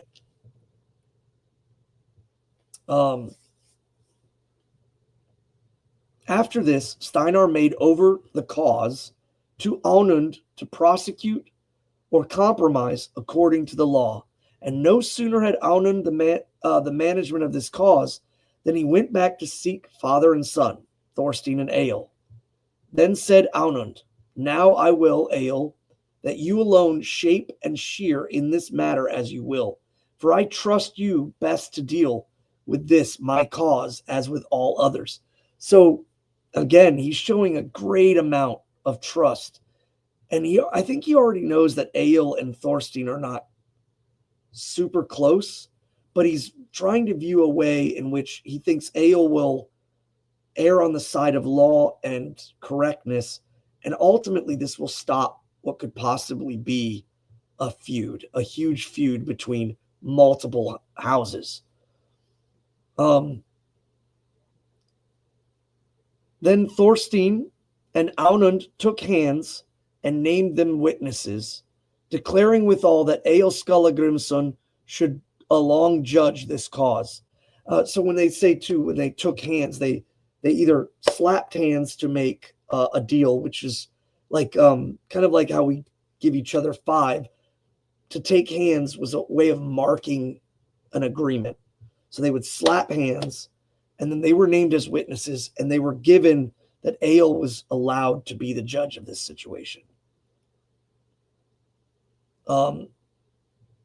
As he would, without appeal, and then and there at the thing, and so ended this suit. Now men went home to their booths. Thorstein had 3 oxen led to Egill's booth and slaughtered for the thing banquet. So they're holding bloat, and they kill 3 oxen. And then Tongue Odd and Steinar came home to their booth. Odd said, Now have you, Steinar, and your father ruled the issue of your suit. I now declare myself free of debt to you, Steinar, in regard of that help which I promised you, for it was agreed between us that I should help you in carrying through your suit. Or to such issue as should content you, free am I. I say whatever may be the terms adjudged you by Egill, Steinar, that Odd had helped him well and manfully, and their friendship should be closer than before.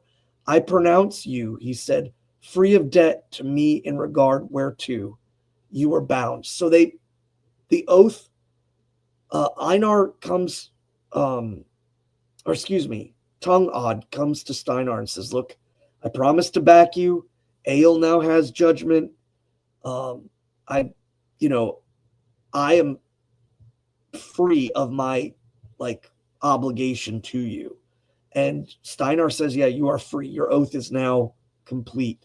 We're going to go this route, and you're no longer, held accountable to be here for me.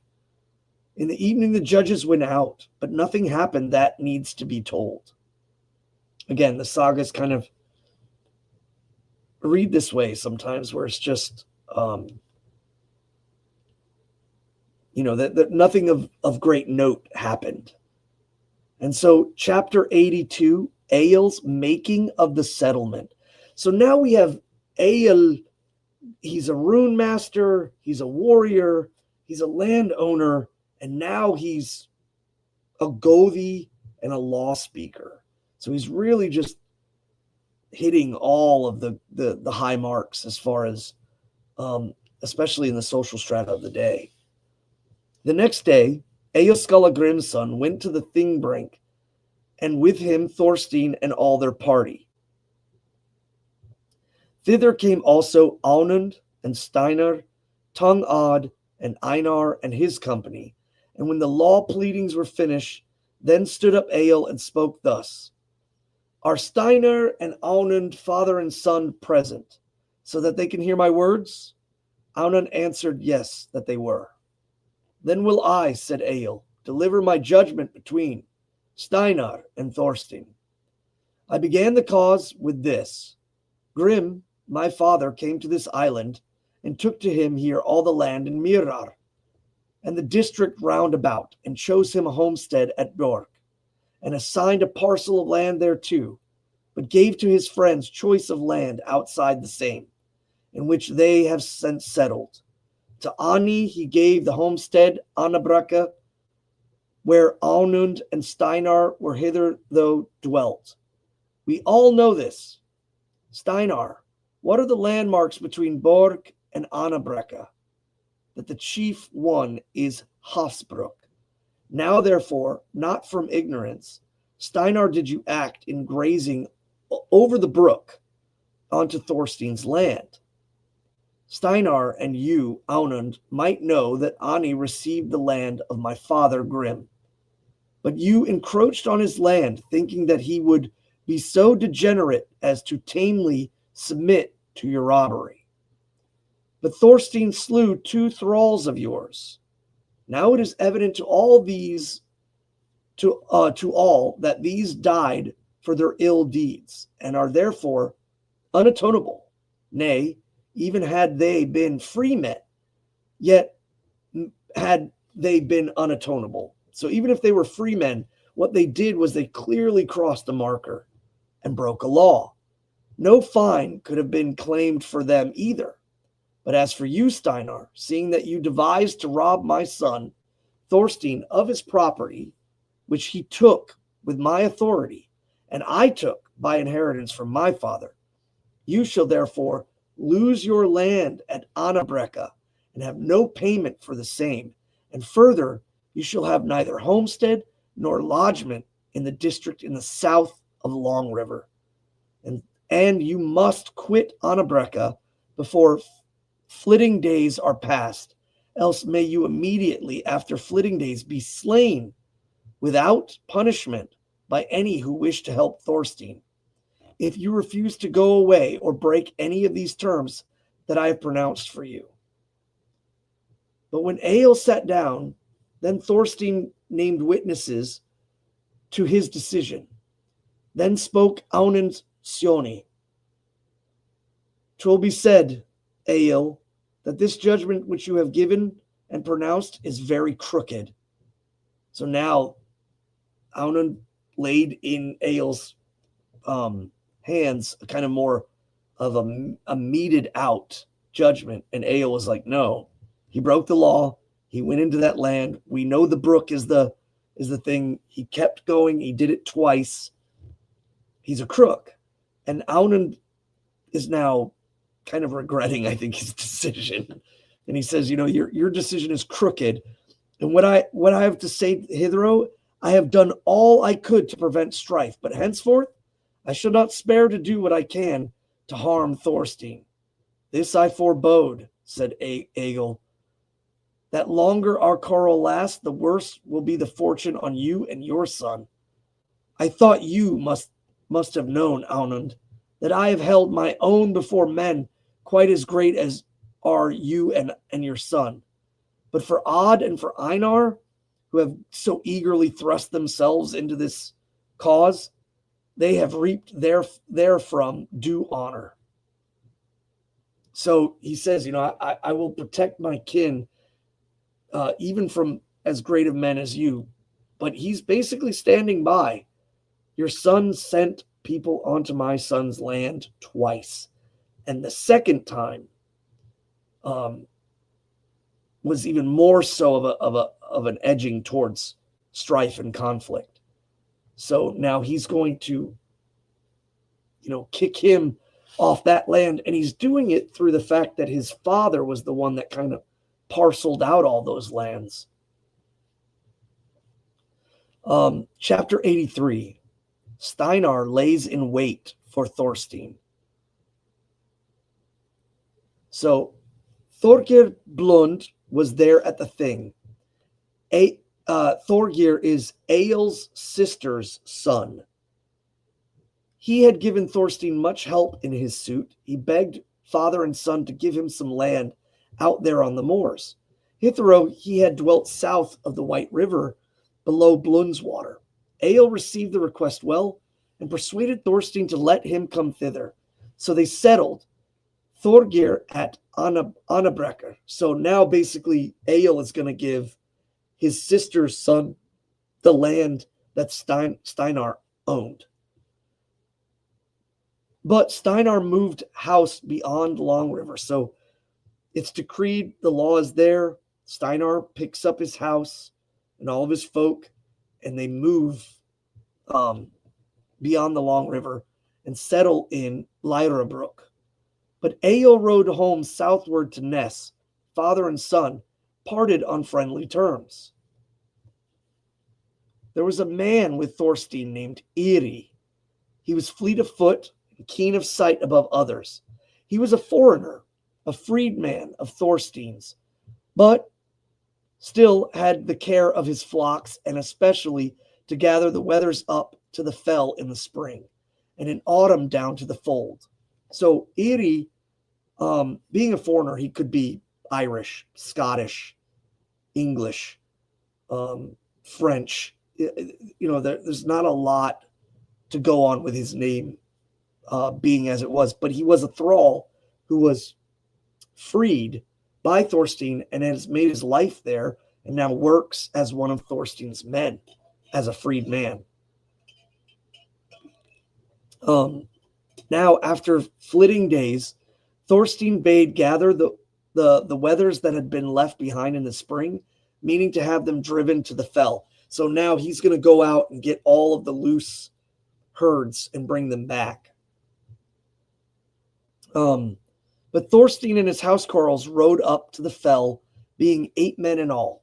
Thorstein was having a fence made across Griserstong between Longwater and the Cleve River, at which many of his men were employed in the spring. So they're a big construction job building this fence. And after inspecting his housecarls' work there, he rode homewards. Now as he came over against the Thing field, Iri came running up to meet him and said that he wished to speak to Thorstein alone. Thorstein bade his companions to ride on while they spoke, and Iri said he had gone up to Einkunner that day and looked to the sheep.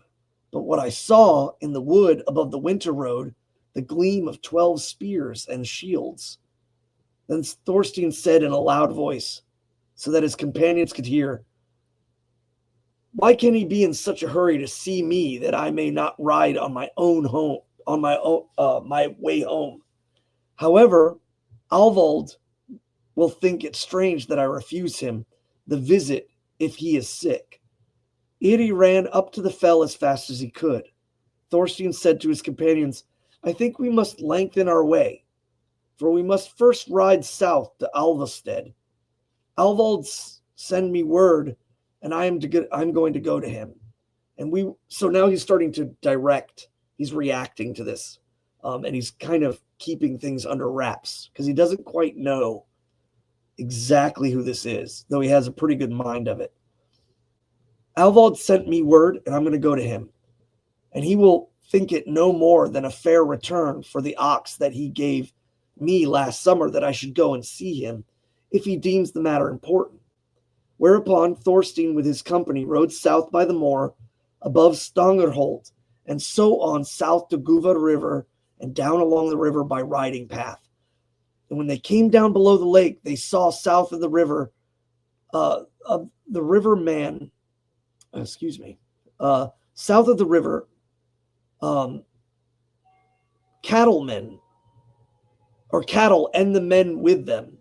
He was the housecarl of Alvald's. Thorstein asked whether all was well there, and he said that all was well, and that Alvald was in the copse cutting wood for fire. He said, "Then tell him," said Thorstein, "if he has an urgent errand with me, to come to Borg, for I now ride home." And so he did. It was afterwards learned that Steinar, with 11 more, had lain in ambush in Einkunnr the same day. Thorstein made as though he had heard naught of it, and things remained quiet. So he basically tells his men, "No, we're going to go south. I need to go talk to this guy." And so they deviate away from Einarkund and where the ambush is. But he's playing like he doesn't know anything. Like it was just happenstance that he went in another direction and their ambush wasn't met. And this gives him, again, the ability to get home without a fight that he's not prepared for. And now he knows something's afoot. Chapter 84. Thorstein makes Steinar go away. The translations are so funny. There was a man named Thorgeir, a kinsman and a friend of Thorstein. He dwelt in Swanness. Thorgeir was wont to have a harvest feast every autumn. So it sounds like Thorgeir is pious to the gods and is ought to having a harvest feast. We call it winter finding, or it could be more like Freyfaxi, depending on if it's late summer or early winter, or sometimes it's referred to as housting. But he wants, he's apt to have this feast in the autumn. So he went to Thorstein Egilson and asked him to his house. Thorstein promised to come, and Thorgeir went home. But on the appointed day, Thorstein made him ready to go. It wanted then 4 weeks of winter. With Thorstein went an Easterling, his guest, and 2 housecarls. Okay, so this is interesting too. The Easterling, the idea of an Easterling, what that could mean. I don't know if this means someone of the East in Iceland, or someone in the East, perhaps in Scandinavia, like a Finn, or I don't think this means someone of like the Orient or anything of that nature. But it's just interesting, this the terminology that is mentioned here, that a foreigner, an Eastling, a guest in his house, and 2 housecarls. There was a son of Thorstein named Grim, who was then only 10 years old. He too went with Thorstein. Thus they were 5 in all, and they rode out to Foss, to the falls. There they crossed the long river, and then out as the road lay to Auri the river. On the outer bank of that river, Steinar was at work, and Aunan his father, and their housecarls. And when they perceived Thorstein, they ran for their weapons, and they pursued the party. On seeing Steinar's pursuit, they rode outside Longholt. There was a hillock, high and bare of wood. Thorstein's party dismounted there and climbed to the hillock. Thorstein bade that the boy Grim go into the wood and not be present for the fight. So he says, just ride on into the copse of trees you need to get out of here. There's going to be blood, and I don't want you here. You're just a kid. As soon as Steinar and his company came to the hillock, they set upon Thorstein's party, and there was a fight. There were in Steinar's band 6 grown men in all, and a 7th was Steinar's son, who was 10 years old. Now, yeah, that's, interesting that the 10-year-old that gets to leave, and then Steinar has his 10-year-old son with him. But it is also worth mentioning too that like adulthood was kind of seen around 15. Like a young man would go a Viking in between 15 to 18 years old. So this is that gray zone at 10. This encounter was seen by those who were on the meadows from other farms, and they ran to part them. So they started to ride up there to try to separate them. But by the time they were parted, both Thorstein's housecarls had lost their lives. One housecarl of Steinar's had fallen, and several were already wounded. After they were separated, Thorstein sought for Grim, and they found him. He was in the woods, and sorely wounded, while Steinar's son lay there by him, dead. And when Thorstein leapt on his horse, then Steinar called after him, "You run now, Thorstein the White." And Thorstein answered, "You shall run further ere a week be out." Then Thorstein with his company rode out over the moor, taking with them the boy Grim. And when they came to the holt that is there, the boy died. So he was wounded, not by environment, but I guess somebody. Actually, sorry, I believe the young boy went after the other young boy, and Grim slayed Steinar's son. Sorry, I'm reading this kind of oddly here. But he suffered a grim wound as well. So he passed away. And when they came to the holt, the boy died. They buried him there in the holt. And now it is called Grim's Holt. And the place where they fought is called Battle Hill. Thorstein rode then to Swan Nest that evening, as he had intended, and sat there at the feast 3 nights, after which he made him ready to go home. Men offered to go with him, but he would not. So he and his Easterling friend rode together.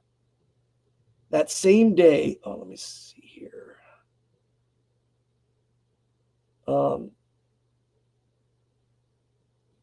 I wanted to see too, because the Easterling here, that it says they call him a Heimfurther.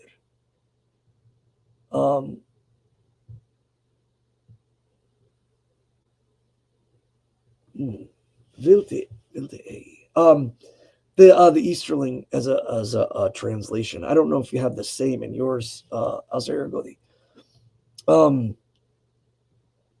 That same day, Steinar, expecting that Thorstein would be riding home, rode out along the shore. But when he came to the dunes below Lombasted, he lay in wait there, and he had the sword named Skrimir, named after Jotun, an excellent weapon. He stood there on the sandhill with the drawn sword, eyes turned one way, for he saw Thorstein riding on the sand. Lambi, who dwelt at Lombasted, saw that Steinar was doing. He left his house and went down the back, and when he came to Steinar, he gripped him from behind between the shoulders. So he hems him up. Steinar tried to shake him off, but Lambi held fast, and so they went from the sandhill onto the level, and just then Thorstein and his friends rode by on the path.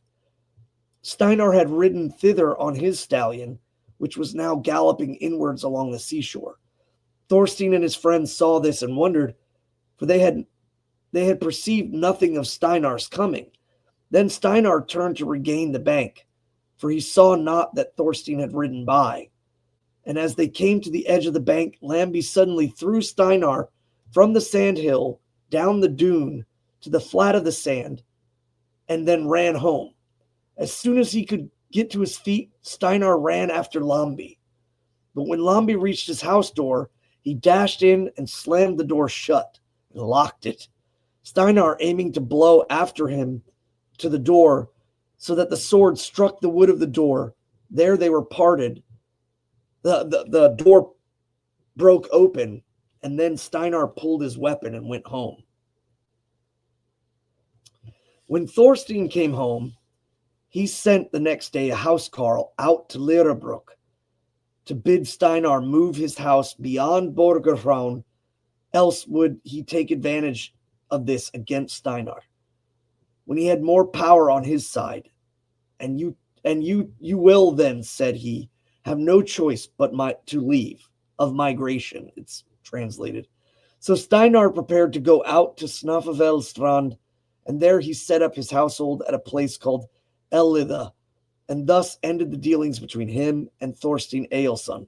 So it's kind of anticlimactic, but what ultimately is going on is he's basically saying, I'm going to take you back and prove that you laid in wait to ambush me and do an unlawful killing. And if you don't leave and go further out, I'm going to take you and own you in court. Because Lambi was clearly there as a witness. So at this point, Steinar packs up all of his stuff again and goes out to there's a beach there, and he up in the north, and he stays there, and that's where this kind of ends. So Thorstein Egilson gives Thorgeir Blund the land that Steinar owned that he was encroaching from.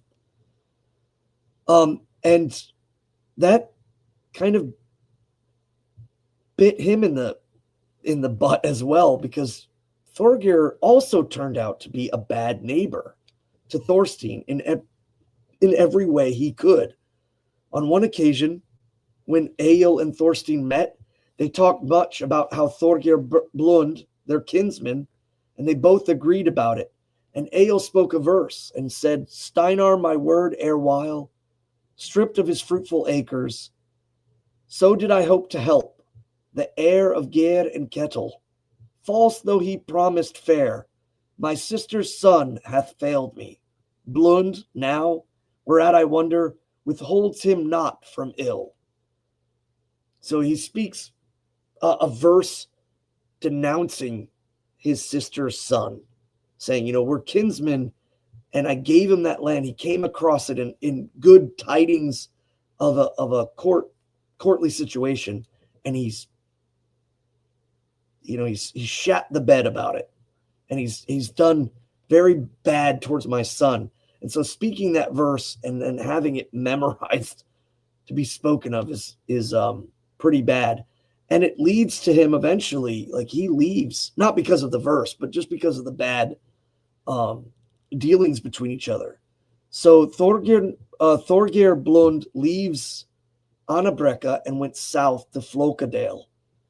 For Thorstein saw he could not get on with him, and yet wished to be forbearing. So Thorstein was a man with no trickery and just never aggressive on others, but he held his own if others attacked him.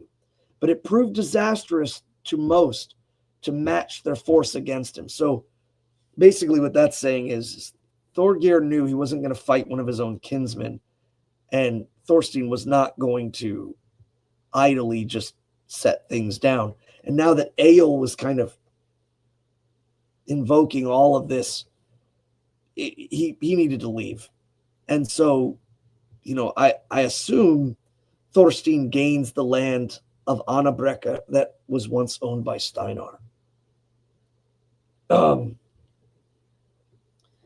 Odd was then headman in Borgerfirth, south of White River.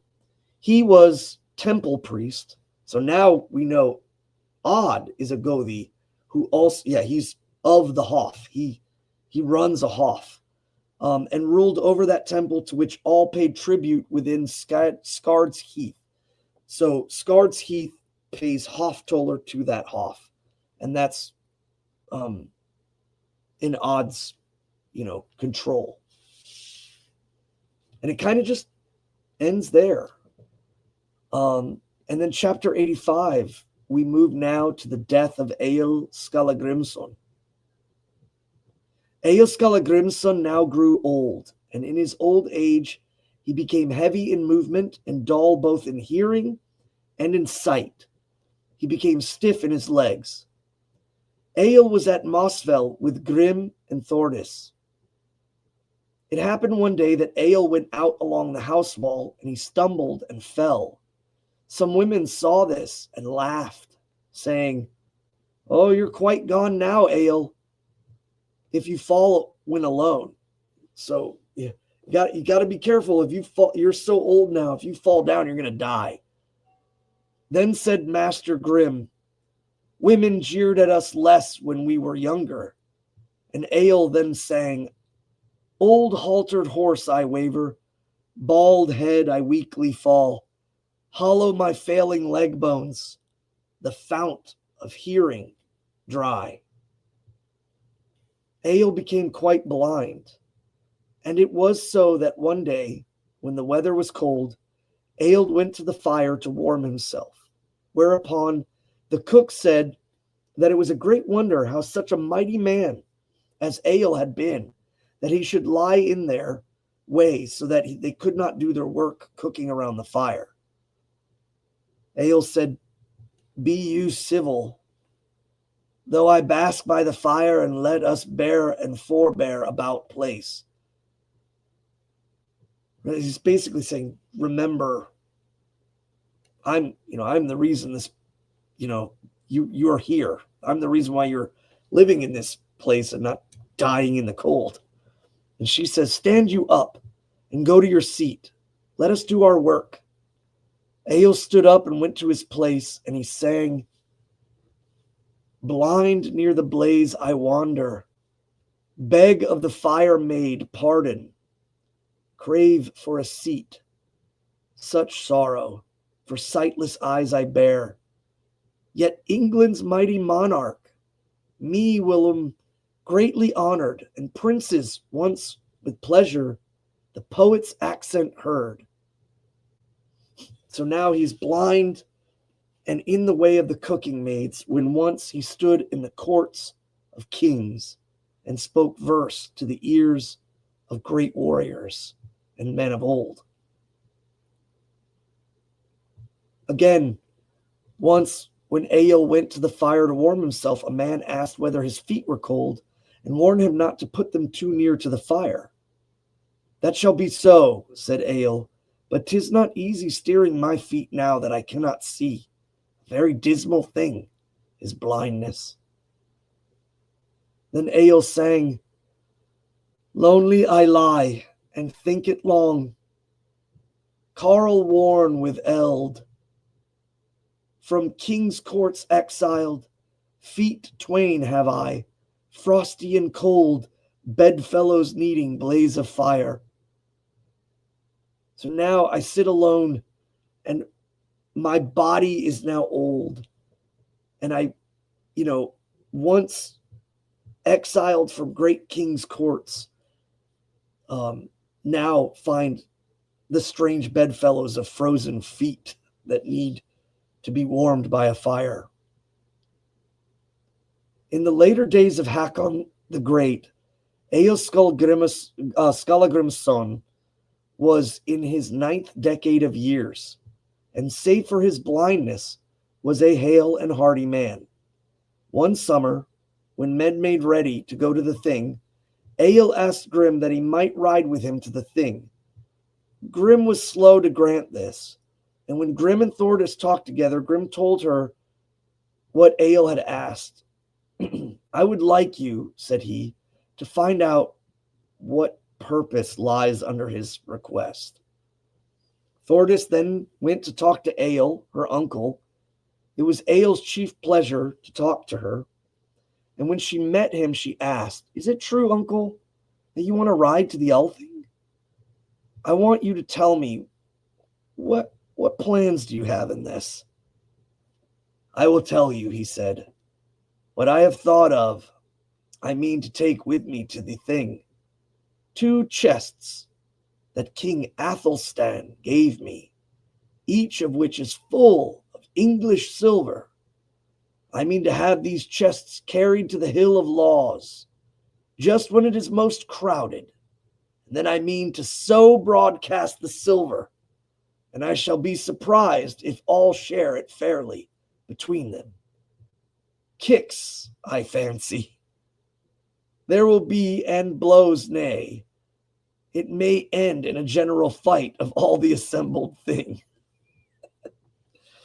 So he wants to go there and fling this silver out there and just watch all of the law abiders fight each other for greed is ultimately what he's planning on doing.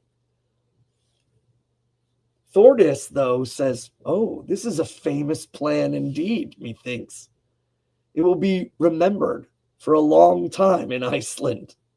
After this, Thordis went back to Grim and told of Egill's plan. That shall never be, he said, that he carry this out. Such a monstrous folly. So Grim doesn't think this is a good idea at all. And Thordis may have just been telling him it was a great idea just to kind of keep him at ease. But Grim's like, no, this is bad. This is very bad. And when Egill came to speak with Grim on their going to the thing, Grim talked him out of it all. And Egill sat at home during the thing, but he didn't like it, and he wore a frowning look. So he's very displeased with this situation. But Grim, said, no, don't do this. Don't throw all this silver out, and 2, don't bring that kind of chaos into the thing. At Mossfell were the summer sheds of Milchkine, and during the thing time, Thordis was at the sheds.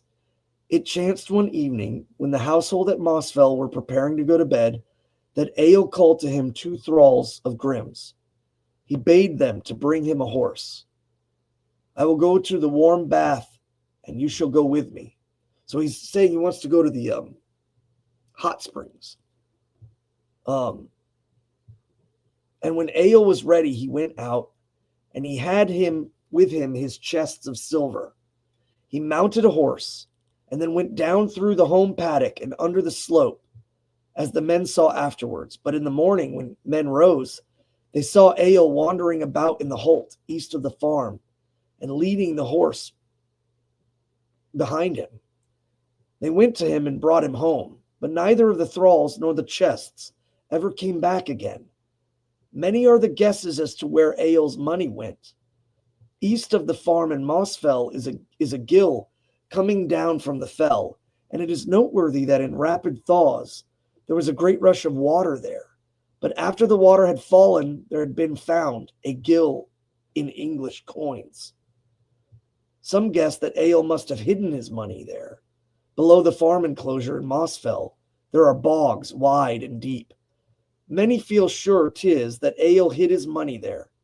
And south of the river are the hot springs, and hard are they large earth holes. And some men guess that Egill must have hidden his money there, because out that way the cairn fires were often seen to hover. Egill said that he had slain Grim's thralls, also that he had hidden the chests. But where he had hidden them, he told no man. In the autumn, following Egill fell sick, and of the sickness whereof he died. And when he was dead, then Grim had Egill dressed in goodly raiment, and carried down to Tjaldanes. There a sepulchre mound was made, and in it Egill was laid, with his weapons and his raiment. Just kind of a funny side note, because of my job, and again, the strangeness of how Orlog works. I was working at a barbershop at the beach in the city that I live in Virginia. And a man came in and he had runic tattoos. And I inquired, why he took to this liking of these runes. And what happenstance, because he came in to get a haircut. He said, I'm a treasure hunter, And I've been to Iceland numerous times, and I've been looking for Egill's treasure. He used a metal detector, and that he had been there so many times that like he kind of became enamored with the culture and had the runic tattoos kind of as a emblem of his multiple treks up there. And he was actually preparing to leave again to go up there and look for the silver. And I told him, you know, I was from Iceland and I'm Asatru, and we had like a really good long conversation. He actually kept up with me for a long while, and then I kind of lost contact with him over Telegram. But yeah, I just thought that was super strange or weird in the proper sense that man would end up in my barber chair. So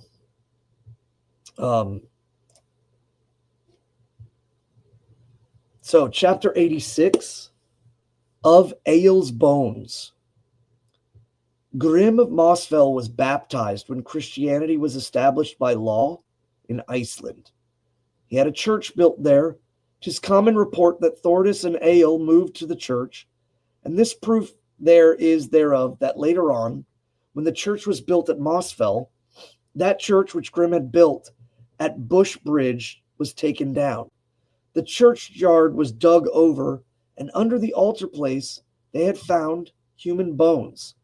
They were much larger than the bones of other men, and from the tales of old people, it is thought pretty sure that these were Egill's bones.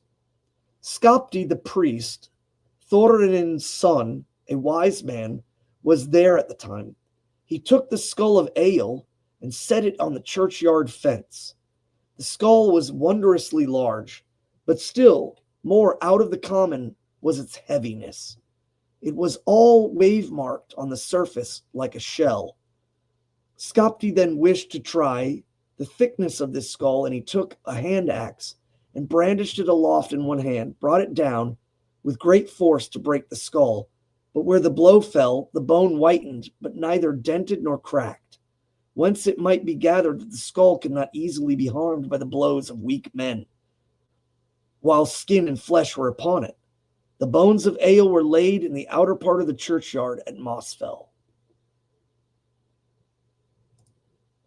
And that kind of goes, I know a lot of folks that might have heard that, especially in the Asatru community, where they talk about that there may have been a bone disease that Egill suffered from that caused the calcium buildup. And so his skull may have been tightening around his brain, which may have given cause for such his erratic or kind of oftentimes high and low behavior.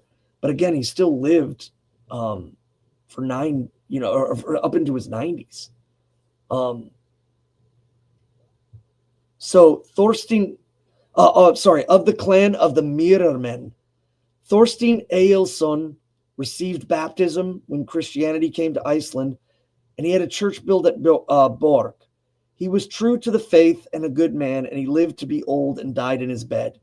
He was buried at Borg by the church which had been built.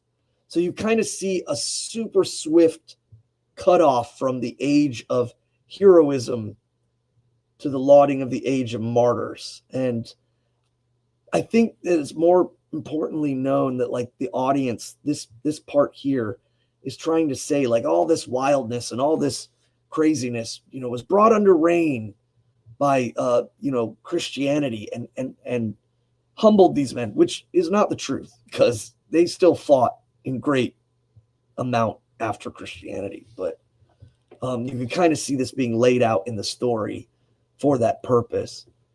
From Thorstein have come numerous descendants, many great men, many poets. They are of the stock of the Mýrarmenn, as are all those who sprang from Skallagrim. It long held good for that kin, and that men were tall and great warriors. Some too were prophetic in sight.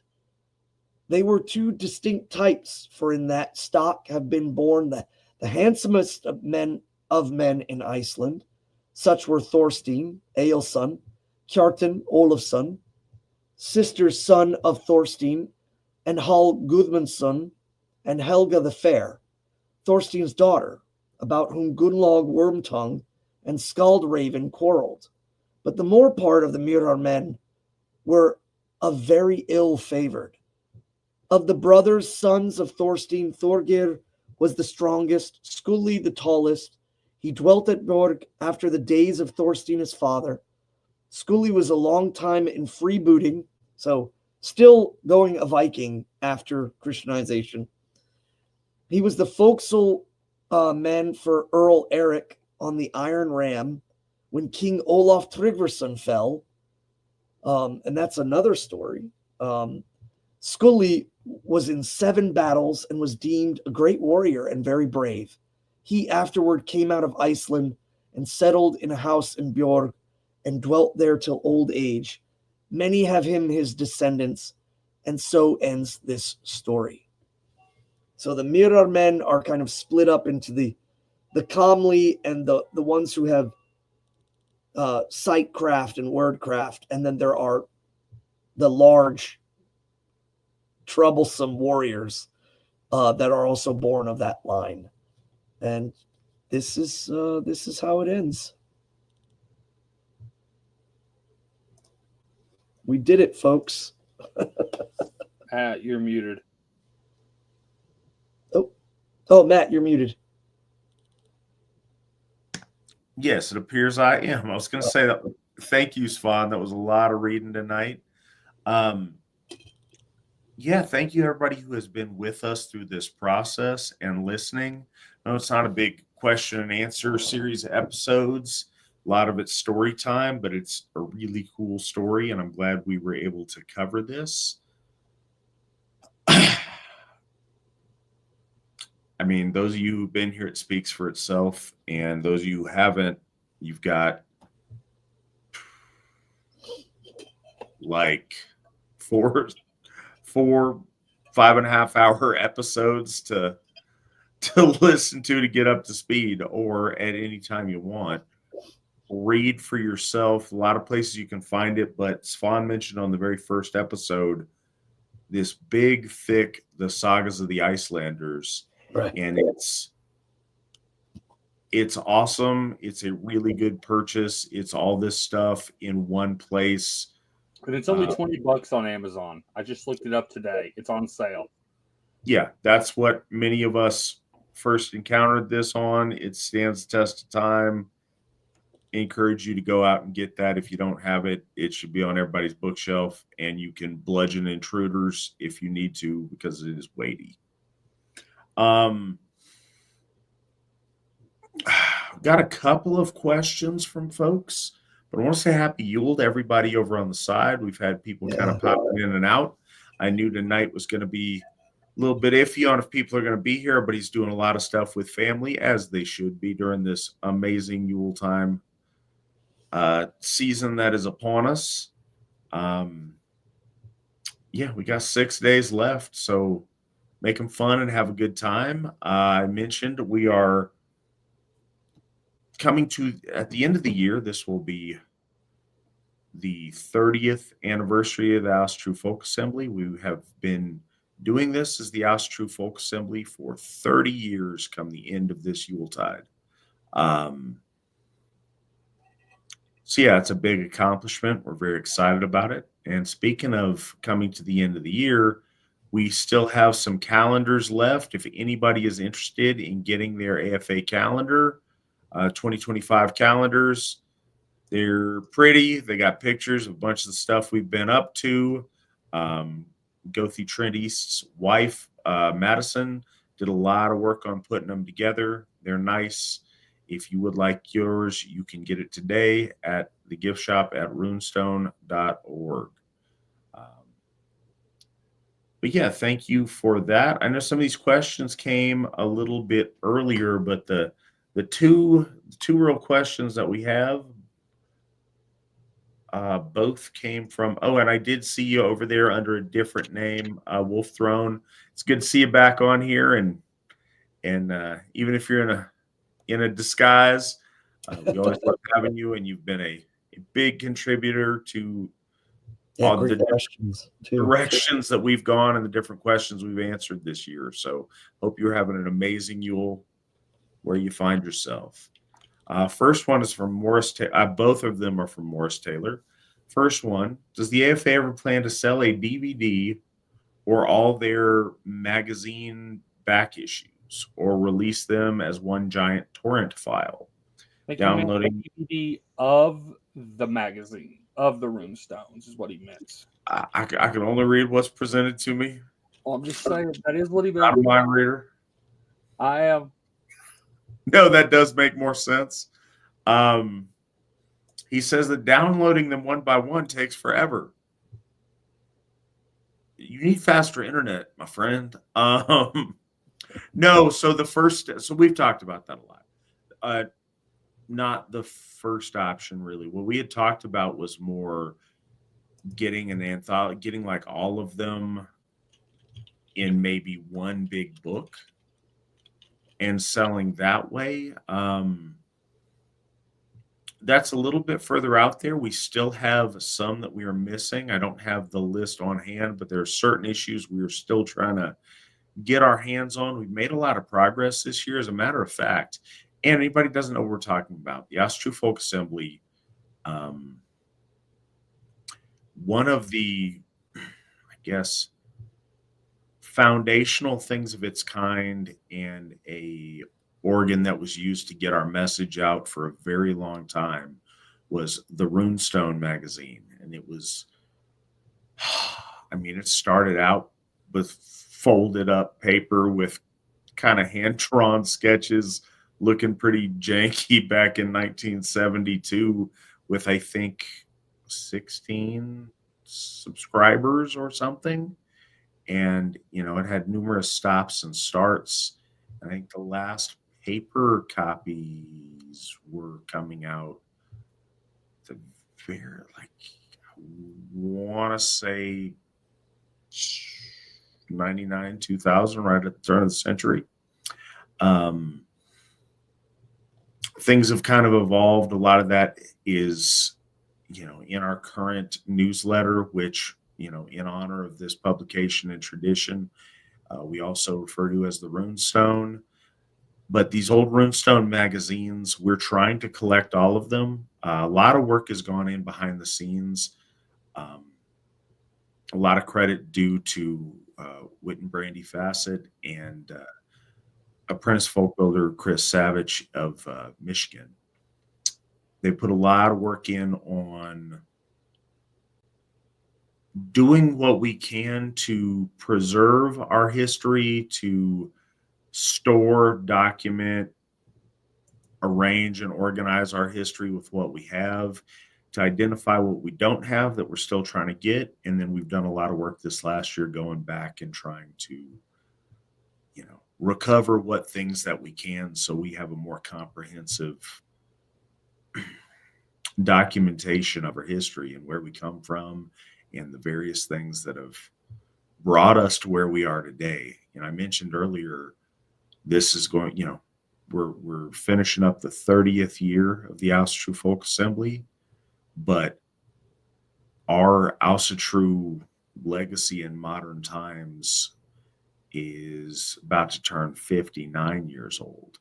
And it goes all the way back to 1968 when, no, math doesn't work on that. Don't quote me. No, it goes all the way back to late 60s when Steve had his moment to where the All-Father Odin awakened his soul and called him to this.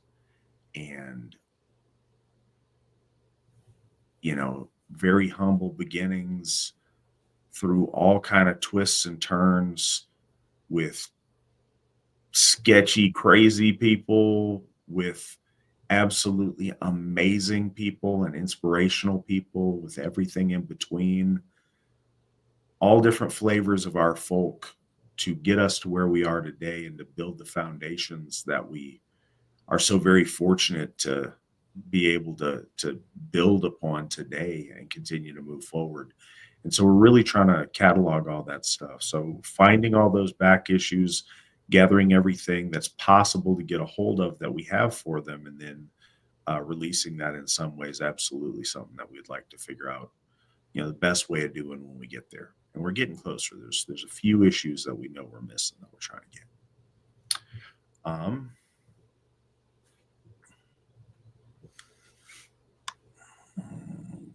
The other question, also from Morris Taylor, is I had it in a couple of parts here. I'm trying to get to all of it. Okay, so if the gods cheat a giant by sabotaging their work, doesn't that send a bad message? Shouldn't the gods be honest in their deals? And he's referring to the episode with the construction of the walls of Asgard.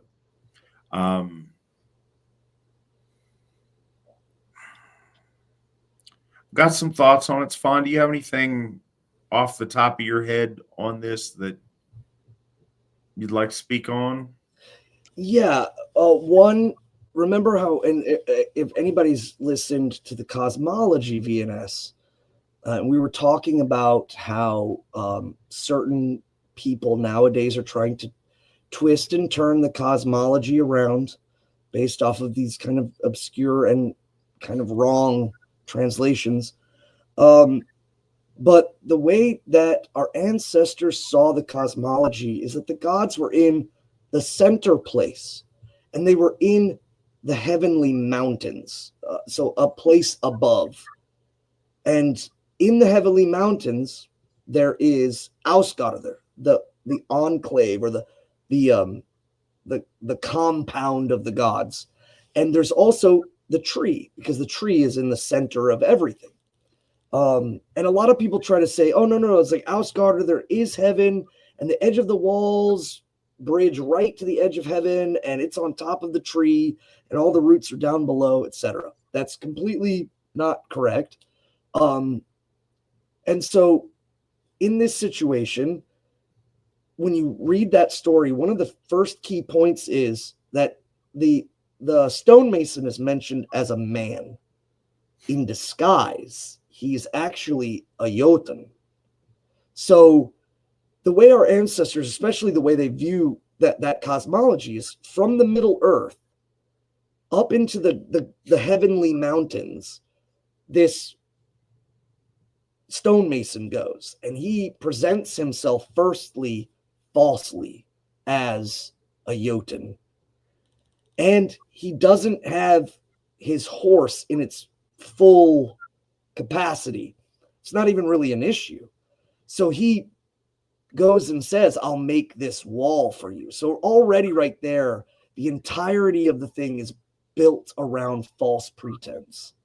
So he's going into this, presenting himself one way, but really being another, with the intent of harming, hurting the gods, and removing from them the sun and the moon and Freya.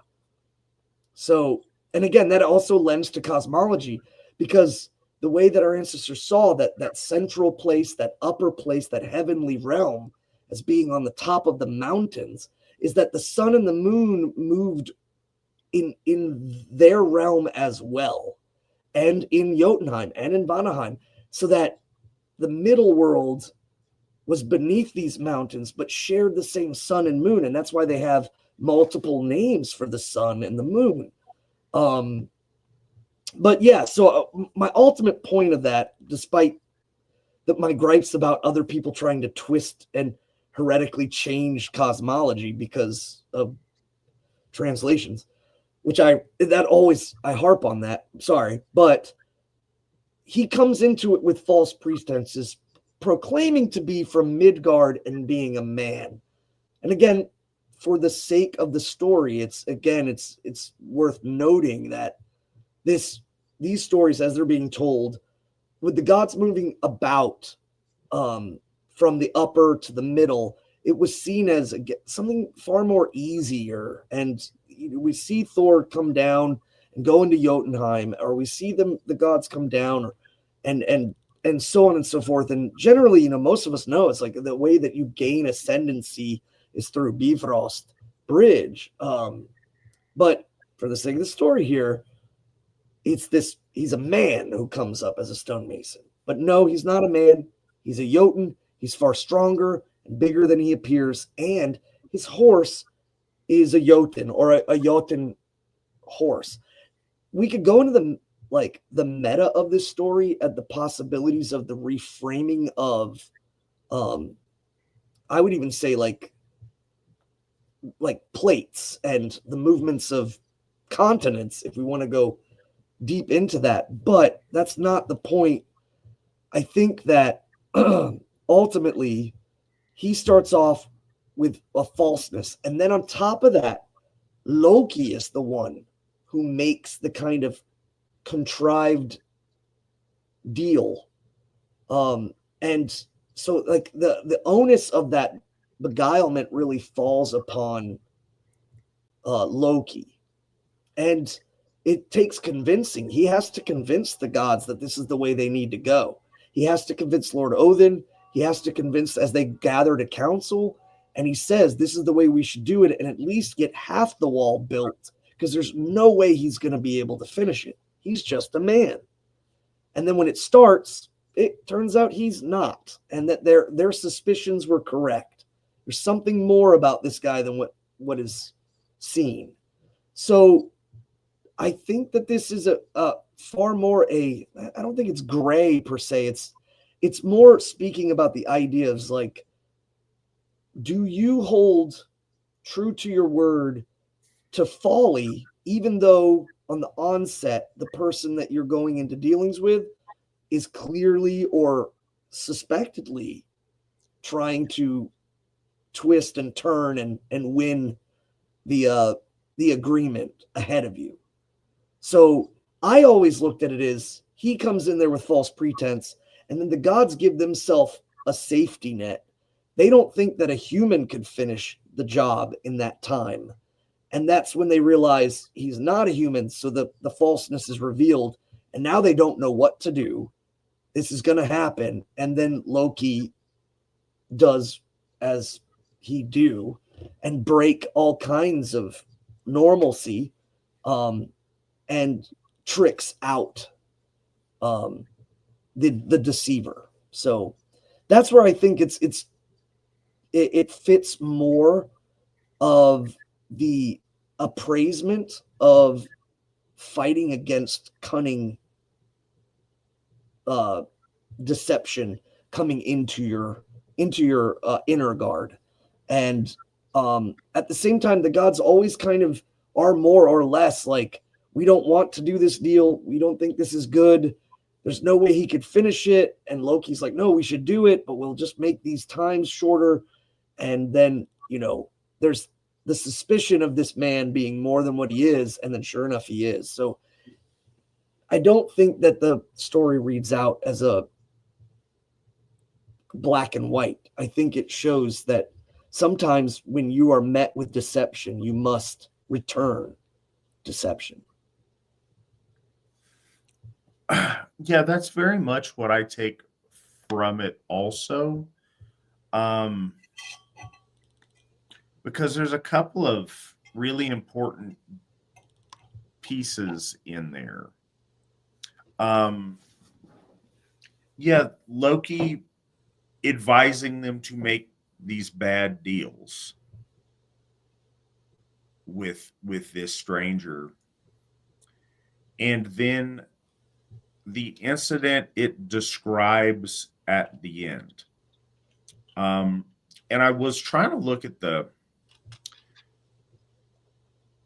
translation text, and I'm having trouble finding a good side-by-side of this with the Old Norse right next to the person's translation, because I want to see what some of these things say, because yes, it is in almost all the translations is referred to as them breaking their oath with this guy, but it's described in an interesting way. They make a big point at the end of when he discovers that he can't fulfill the deal, because there's kind of two.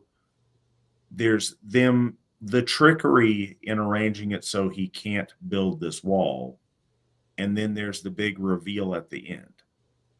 And so the first is trickery with the deal. He's got this like magic stallion that, they thought it was a regular stallion. He's like, haha, look at my magic horse that's going to get this thing done super fast. And they're like, haha, look at our magic horse that's going to seduce your magic horse. There's trickery there, and repaying trickery for trickery at that point. But there's also at the end, and I really want to consult the original text on this. I want to know what he presents himself as in the Old Norse, and what it's revealed that he is, because they talk about a reveal, and it only really makes sense in the context of like it being a surprise reveal. It's not just like he throws a fit at the end and they kill him.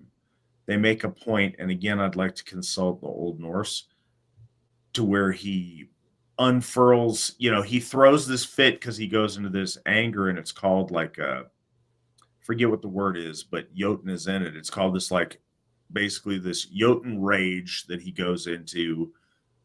And then they're like, look, see, he is a giant. And then they unleash, devastation upon this giant. In the translations, I do see it referred to as like, and they're breaking their oath with him. He was very quick, or he was very sure to make oaths with them to be in their presence, because he had feared, that they would do him badly, especially if Thor was there, because Thor is noted as the enemy of the giants so notoriously. There is that element there, but I think there's a lot going on. And the other thing is,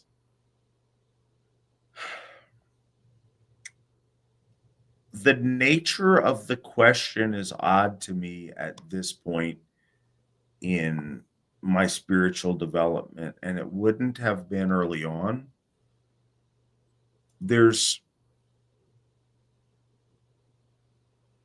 So in the Abrahamic faiths, it is expressly in the text and the tradition of certainly the main schools of those things, that their holy texts are meant to be directly literal and the absolute divinely inspired word of their God, with no room for error or room for conceptualizing it any other way than specifically literally. And it says that within the body of their text, and that's always been a big thing about their teaching. And if that's what your norm is, it doesn't allow for some nuance on some things. Fundamentally, this lore is the collected tales of our folk, refined to that point, that latest stage for them to be delivered to us in the, manner that we have. There's countless amounts of fragments and things that we wish we had, but we don't anymore. But what we have is the development of a lore and written tradition of stories in their final form that they got to. They're super valuable. They're very important. And our people aren't comfortable with gray. So it's like either they're 100% word for word, the divine word of the gods, or, oh, that's just some crap that Snorri wrote. That's no good. And it's not either of those two answers. But it also isn't like if you walk up the rainbow, you're going to be able to knock on this stone bridge that this giant and his, virile stallion built. These teach the greater truths of our gods through stories and imagery that our folk understand and that our folk at the time understood. I don't have the expectation that from these stories in the way that they're presented in the midst of poetic treatises and, you know, knowing that they're the evolution of these stories, that they are like, I don't have the expectation that it's played out to where the gods are displayed as perfect or infallible or as not making mistakes or errors or doing anything wrong ever. That's not how we relate to our divinity in that way. And that's also not how the stories are really meant to be. We get really hung up on like specific moral interplays in the stories when they're teaching a meta thing or a meta explanation of something. And I don't think the question itself read like, well, doesn't this set a bad example or whatever? As if we were writing a story about our gods, as if we like made it up or like, oh, okay, well, we'll make it different. That's not what we have. We have a inheritance of these stories as they've come to us. And while yes, I think that the idea of outsmarting trickery it recurs in our lore a lot. You see Thor do that when Alvis is trying to win his daughter. You know, like, no, it's good, but let's just talk for a little bit. Hey, how about you answer these questions? And makes him answer the questions until the sun comes up and he turns to stone. The idea of outsmarting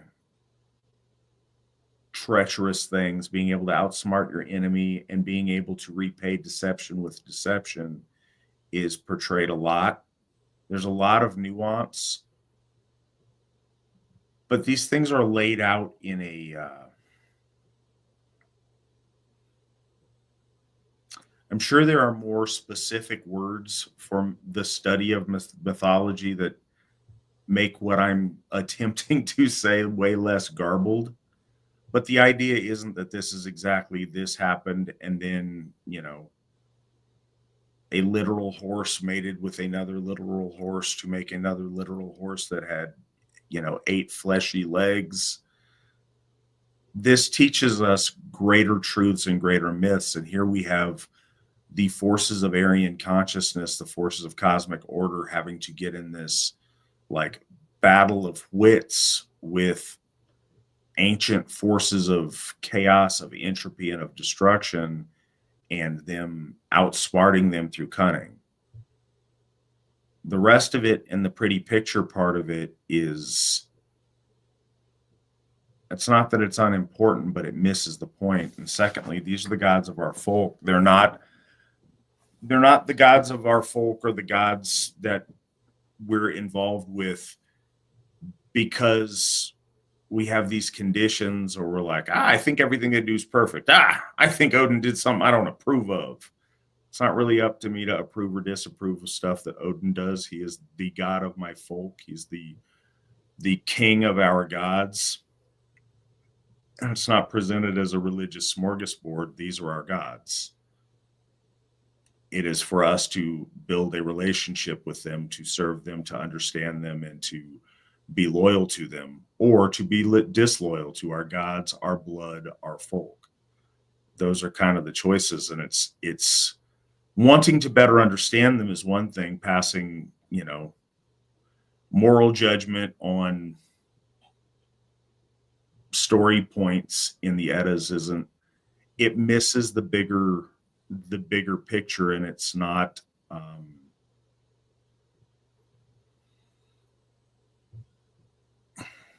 it sends whatever message it sends.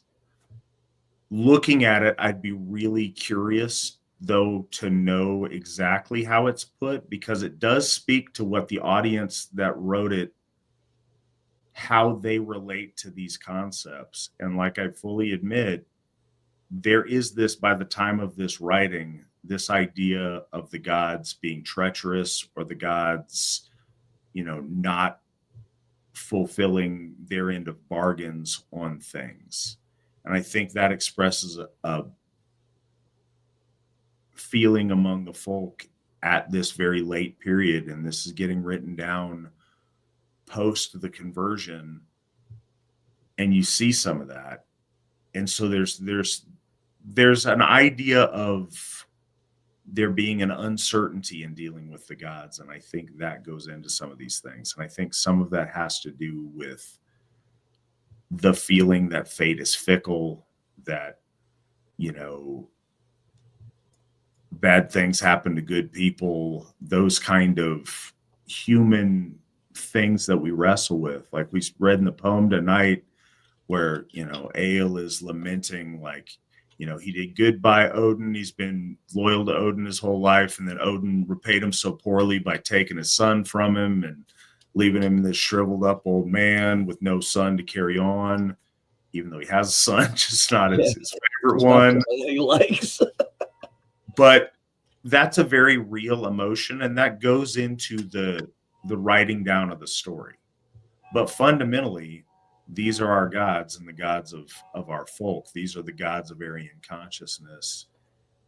And this describes their interaction as those forces of consciousness with primal forces of destruction and chaos.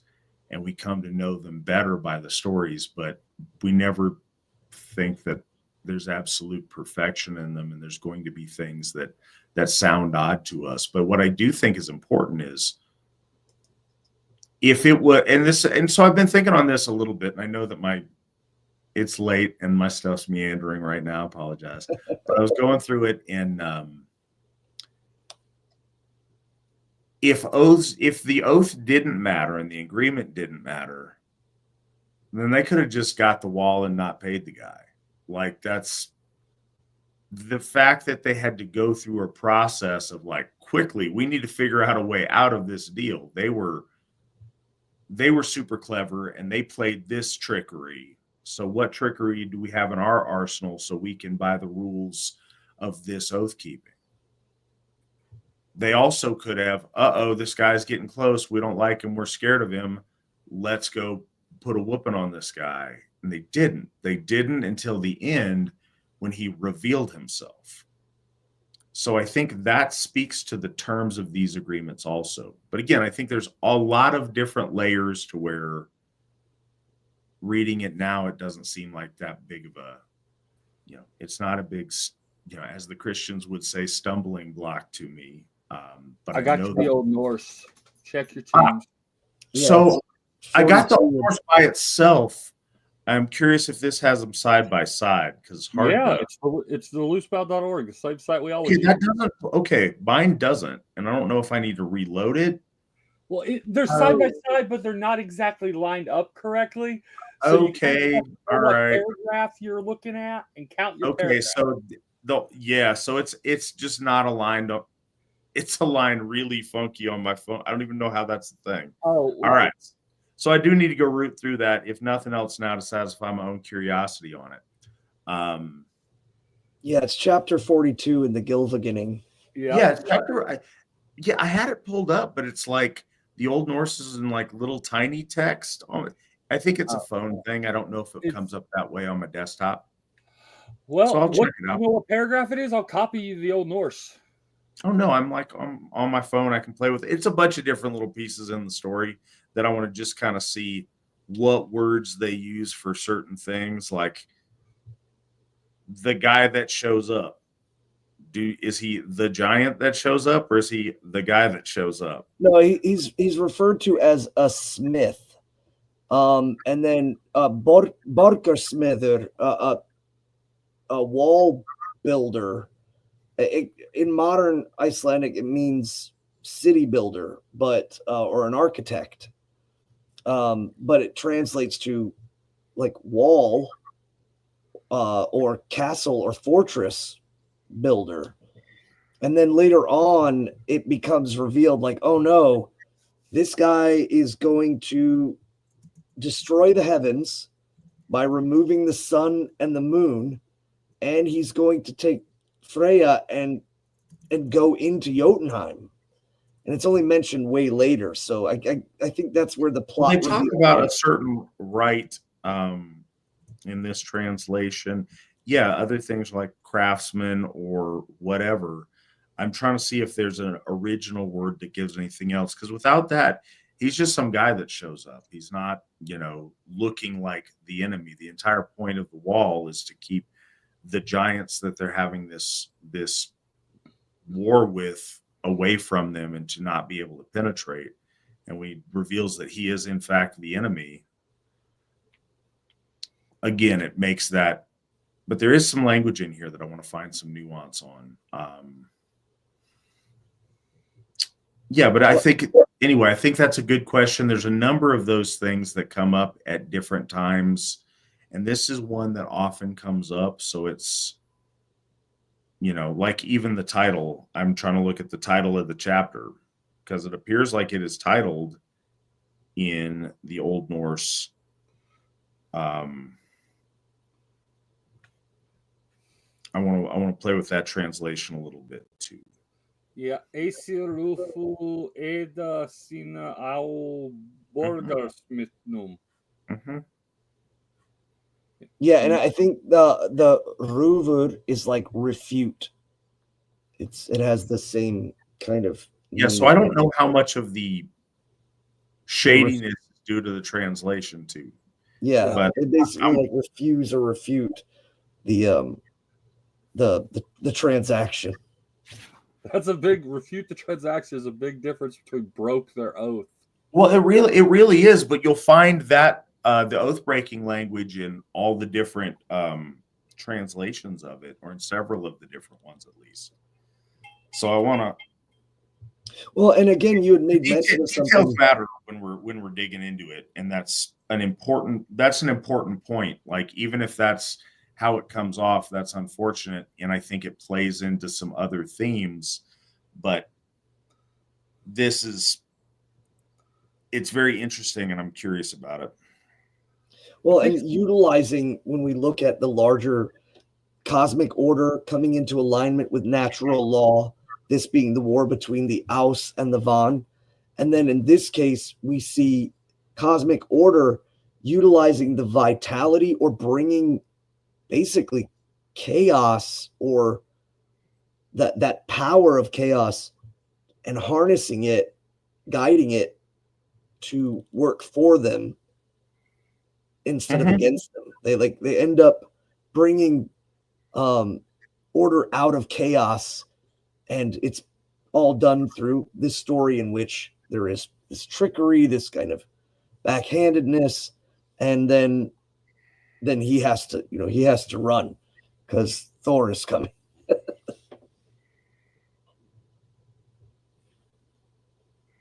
Yeah, so I want to look into this a little bit more on it. But we got a couple of Wolf Throne questions, as we often do. Matt and Svan, do you believe the soul is eternal? Svan, do you have thoughts on it? Yes, I do believe that the soul is eternal.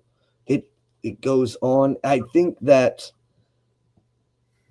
can the soul be destroyed is another point, where we speak of those that have to cross Gjöll and Slither and meet in Naustron, and that their soul is transformed or destroyed in another way. But beyond that, yes, the leak dies and the Ek recedes with thought and memory and falls into the soul, and that is what carries on and goes to the ancestors beyond the veil.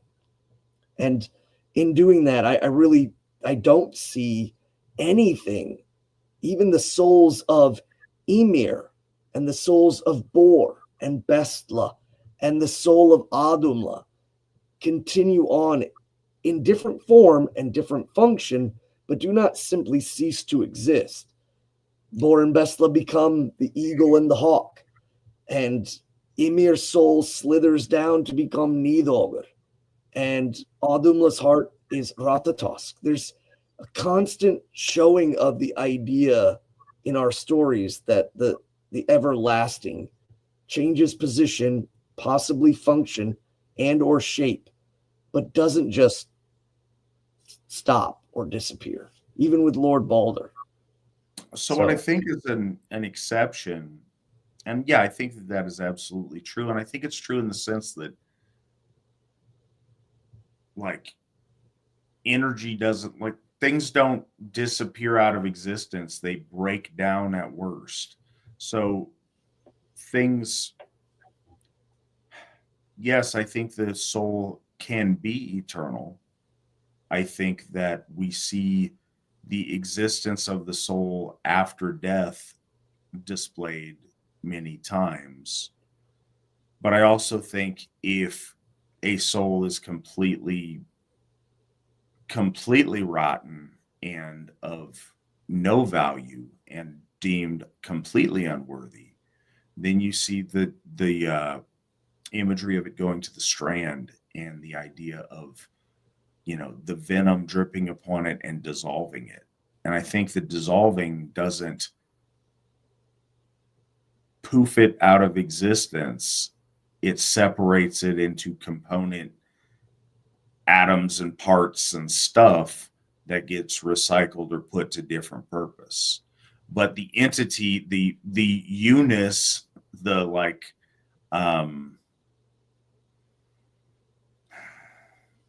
the cohesive identity of the soul of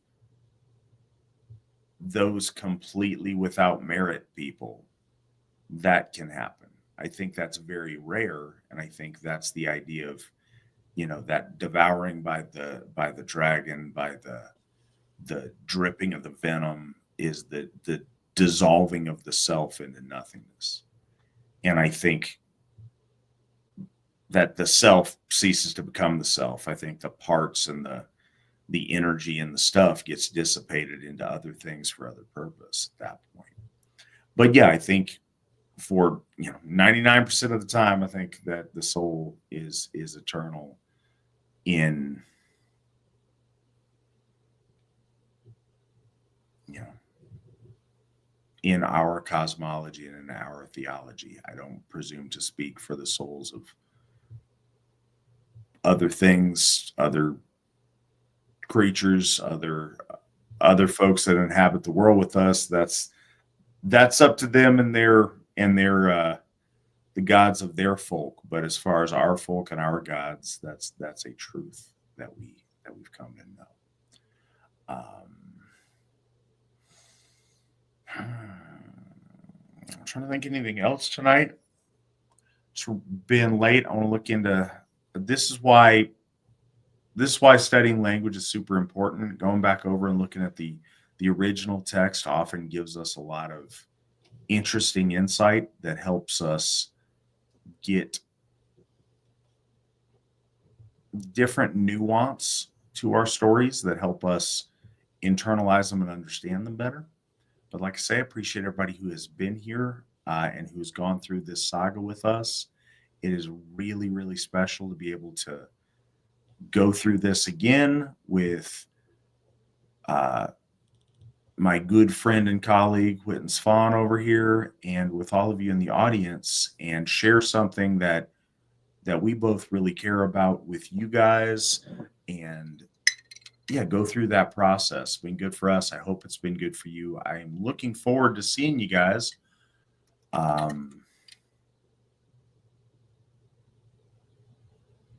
Yeah, it'll be on New Year's Day when we've got our next episode. So we're doing Groasonger. I think that's the next one coming up. That sounds right. If we're continuing the Poetic Edda, yep. Sounds right. That's what we're doing. We will see you guys the first of the year. It has been amazing to enjoy 2024 with you guys. We saw our 100th episode, and we've really seen this program take off, make it to a lot of different places. It seems every time I go to a national event or when someone new shows up at the Hoff, they've heard the show, they've learned from the show, and it's benefited them. a lot of that is due to the questions that you guys ask and the participation. And that's such a huge part of the show. So thank you all so much. And I wish you all the very best for the next 6 days of Yule. Make that effort, spend the time with your family and those that you care about. And I will see you at the first day of next year. Until then, hail the Aesir, hail the folk, hail the AFA, and remember, victory never sleeps. Hey, everyone.